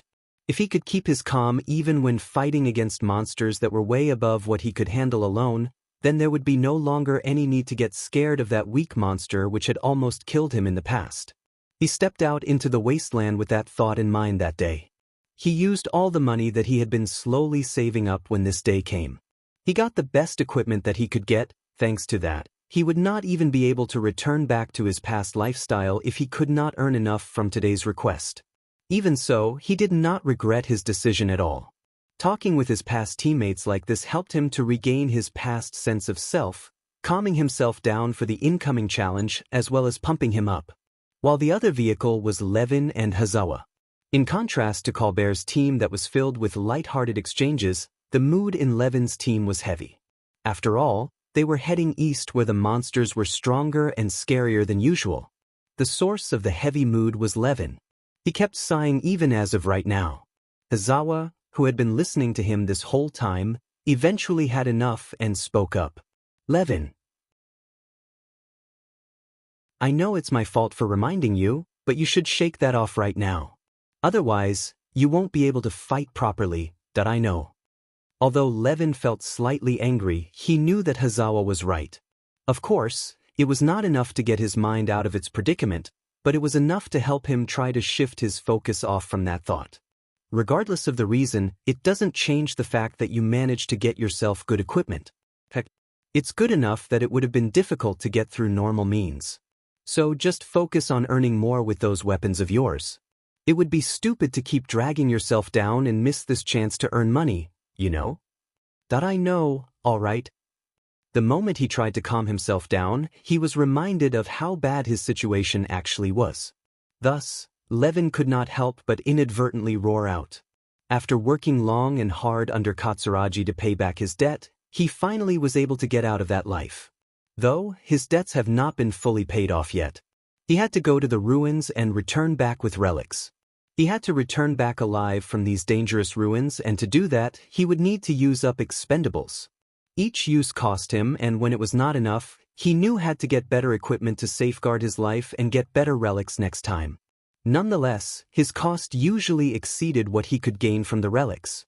Due to this, each time he was sent out, instead of reducing his debt, it was only piling up. But even so, his rank was increasing. Thanks to the debt, he did not have the money to spend on drinks, or women, or gambling. So the time that he used to use for leisure in the past shifted to work instead. With each expedition that he survived through, he returned back with better relics, which also slowly increased his hunter rank. That was when Katsuragi recommended him a set of equipment to match Levin's hunter rank. This was when he had just a little of his debt left. It would have been all for naught if he died after raising his rank that high. Moreover, he should be able to pay it back considering his earnings at the moment. In the first place, it would be stupid to die just because he did not have decent enough equipment after all that he had gone through. Levin's cautious nature pushed him to take up the offer even if he had to increase his debt even for a bit, and hoped that he would earn enough to clear away his debt. If Levin were to be frugal with his expendables for the sake of repaying his debt, he would take more time to fight against monsters. This would lead to a higher chance of getting injured, which in turn would mean he would have to rely on expensive medicines. So in the end, it would only end up increasing his debt instead. While on the other hand, Splurging money on ammo for the sake of safety would be directly translated to more debt. He also could not go to a safe ruin. This was due to his contract with Katsuragi, which stated that the ruins he could go to were under the discretion of Katsuragi. Levin himself knew that he had grown as a hunter, but he also understood that his debt was only growing bigger. If he does not do anything fast, it would be really bad for him. As he was agonizing over his choices, he went for some cheap drinks, got into some fights, and by pure chance, he met and consulted Viola, who was nearby at that time. Viola happily suggested a way out for him. It was to join all the debts from various companies into one place. Moreover, they were concentrated on a single legitimate loan company. The interest was close to zero, which made the company seem like it was Levin's sponsor. Thus, Levin was no longer controlled by Katsuragi and was able to get better equipment through the connections owned by that company. And then, finally, Levin's debt went past 300 million. It was the culmination of Viola's payment and the more debt from his new equipment. That sponsor corporation was Kiryu, and the new equipment was actually experimental products. Basically, he was participating in the pruning request for the sake of weapon testing. My debt with Kiryu doesn't have that strange rule like the one with Katsuragi. If the amount of debt passes a fixed limit, they will also give me some compromise to make sure that I would be able to repay all my debt. Kiryu itself will also cooperate in order to get good advertisement material for their products. If they can leave a good track record during the weapon testing, it should also increase my worth as a hunter and increase my hunter rank. Considering all of these benefits, that 300 million orum is not really that bad. Or more like, it can be taken as some kind of investment from Kiryu to me. I know that, but... Levin was once again reminded. Viola never lies in order to manipulate someone, but after a few days he started to feel anxious. And finally, that day, after Hazawa asked him where he got all of his high-quality equipment from, Levin was reminded that Viola's help never came for free. It always had some kind of string attached. Kiryu itself was a decent and honest company. Compared to other individual lenders such as Katsuragi, it was obviously a better choice to borrow money from them. Levin had no complaint regarding the matter. But still, 300 million orum was not a small amount. Each corporation had different ways to collect their loans depending on their size. Or at least, they would always have a connection to certain debt collectors. If it was a debt collector sent by individual lenders like Katsuragi, he at least would have a chance to fight back. However, that was not the case when it was against a large corporation like Kiryu. At the moment, he was given special treatment since he was helping out with the weapon testing. However, if he could not deliver good results during the testing, or if the corporation decided that he was useless during the testing, he would lose that special treatment. That would be the moment when Kiryu's debt collector would come for him. That would also mark his end. What awaited him after that was the same thing that happened to those that attacked Cheryl's base the other day. He would have preferred death instead of having to go through that fate. After Hazawa pointed that out, Levin finally realized just how dire his situation actually was. If he could not perform well in today's weapon testing, it would end up really bad for him, and that possibility sent a shiver down his spine. Hazawa tried to calm Levin down for the sake of his own safety as well. Your new equipment has that coordination support system, right? It's a support system that includes augmented suits maneuvering support. It's the same system that those brats are using, right? Yeah. I heard it's a version of that system with some extra adjustments. After all, unlike those who are working in a huge team, I'm working alone. I think it's to create a system where you can join the other already working network under the same system when it's needed. Considering that there are hunters further to the east who prefer to work solo. They developed this new option to attract them, and they also mentioned many other features as well. It's good enough to turn those brats who were moving like amateurs not too long ago to be decent enough to bring out for this request. I'm sure it'll work like magic for an experienced hunter like you. Especially since you have gotten a lot stronger as a hunter recently. So I'm looking forward to your performance.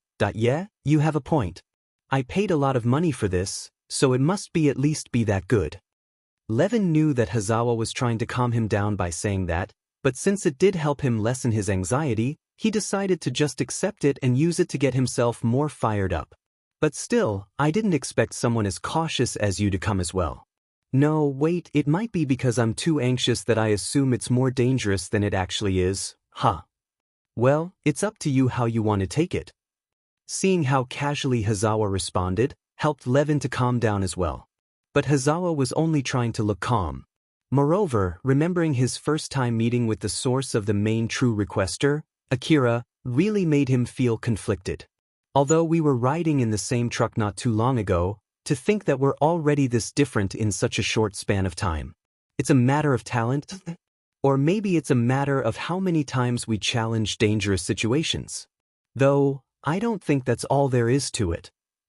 It was a mix of envy and jealousy towards someone who overtook everything that he had worked hard to achieve. Constant victories over the life betting gambles was an obvious route to reach glory. Although he had given up in the past, it seemed that he still had some admiration, or even hope, to reach that glory. Being cautious was nothing more than an excuse to be a coward. He had fallen from grace compared to his past self. He thought that he did well dragging himself out of that hole. Although he was able to reduce the times when he hid behind the word caution, he still could not return back to those hunters' activities that proactively chase for greater glory. But as of late, there were way too many big incidents around Kagamayama City. Many hunters died in those incidents. Half-baked caution would only lead to death. Being overly cautious would mean that he would not even be able to go out of the city.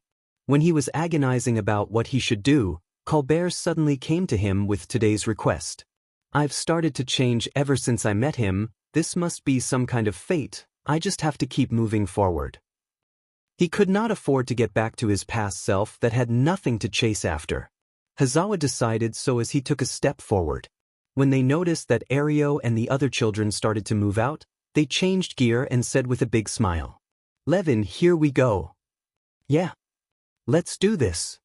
Levin tried to fire himself up by saying so as he pulled out the large-sized gun that he saved for that day. If he could not earn enough today, then there would be no tomorrow for him. That thought filled his mind as he had a grim look on his face and fought with the ferocity of a cornered man.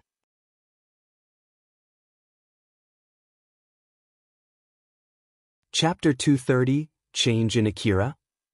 Old world cities were spread across the wide wasteland.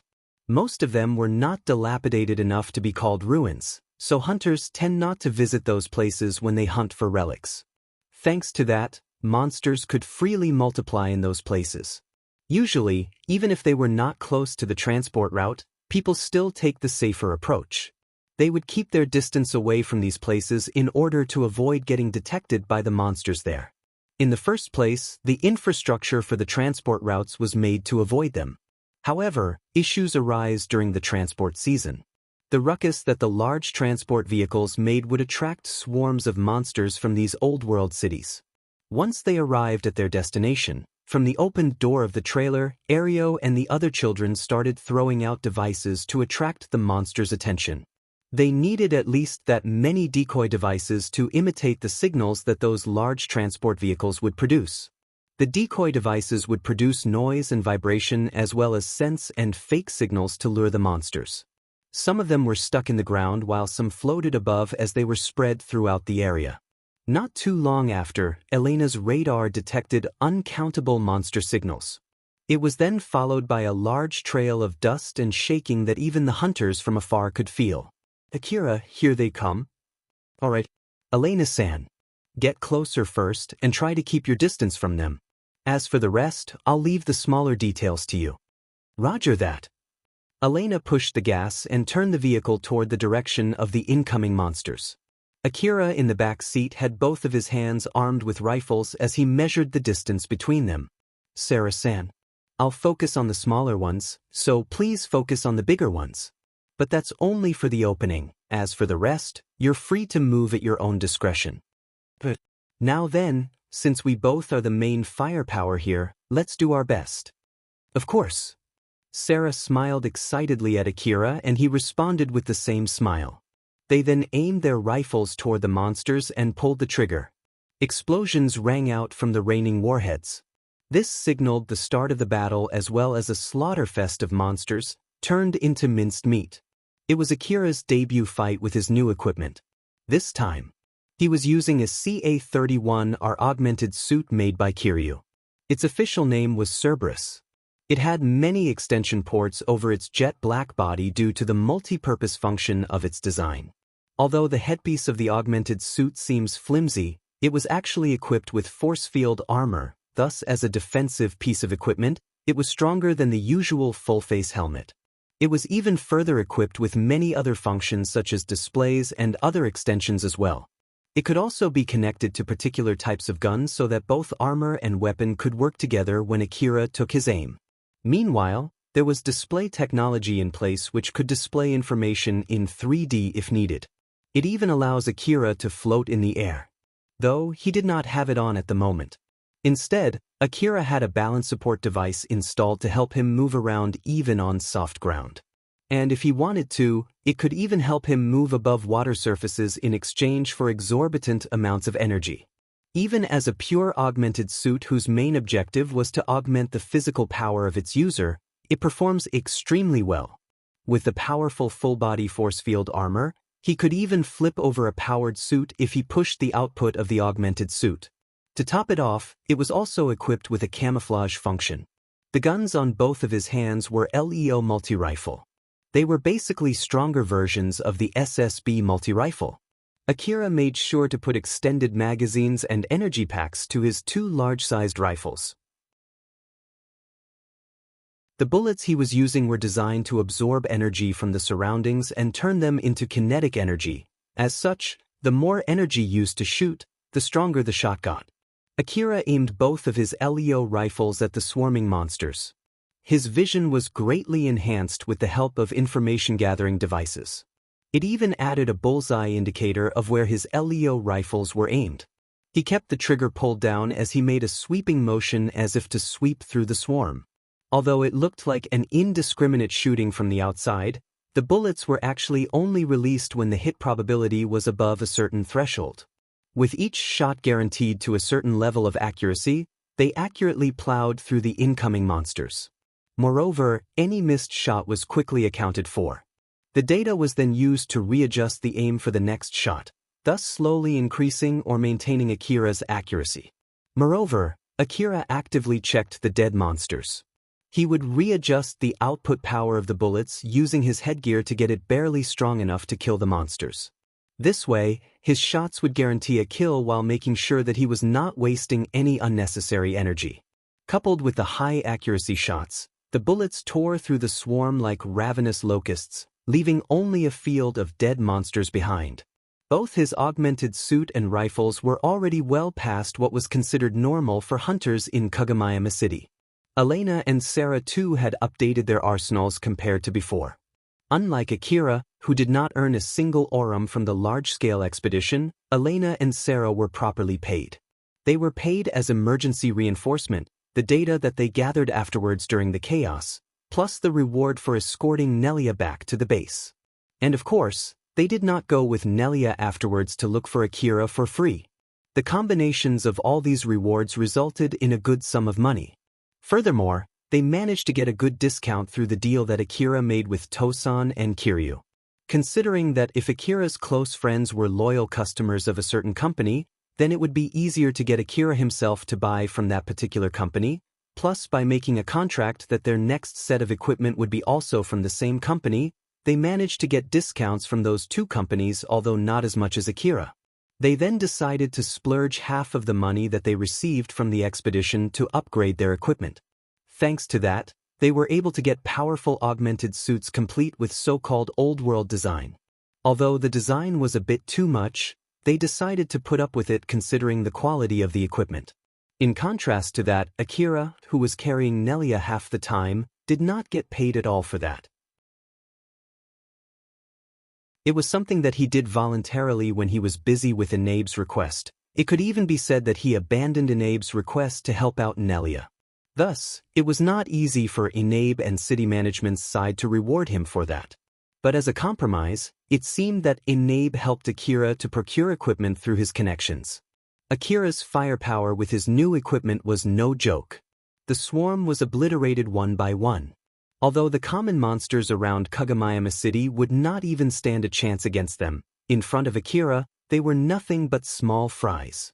Both the colossal beasts and the armor-covered robots were indiscriminately devoured by the explosions and shredded to pieces. Although they had the upper hand, Akira's team still could not call it an easy fight. The decoys lured in a continuous flow of monsters leagues above those that they were used to fighting against around Kagomayama City. As expected, they could not face all of them on their own. The monsters that Akira's team missed fell to Ario's team and Colbert's team to deal with. Of course, these monsters were extremely powerful from their point of view. They were desperately trying their best to fight back. The monsters, which took a detour from the Annihilation Circle with Akira's team at the center, were rained down with explosives by Ario's team from the trailer. Don't stop shooting. And don't mistake your target. Keep following the order of priority. Just because Akira-san's team prioritizes taking out monsters with a long-range weapon, that doesn't mean that we can take it easy. Focus first on the monsters indicated in the Coordination Support System. The Coordination Support System focused the firepower on the monsters with guns and cannons. Although shooting from a moving vehicle lowered their accuracy, they dealt with that by praying over the whole monsters instead of aiming for their individual cannons or rifles. The trailer was protected by portable walls equipped with force field armor. The portable wall was made of plastic-like, transparent material which did not impede vision. Ario's team were shooting through the gap of these force field walls. Some of the monsters that slipped through the barrage shot back at the trailer. The bullets hit the force field armor. Their kinetic energy was converted to a blinding light that soaked the area. Although no one was injured, the force field provided no defense against the terror and the shock they felt. Replace the wall quickly. They won't be able to take another shot. Hurry up. They quickly went to grab another portable wall, placed them behind the hit wall and pushed them forward. The old portable wall slid over and fell off the trailer. Seeing that, another boy bitterly smiled and shouted to hide his fear. We're doing something crazy, aren't we? This thing costs 1 million orum each, right? And we're just throwing them out like this, you know. The other boy shouted back excitedly. I heard that these are from Kiryu and it was cheaper since we bought them in bulk. But if you say so, even the bullets that we're using actually cost 1 or 2 million orum per shot if we buy them ourselves, you know? That's wicked. It's as if we're throwing away money. The bullets are cheaper since Akira-san has a special discount only for high-ranking hunters, or so I heard. Even that 5 million orum per shot anti-force field armor bullet only costs 500 orum for him. The heck? That's even crazier. I feel like we can get a lot of money if we hide just a single bullet and sell it ourselves later. Pretty sure Akira-san would slaughter you if you do that. Do you seriously still want to do that? Like hell if I would. That's basically a death sentence, you know. The reason they could just laugh it off was because both of them were just joking and had no wish to try that at all. It was not about being an honest person. Stealing anything would mean mocking Akira and Cheryl. One thing for sure, it would not end pretty. That was why none of them even thought of trying to do that. They said that we'll get paid based on how many monsters that we kill, so let's just focus on them and earn more.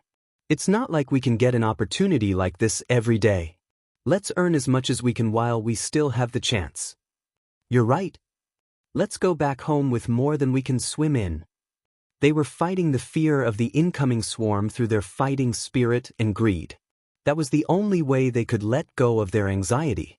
By the way, Colbert-san and the others don't have this support system too, right? Yep. The reason why Kiryu is sponsoring us is simply because it would leave a bad track record if we get killed here. But still, they have killed more monsters than us, right? Although we have more people here and our equipment are not that different in terms of quality. Well, I bet it's a matter of skill. It's true that we're stronger than before, but just look at Akira-san. There's always a bigger fish. The hunter world was not that naive. Equipment would not be able to compensate for everything. But at least it would give them enough of a chance to fight back and survive. The children were reminded of the harsh world of hunters, the gap between them and the other proper hunters as they fought desperately. As for Colbert's team, they brought in equipment that would be enough to hunt bounty monsters. But it was difficult to use such powerful weapons at such close range. But it still did not change the fact that they could be used to kill monsters. Seeing Colbert shooting the monsters with such excitement, Boss Shu and Peppa could not help but smile happily. Although he was facing monsters that were clearly more ferocious than the one that almost killed him. Well, you're doing pretty well for someone who just recovered from his trauma. There's no need to be that desperate, right? Colbert replied to that light jab from Peppa with another light jab. That doesn't sound convincing at all coming from someone with a lesser kill count than me. Don't worry, as I said, I will do something about it even if your skills get rusty, yeah? Yeah, just let the dog bark. Just watch, I'll overtake your number in no time. That was when Boss Shu interjected. By the way, Colbert, Levin has quite a powerful rifle. At the moment, he has killed the most. If I'm not mistaken, he has a huge debt, right? So how did he get that weapon? I'm seriously getting interested in all your connections, you know. Colbert smiled bitterly. I don't really recommend doing the same thing he did. He basically mishandled Viola. I don't know all the details, but it seems like he has ended up 300 million aurum in debt. That is in exchange for his equipment. Peppa, who was listening closely, could not help but to raise his eyebrows. 300 million? The lender is Kiryu. I heard that he's doing a job for that company, you see. After all, there are many ways to collect debt from a hunter who can't pay it back with money. It's 300 million we're talking about here. Whatever fate awaits him if he can't pay back, it won't be pretty. Peppa, if you're interested, I can still go ask Viola, you know. Colbert smiled provokingly. But as expected, Peppa would never dare take up that challenge. No thanks. Thought so. Well, although I said 300 million, I'm sure someone as strong as Akira would not have any trouble paying that back. Colbert glanced at the radar. Although monsters were flowing endlessly from the edge of the radar, half of them vanished the moment they entered Akira's range of fire, creating a circle sterile of any monsters with Akira's team in the center. This is the power of rank 50 and 40 hunters, huh? They are no joke at all. Colbert could only swallow his pride. There was not even a shred of envy. He then returned his focus back to his own battlefield as he fought together with his team against the incoming swarm.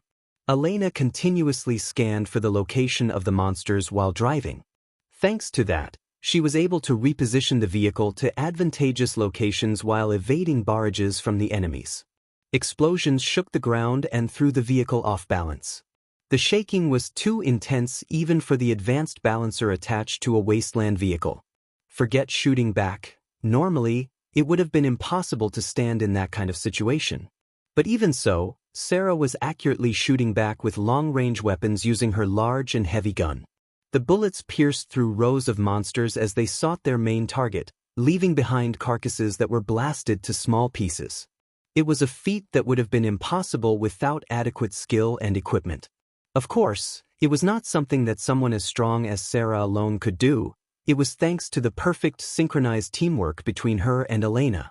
Elena's skilled driving always put Sarah in an advantageous position, while Sarah always kept the route that Elena would take clean of any monsters. This made it easier for Elena to reposition the vehicle. They did not even need to exchange words. The experience that they had from working together for years allowed them to understand each other without saying anything, allowing them to work efficiently as if a single cohesive unit. Elena and Sarah understood that very well. That was why they were amazed that Akira could adapt to their teamwork with no problem at all. Sarah smiled as she glanced at Akira and complimented. Akira, as I thought, you've really become strong. Well, I splurged all my money for my new equipment, after all. It would be all in vain if I only stayed as strong as before. Akira's augmented suit was equipped with extensions to keep his feet on the ground as well as to keep his balance. These two extensions were no doubt helping him tremendously in taking aim, even when the vehicle was shaking intensely. Not to mention, both his rifles and the ammo that he was using were stronger than before. All of these factors helped him annihilate the monsters in front of him. Naturally, it still required a skilled user to pull off what he did. It's already amazing enough that you've mastered using your new equipment, you know. Since you're that strong, it's okay to say that you're amazing yourself from time to time, you know. As Sarah said that, she remembered the past Akira, who always looked down on his own strength. She thought she might have said something that she should not have. But against her expectation, Akira did not seem offended at all. He instead replied with a smile. Considering that I still want to get stronger, I would have to say that I still have a long way to go. Although Sarah did not expect him to reply in such a manner, she thought that it was a good change and countered with her banter. Elena, Akira is saying that we lack ambition to get stronger. No. I didn't mean that at all. Seeing Akira flusteredly tried to deny it, but Elena smiled mischievously and continued. He said that? Well, it can't be helped then. I guess we should work harder to satisfy this rank 50 hunter. Sarah, I'll go faster. Roger that. Elena accelerated the vehicle even more. She started aiming to take down the monsters that she originally planned to leave to the other teams. Their position changed from holding back the incoming swarm to actively chasing after the swarm. She dialed up the machine gun that she was set to be on low, believing that they could just leave the small fries to Akira. Sarah also responded accordingly by increasing her firing rate. Akira glanced at Sarah and Elena, who seemed to be having a good time there, and smiled wryly. Nonetheless, he then also started firing more intensely as if not to lose to them. Although it seems like he was randomly sweeping around with the two LEO rifles in hand, he was actually trying to aim as accurately as possible. More than half of the bullets accurately hit their targets due to the aim adjustment function of his augmented suit and aiming device, as well as Akira's own compressed time perception. Akira, although you are only doing it slightly, you're basically maintaining your time compression at all times. Are you okay? I'm fine. For some reason, I don't feel much burden from doing time compressions ever since that expedition. I wonder if I got used to it after I forced myself to use it for an extended period of time back then. I'm pretty sure that's one of the reasons. One of the reasons? Are there other reasons as well? It's not like you're doing something with your support to lighten my burden without me knowing, right? Yep, there are multiple reasons for that. Of course, your body is getting used to it after using it so many times both for real fights and in training. You might have figured out the ropes. But with that being said, it's not okay to think that you can get even stronger by doing reckless things when you lose my support, okay? I know. It's not like I want to go into a fight without your support. Having you around is a huge help, you know? Is that so? Thanks. But still, since you have me around, how about I change my outfit to something more extravagant, with more exposure that will make a more refreshing impression? Thanks, but no thanks. Good grief. You won't even pay attention to my beauty? That part of you doesn't change at all. Alpha then smiled at him, who even had the leeway to indulge her in silly banter even when he was in the middle of a battle. In reality, the main reason why Akira's time compression did not place much burden on him ever since the large-scale expedition laid elsewhere. It was the drug that Tsubaki gave him. Akira, who took that drug, was healed back under the old world standard, which meant that it also fixed something in his brain. The prolonged use of time compression would strain Akira's brain, which eventually resulted in damages. The drug that he took healed that damage as well as assimilated into the damaged part and strengthened it so that it would be able to withstand more strain. Moreover, the drug even healed Akira's imperfection as someone who could connect to the old world domain. Due to this, the security portion of Akira's brain was rewritten and upgraded, but as a side effect, it limited Alpha's connection to Akira. Since the drug basically cut off Alpha's complete one-sided control on Akira's bandwidth, it left a noticeable effect on Akira. Even if the subject gave permission to use all of his connections, rules placed constraints that made it impossible to do that in one go. When Alpha met Akira for the first time, she used excuses such as that he was too weak and such an act was necessary for the sake of preserving his life. Therefore, she was able to gain permission to establish a strong connection with Akira. She then used that as a way to wrestle more and more rights over time. This was the reason why she was able to monopolize Akira's bandwidth. But with the repaired security feature and how Akira was able to perform extremely well even without her support, Alpha no longer had those rights anymore. This was not a complete coincidence. Half of it was due to Tsubaki's scheme. She originally planned to prepare Akira such that she could connect to him if he had accepted her offer back then, while the other half was simply Tsubaki harassing Alpha. With this, Alpha had to readjust her plan. She had to wait until she recovered her monopoly on Akira's bandwidth before she could bring him to a certain ruin. Alpha was especially worried that there would be more unexpected turn of events regarding Akira. After all, unexpected meant that she could not control it. So in order to regain her control over Akira, she was observing Akira closely.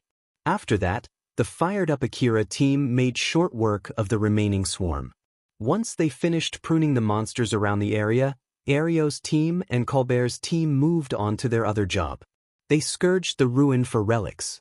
Although there were still some valuable relics left in that ruin, most hunters thought that it was not worth the trouble gathering them due to the powerful monsters living in the area. But after the pruning, the monster density in the area was greatly reduced, though only for a short time. With more than half of the monsters in the area dead, they were free to gather relics left in the ruin.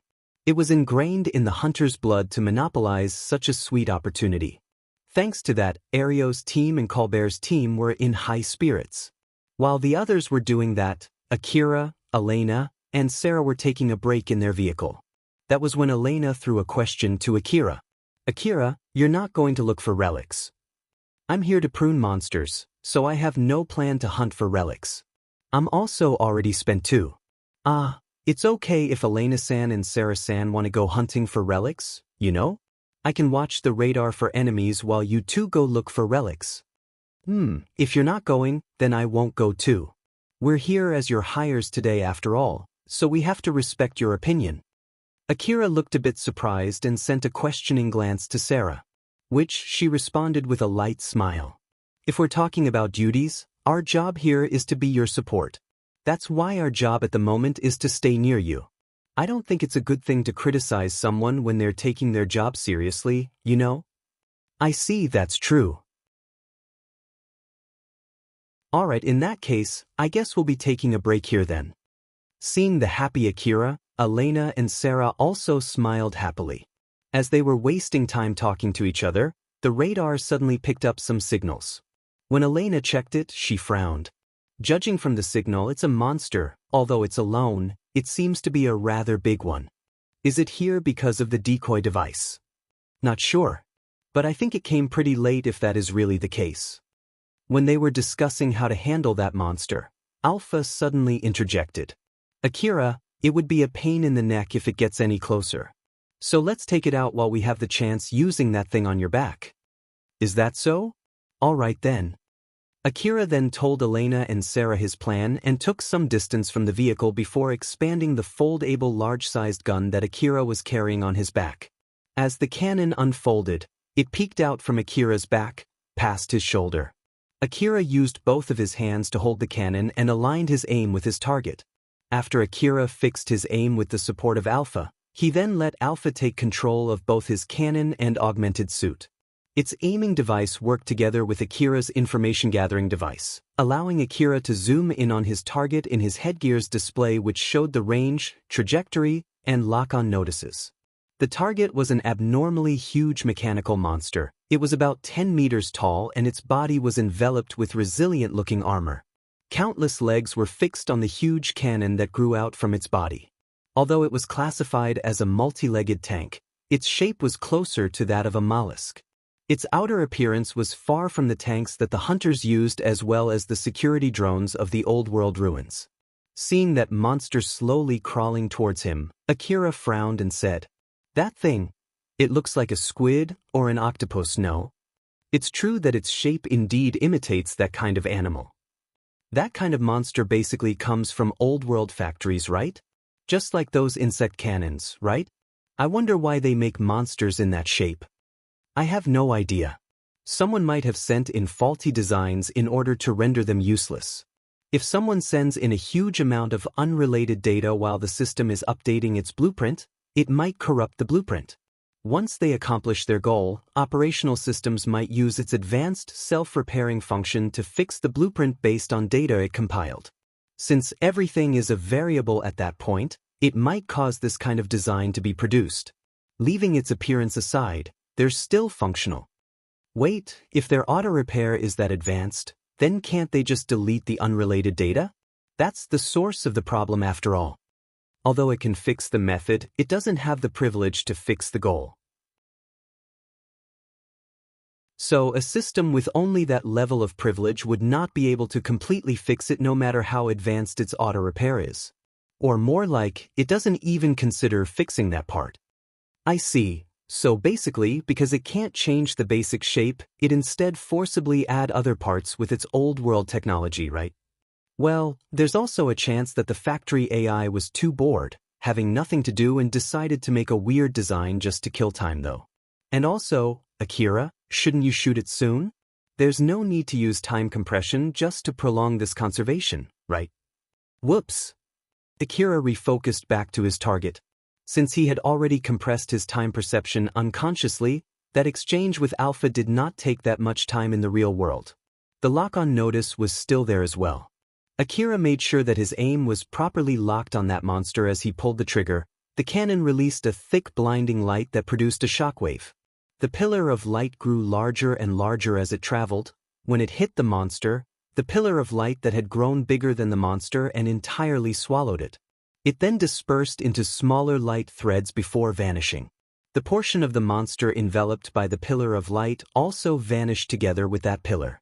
There were only the legs left behind, as if its upper half was sliced through with an extremely hot object. The weapon that Akira just used was an AD anti-material cannon. It was one of the extension parts of his CA-31R augmented suit, and it was made to be used in tandem with that augmented suit. After his experience fighting Zalmo during the large-scale expedition, Akira was looking for a weapon with enough firepower and accuracy to take out a powerful opponent while still small enough to be carried around. Thus, he ended up with this cannon, which was also his trump card at the moment. Normally, it would only be used by the hunters who work in the far eastern part of the Eastern District. It was produced with a limited supply. Kiryu would not sell such equipment to hunters below rank 50. Of course, the ammo was equally expensive as well. When Akira realized that he just shot an ammo with the firepower that matched its price, he was surprised by how powerful it was. As expected, it's really powerful. I guess that laser cannon name is not just for show. To be more precise, it just looks like a laser because of the leftover warhead turned into particles of light. So, it's technically not correct to call it a laser. After all, it's not like it is shooting out plasma. We're hunters, after all. We don't really care about the details as long as it's strong enough to kill monsters. Aside from the price of the ammo, my only worry is probably how dazzling it will be if I use it during the night. Since it will also annihilate everything around me, I can't use it while I hide. The moment Akira released his grip on the AF anti-material cannon, it retracted and returned to its folded state on Akira's back. So the hunters in the Far East shoot this kind of thing around as if it's normal, huh? No wonder they're treated like a walking powered suit or a tank. I can't understand how hunters would want to go to such a place on their own volition just because they have a high enough hunter rank. Oh my, to be honest, I hope that you would aspire to be one of those hunters though. Yeah, I know. I'm doing my best here to satisfy your expectation, so it would be great if you would wait patiently. Alpha smiled at Akira because of his growth. In contrast, Akira returned back with a bitter smile. That was when Hikaru suddenly called him. This is Hikaru. It seems that a large-sized Ocpolos monster is heading in your direction. It came from area E1173, which is 3 areas away from the area assigned to you. I just got a report from the hunters responsible for that area. It seems that there were too many monsters for them to handle, so some monsters ended up escaping to other areas. It's far stronger than the other monsters in that area, so I think it's better if you get away from there. The other hunters responsible for the other areas also avoided that monster. Hurry up and retreat. I can send reinforcements to help you run away if you need assistance. Do you need me to do that? How many? Is it in a big swarm? Just one. But it originated from the area further to the east, so it's abnormally stronger compared to the other monsters around your area. In the worst-case scenario, it might even be more formidable than a swarm of monsters in your area. I actually just shot down a monster that looks like an octopus, or a squid. Are you talking about that one?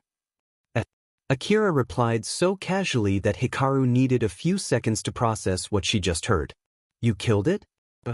Can you send me the data? Akira proceeded to send the data. Hikaru went silent again for a while before replying in a rather surprised tone. Yes. That is the monster from the report. They mentioned that only one got away and they have confirmed that as well, so it should be okay now. They actually sent a few hunters to hunt for that monster, but I've already informed them that the monster has been slain. There was another pause before Hikaru continued. This time, she sounded apologetic. And also, I'm sorry. I underestimated you. To be honest, after hearing that your payment for the large-scale expedition was all converted into hunter rank, I thought you were not that strong. Well, you're not mistaken, so don't worry about it. Although I did say I killed it, I had to use my expensive trump card to do that after all. Well, if you still feel sorry for that, I hope you'll help me to get a better reward so I don't end up in red after using that expensive trump card. Since Akira sounded like he was not offended at all, Hikaru's voice returned back to her usual tone. Sure. I'll do my best so you can look forward to it. Later then. Hikaru then closed the call there. After that, Akira frowned and mumbled. So Hikaru also did not expect that monster to be here. I guess that's just how strong that monster was. For some reason, I always get stuck in this kind of situation, don't I? Alpha smiled amusedly and answered him. Well, it's business as usual for you. So it's no problem at all as long as you're well prepared. Aren't you glad that you are? Akira chuckled. Although he could agree with that statement, he still felt conflicted to just brush that aside and accept it as his normal.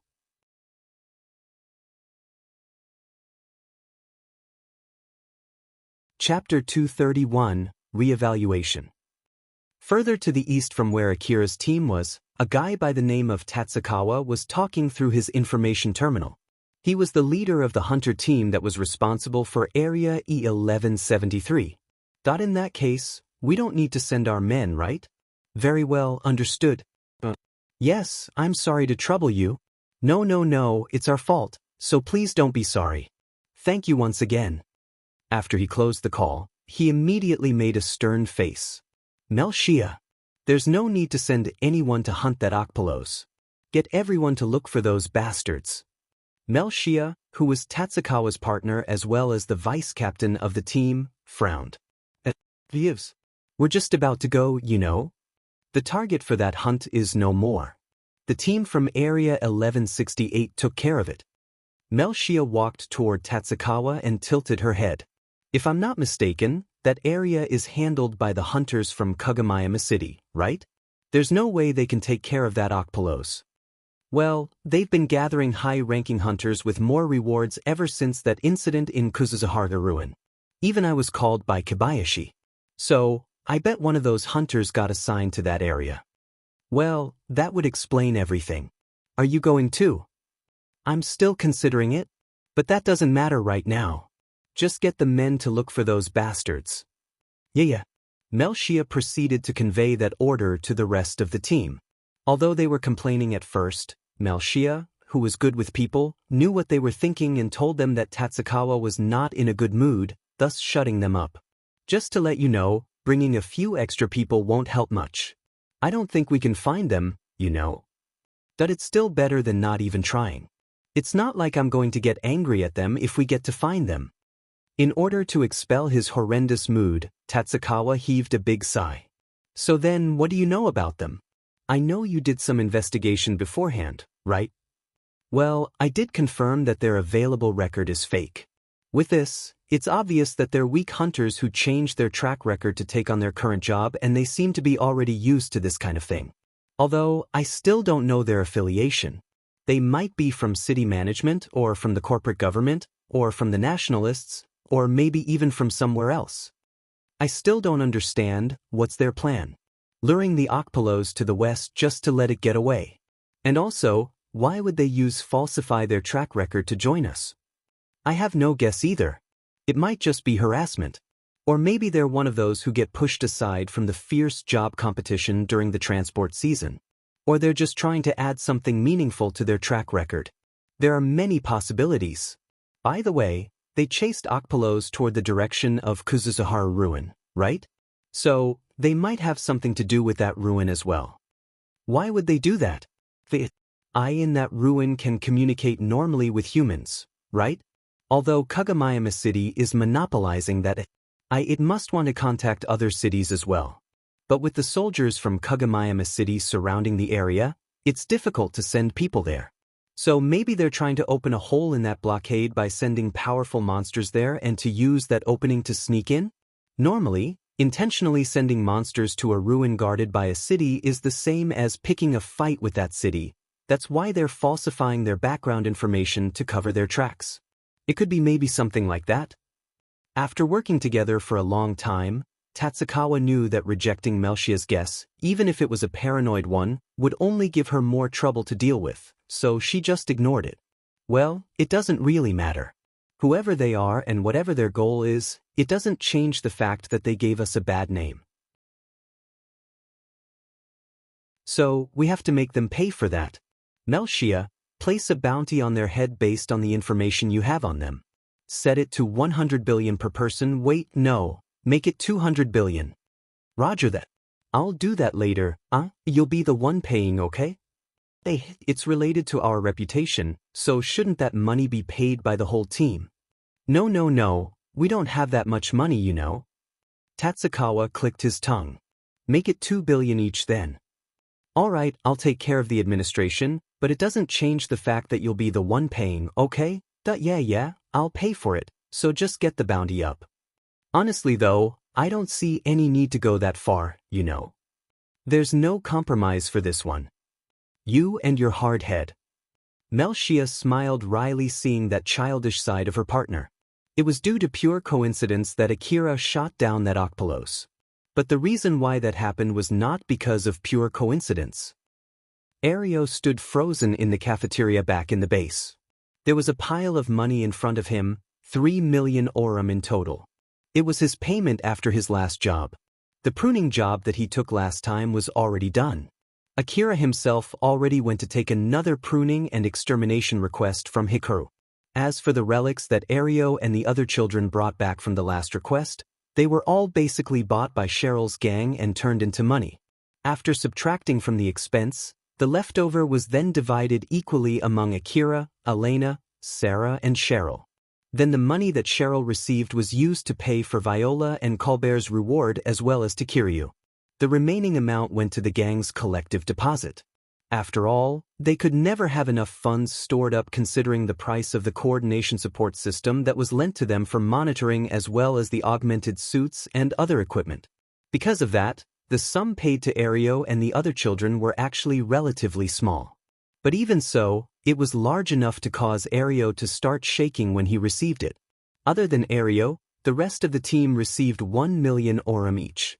Although all of them had their bank account made when they registered themselves in the Hunter office as hunters and were able to receive the payment from direct transfer, in order to maximize the shock effect, Cheryl gathered everyone in the cafeteria and handed over their payments one by one. Thanks to that, most of them looked like nervous, suspicious individuals with that large pile of money in hand. Alicia sat down next to a flustered Ario. Alicia, who was one of the officers on the managerial side of the gang, had to deal with money on many occasions. Thanks to that, she had built up a level of resistance against something like this. In contrast to Ario, who was greatly flustered, Alicia was sitting next to him, completely calm. Ario kept looking around, alternating between the money in front of him and Alicia. Alicia, is there anything you want? Your safety, I guess. Ario did not expect that answer from his girlfriend and was taken aback a bit by it. After he managed to somehow calm down, he looked at Alicia once more with confusion still etched on his face. Alicia then whispered, "Even if we use it to buy medicine, this much will only get us 3 boxes, right?" That might be true. But it's still a huge amount of money, you know? At least that is the case for us. After Ario said so, he could feel the worth of the 3 million orum in front of him drop. No matter how many times he looked at the pile in front of him, it would not shock him again the same way it did the first time. Seeing that, Alicia knew that she had successfully changed Ario's view of money. She then stared at Ario and said, "Yes, it is. But it's still not enough to endanger your life. So please don't think of joining Akira-san's job again just for this amount, okay? I know that you couldn't refuse because it was the boss order, but please do your utmost effort to return alive. Not for money. Of course. Ario gave an honest smile. Alicia responded with a similar one. That aside, it's money that you get from your hard work, so I think you should use it for yourself, but if I may, I want you to use it for your safety. Everyone used to ignore us in the past, but ever since the transport season began, there are many new people coming to the slum. I'm sure I don't even need to tell what might happen to a slum kid carrying 3 million orum around. You have a point. Well, I do think that it should be okay during my guard duty as long as I have that augmented suit on. We cannot use that augmented suit unless it's for gang-related work. It's the gang's augmented suit after all. They might kick you out if you use it without permission. I think you can use this amount to buy other equipment from Katsuragi or use it to get a rental augmented suit. You can also add it to the gang's collective budget. Boss will be happy to hear it, and she might allow you to borrow some of the gang's equipment. I can put in some good words too if needed. I can also use my money too in case she says that the gang doesn't have enough budget. That's also a good idea. What should I do? Seeing that Ario was starting to think about how to use the sum he received, Alicia was relieved in many ways. Her boyfriend, Ario, was able to return alive after going out on a hunter job with someone who she considered a madman. Moreover, he had calmed down from the initial shock, so there should be no need to worry about the danger of suddenly getting that much money. To top it off, although it might be just a selfish wish of hers, it seems that Ario did not have any plan to use that money for other girls. Though she felt a bit guilty about it, she was still relieved. Due to her contract with Cheryl, Carol was at least banned from messing with any gang members who already had a girlfriend. But there was a loophole in that deal. If the other party insisted that he did not have a girlfriend or had broken up with his girlfriend, then Carol had free reign. Girls in the gang were afraid of that. They were trying to find a way, through trial and error, to prevent Carol from getting her hands on their boyfriend or the boy that they liked. Akira placed a 1-week gap between each pruning job, which always take place with Elena and Sarah. As long as Akira himself was not badly wounded, he actually had no problem doing it every day. However, afterwards, he had to replenish his supplies through Shizuka's shop. Although he did pay them up front before he made the order, he still could not get all the supplies right away. Moreover, considering the time that Elena and Sarah needed to recover from their fatigue, he could not afford to shorten the gap any further. In reality, one of the reasons for the gap was because Shizuka, as well as Elena and Sarah, thought that it was extremely likely that Akira would decide to go to the wasteland every time he had some free time.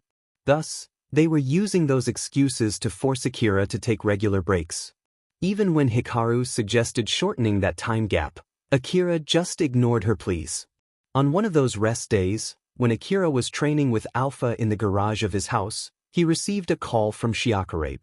The content of the call was a simple wish to meet if Akira had some free time. Although Shikarabe asked in a casual manner, Akira could feel that there was something serious he wanted to talk about. Akira did find it weird, but he still decided to go and meet him. Night in the entertainment district was still as busy as usual. Many hunters were enjoying their drinks or the girls of the red light districts. Meanwhile, there were some of them who were only passing through on their way back from the wasteland. Akira waved between those crowds as he walked toward the bar where he was meeting Shikarabe at. But it did not take long for him to notice that there was something strange, and the source of that feeling became obvious after he took a few more steps. Alpha, people are avoiding me, are they not? Well, it can't be helped. You're basically flashing your expensive equipment out in public after all. Akira was using his CA-31R augmented suit and carrying 2 LEO multi-rifles. It was understandable for people to take him as one of those hunters who were originally from the East. Even if they did not understand the exact cost and value of Akira's equipment, they knew that what he had on were on a completely different level compared to the common equipment in Kagomayama City. It was not a big mystery that Akira was a high-ranking hunter based on his appearance alone. Many hunters in the entertainment district were drunk. Among them, high-ranking hunters tend to look down on the hunters of Kagomayama City. Therefore, those who did not want to get in trouble with those high-ranking hunters were keeping their distance from Akira. that I guess I should buy a coat next time. If I'm not mistaken, one of the options that came with this augmented suit was a defensive coat. Wait, no, I guess it's useless if I use that coat, huh? It's better than using a cheap coat, making you seem weak and getting others to pick a fight with you, right? Although it's thanks to your equipment, isn't it great that people finally stopped looking down on you? I think it's better for you to just get used to this kind of thing. I see it. You're right. This is better than having them coming at me. I'm also planning to get better equipment as well, so it's true that it's better to get used to it from now. Akira also thought that he would rather have people actively avoiding him instead of going at him. Thus, he just shook that off from his mind and moved on. Because of that, he did not notice the other reason why the hunters were avoiding him. Ever since Akira accepted the fact that he was no longer a weak slum boy, strange changes have been happening to him. Others around him started perceiving him differently. He turned from a hidden landmine into an unearthed landmine. So, it was given that those who did not want to step on a landmine even by pure coincidence would keep their distance from Akira. Akira eventually reached his destination. It was the same bar that he visited the last time he had gone to meet Shikarabe. But this time, the master did not tell him to leave. Instead, he took him to where Shikarabe was. Shikarabe then sent a glance to the master of the bar and he just left. There was more than one person in the room Akira just entered. Those inside did not seem like they were in a bad mood, and they were not as rowdy as the others in the bar. It did not feel like they were in deep trouble as well. However, it was obvious that they had something preoccupying their minds. Shikarabe was exuding that kind of feeling. You're here, huh? I'm sorry for asking you to come here, we can talk later, so can you finish your talk with Arabe first? Long time no see, please. Take a seat. Sure, okay. Akira was a bit bewildered, but he still took a seat. Shikarabe took a sip of his glass and glanced at Akira. Do you want? Right, you don't drink, right? Well, they have non-alcoholic drinks as well.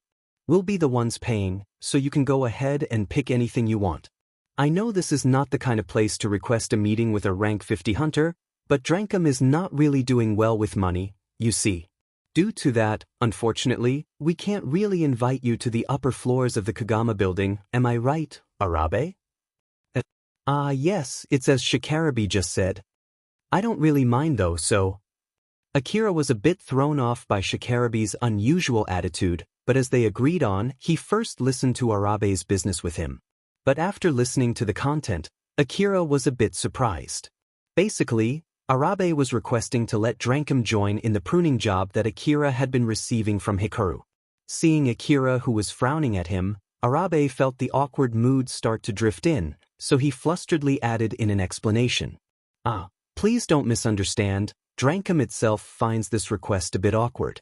But it came from the higher up, or more like, it came from city management, so we can't really ignore it, you see. It's true that we have signed an official peace treaty. Unfortunately, it doesn't mean that we can guarantee that there won't be any trouble. We thought that city management had already informed you about this, but it does not seem to be the case. This is the first time I heard about this thought. So, give me a second. Akira quickly called the person that might know about this. Hikaru immediately picked up the call, and after a short explanation of what was going on from Akira, Hikaru also replied saying that such a proposition did reach her as well. Back when we were talking about the gap between each request, you did say that you need someone else to handle the vehicle and wait for your supplies to arrive, and these two things become a bottleneck for you, remember? You also said that otherwise, you would have gone every day, right? And that was when you asked me if I have a solution for that, right? That I did? I feel like I did, but I feel like I just said it because I just wanted to complain. It was not like I was looking for a solution. Either way, I'm sorry, I didn't mean to actually ask for your help back then. But you did say that, remember? Although, I might have received it differently than what you have intended. But putting that aside, because of that, I went around looking for something to help you out, you see. And that included Drankum too. Not directly. I did ask the other staff, so someone with a connection to Drankum might have gone and asked them. I'm sorry if I'm troubling you instead. I have no wish at all to pressure you to accept it. So, if you think that it's too troublesome, please feel free to just reject it. Tell them that there's no penalty even if you don't take up their offer. And also, if it's too much work for you, you can just leave that to me if you want. I will happily do it for you. Alright, don't worry, it's not like I'm angry or anything, I just didn't expect it, that's all. I'm glad to hear that. Please call me again if you need anything else. After he finished that call, Akira gave a short explanation to Arabe about what he just heard from Hikaru. That's basically what happened. It seems that it's not like city management is forcing Drankum to do it either. So, can we just drop this subject? I see. Honestly speaking, if you're not bothered by it, we from Drankum wish that you would accept our offer. The transport season brings in many jobs and all of them are good for building one's reputation. Of course, we promise that we'll be careful with the team composition. I see. Akira started to look troubled. He had signed a peace treaty through the Hunter office with Drankum, so it might look suspicious if he insisted on not working with them. It's true that bringing more people would mean that Elena and Sarah would have less burden and he himself would not have to resupply as often as before and put Shizuka in trouble. It was not a bad offer at all. But making a deal with an organization was a huge pain in the neck, or at least, that was the case for Akira. Unlike with Elena and Sarah, who he could trust, or Cheryl, who would just accept any amount that Akira decided to give her, dealing with an organization was different. He would have to wrestle with all the trouble that came with dealing with an organization, not to mention, he had to think about commanding the team as well as some kind of insurance for each person. All in all, it was extremely troublesome. After taking his time to consider his options, Akira decided to take on Hikaru's offer. He then recalled Hikaru, gave her a quick overview, and left the rest of the negotiation with Drankum to Hikaru. Hikaru happily accepted the job. She quickly called Arabe after that and completely took over the negotiation in place of Akira. With Arabe's negotiation opponent being shifted to Hikaru, Akira decided that he had no more business with Arabe, so he moved on to Shikarabe. So then, what do you want to talk about with me? Well, about that, it has more or less already been taken care of, so... The heck? It's done? But I haven't said anything yet. You can't just say that when you're the one who called me here. So, what is it? Seeing Akira was still curious, Shikarabe took a rather aggressive chug of the drink in his hand. Let's see. Well, you did come here, so I guess it's only fair if I tell you. What can I say? It's some kind of adjustment for my intuition. Wait, no, it's more like a check for my intuition. What in the world are you even talking about? It would be a long story if I have to tell you everything, but I will tell you the bare minimum since you did come here after I called you. If you're interested, you're welcome to listen, but if you're not, feel free to finish your meal and leave any time you want. Akira frowned and took a posture saying that he was interested. Shikarabe took one big gulp of the newly filled beer cup before he started talking. After Katsuya's death, Drankum went through dramatic changes. It basically eradicated Katsuya's faction and it sent a shockwave through the inner management of the gang. Everyone, including the officers as well as the ordinary members, were all busy dealing with the aftermath. Thanks to that, there was no struggle for power at all. With the excessive prioritization toward the young hunters gone, Kurosawa and the other veteran hunters, who had left the gang because of that policy, returned to Drankum. It was all thanks to them that the gang was able to finish the other deals that should have been handled by Katsuya. Although they were able to fill in the hole that Katsuya's left, they still could not do anything about the long-term contracts involving Katsuya as an individual. Due to the violation of the contract from Drankum's side, Drankum had to pay a huge fine. With no more support from Yanagisawa, Drankum was quickly thrown into a financial crisis. It's all because those in the managerial side accepted those reckless long-term contracts. Those who took on such risks are now in deep trouble. But still, it's not like I can just say that they got what they deserved and be happy about it. It's also our fault for not stopping them before they signed those contracts. I know all of them are now blaming themselves, but that's the same for me too. Just like them, I've believed that Katsuya would never die, that he would only keep growing bigger. Shikarabe poured another beer into his empty cup and heaved a huge sigh as if he just let out something heavy that was latching onto him. He brought the beer to his mouth as if to fill in the hole that was left from his huge sigh. He was basically just that good.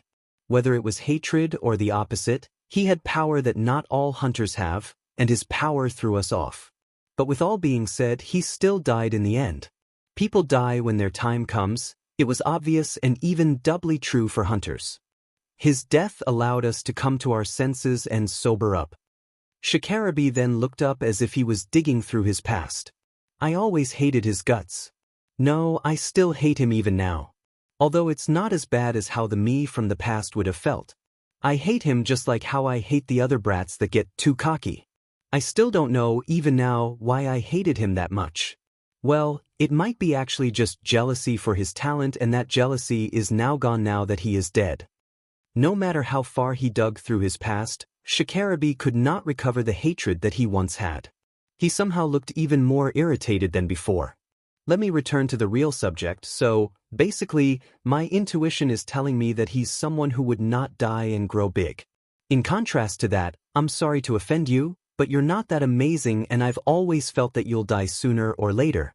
But then, the result was the opposite. He's dead and you survived. You even got to rank 50. So, I just want to know just how wrong my intuition is. As a hunter who placed his very own life on his intuition, for Shikarabi, questioning his intuition was like questioning the most basic principle of his identity. That was the reason why he called Akira to meet him. Even though it was important for him, it did not show at all on his face. And so, after I calmed down and threw away all my preconceptions, I once again asked my intuition whether you're an amazing hunter. If even after that I still can't see you as an amazing hunter, then it only means that my intuition is not to be trusted. That's why I called you here, and I'm already done with that as well. So basically, that's all there is it. I see. So what is your intuition saying now? To Akira, who was asking while showing his honest interest in the answer, Shikarabi just smiled at him. We are not so close that I would just tell you that. Well, at least, I'll tell you that there's no need to completely throw it off the window for the time being. I see. Shikarabi's reply already served as half an answer, so Akira just slightly smiled at him. They continued talking while Shikarabi was enjoying his beer and Akira enjoying his meal. As the alcohol started to take effect on Shikarabi, he suddenly asked a rather rude question to Akira. But still, that's pretty impressive of you to kill Katsuya. Oh, it's not like I'm looking down on you. It's just that you were alone when you were facing Katsuya and his whole team, right? Considering the difference in fighting prowess, it should have been impossible, no? So how did you kill him? Did he make a mistake somewhere? Or did you catch him off guard or something? Both, I guess. I'll omit the details, but in the end he died protecting his teammate. That's why I won. If he had abandoned his teammate, I would have been the one dead. Shikarabi gave a lonely bitter smile and mumbled. That I see. So in the end, he thought too highly of himself and brought his friends closer to death again, huh? But I guess he did hold on to his belief to the very end. Well, that's just like him to die like that. He was always like that. But now that I think about it, back then, when he was the leader of a small team, he remained like that. He should have continued to lead a small group of people that he could save with his hard work. That way, others would not have died. Well, it's Drankum who pushed him to lead a bigger team, so it would be wrong to blame him on that one, huh? He is always. Akira listened to Shikarabi's recollection of Katsuya for a while before leaving. On their way back, Arabe glanced at Shikarabi and threw a question to him. By the way, what is your intuition saying about Akira now? Whoa there, are you seriously asking me that? It's fine, isn't it? It's not like we're strangers anyway, right? Arabe asked that question in a casual manner, but Shikarabi replied with a rather serious tone. Let's see. Before you think of anything weird, I'll tell you this first. He's crazy, that's what I think about him right now. That's rather harsh, but it's not like he's weak or anything, right? Overall, including his equipment, there's no doubt he's stronger than me. And even if we're using the same equipment, it would still be a close fight. But rather than strength, his craziness sticks out more. In order for that crazy talent to bloom, it needs to be accompanied by someone crazy enough to do crazy things. You've heard about Kobayashi, right? I heard that Akira is just the kind Kobayashi loves. a reckless hunter. So, basically, he gambles on his life on a daily basis and survives through all the risks he takes. There's no doubt that someone who has gone through all those things would become that strong. So, it just makes me wonder, why did I only see him as a common hunter in the past? Seeing Shikarabe starting to admonish himself, Arabe decided to stop his original plan of trying to recruit Akira to Drankum. Shikarabe, who had been close to Arabe for so many years, noticed that. I think you've made a good choice there. If you got Akira into Drankum, I bet he would drag the whole gang to his crazy stunts. So just forget about it, he would never be able to replace Katsuya. You're right, I'll tell the others that too. Whoa there, so there are others who consider that too. Yeah, pretty much. Shikarabe sighed exasperatedly, seeing that Arabe could only smile wryly. You're tuning in to the Passion Pages YouTube channel. We're so grateful for your support, and don't forget to subscribe to join us on this incredible journey through captivating stories. Your generosity through donations truly makes a world of difference, as it's the primary source of revenue that allows me to expand and enhance this channel for you.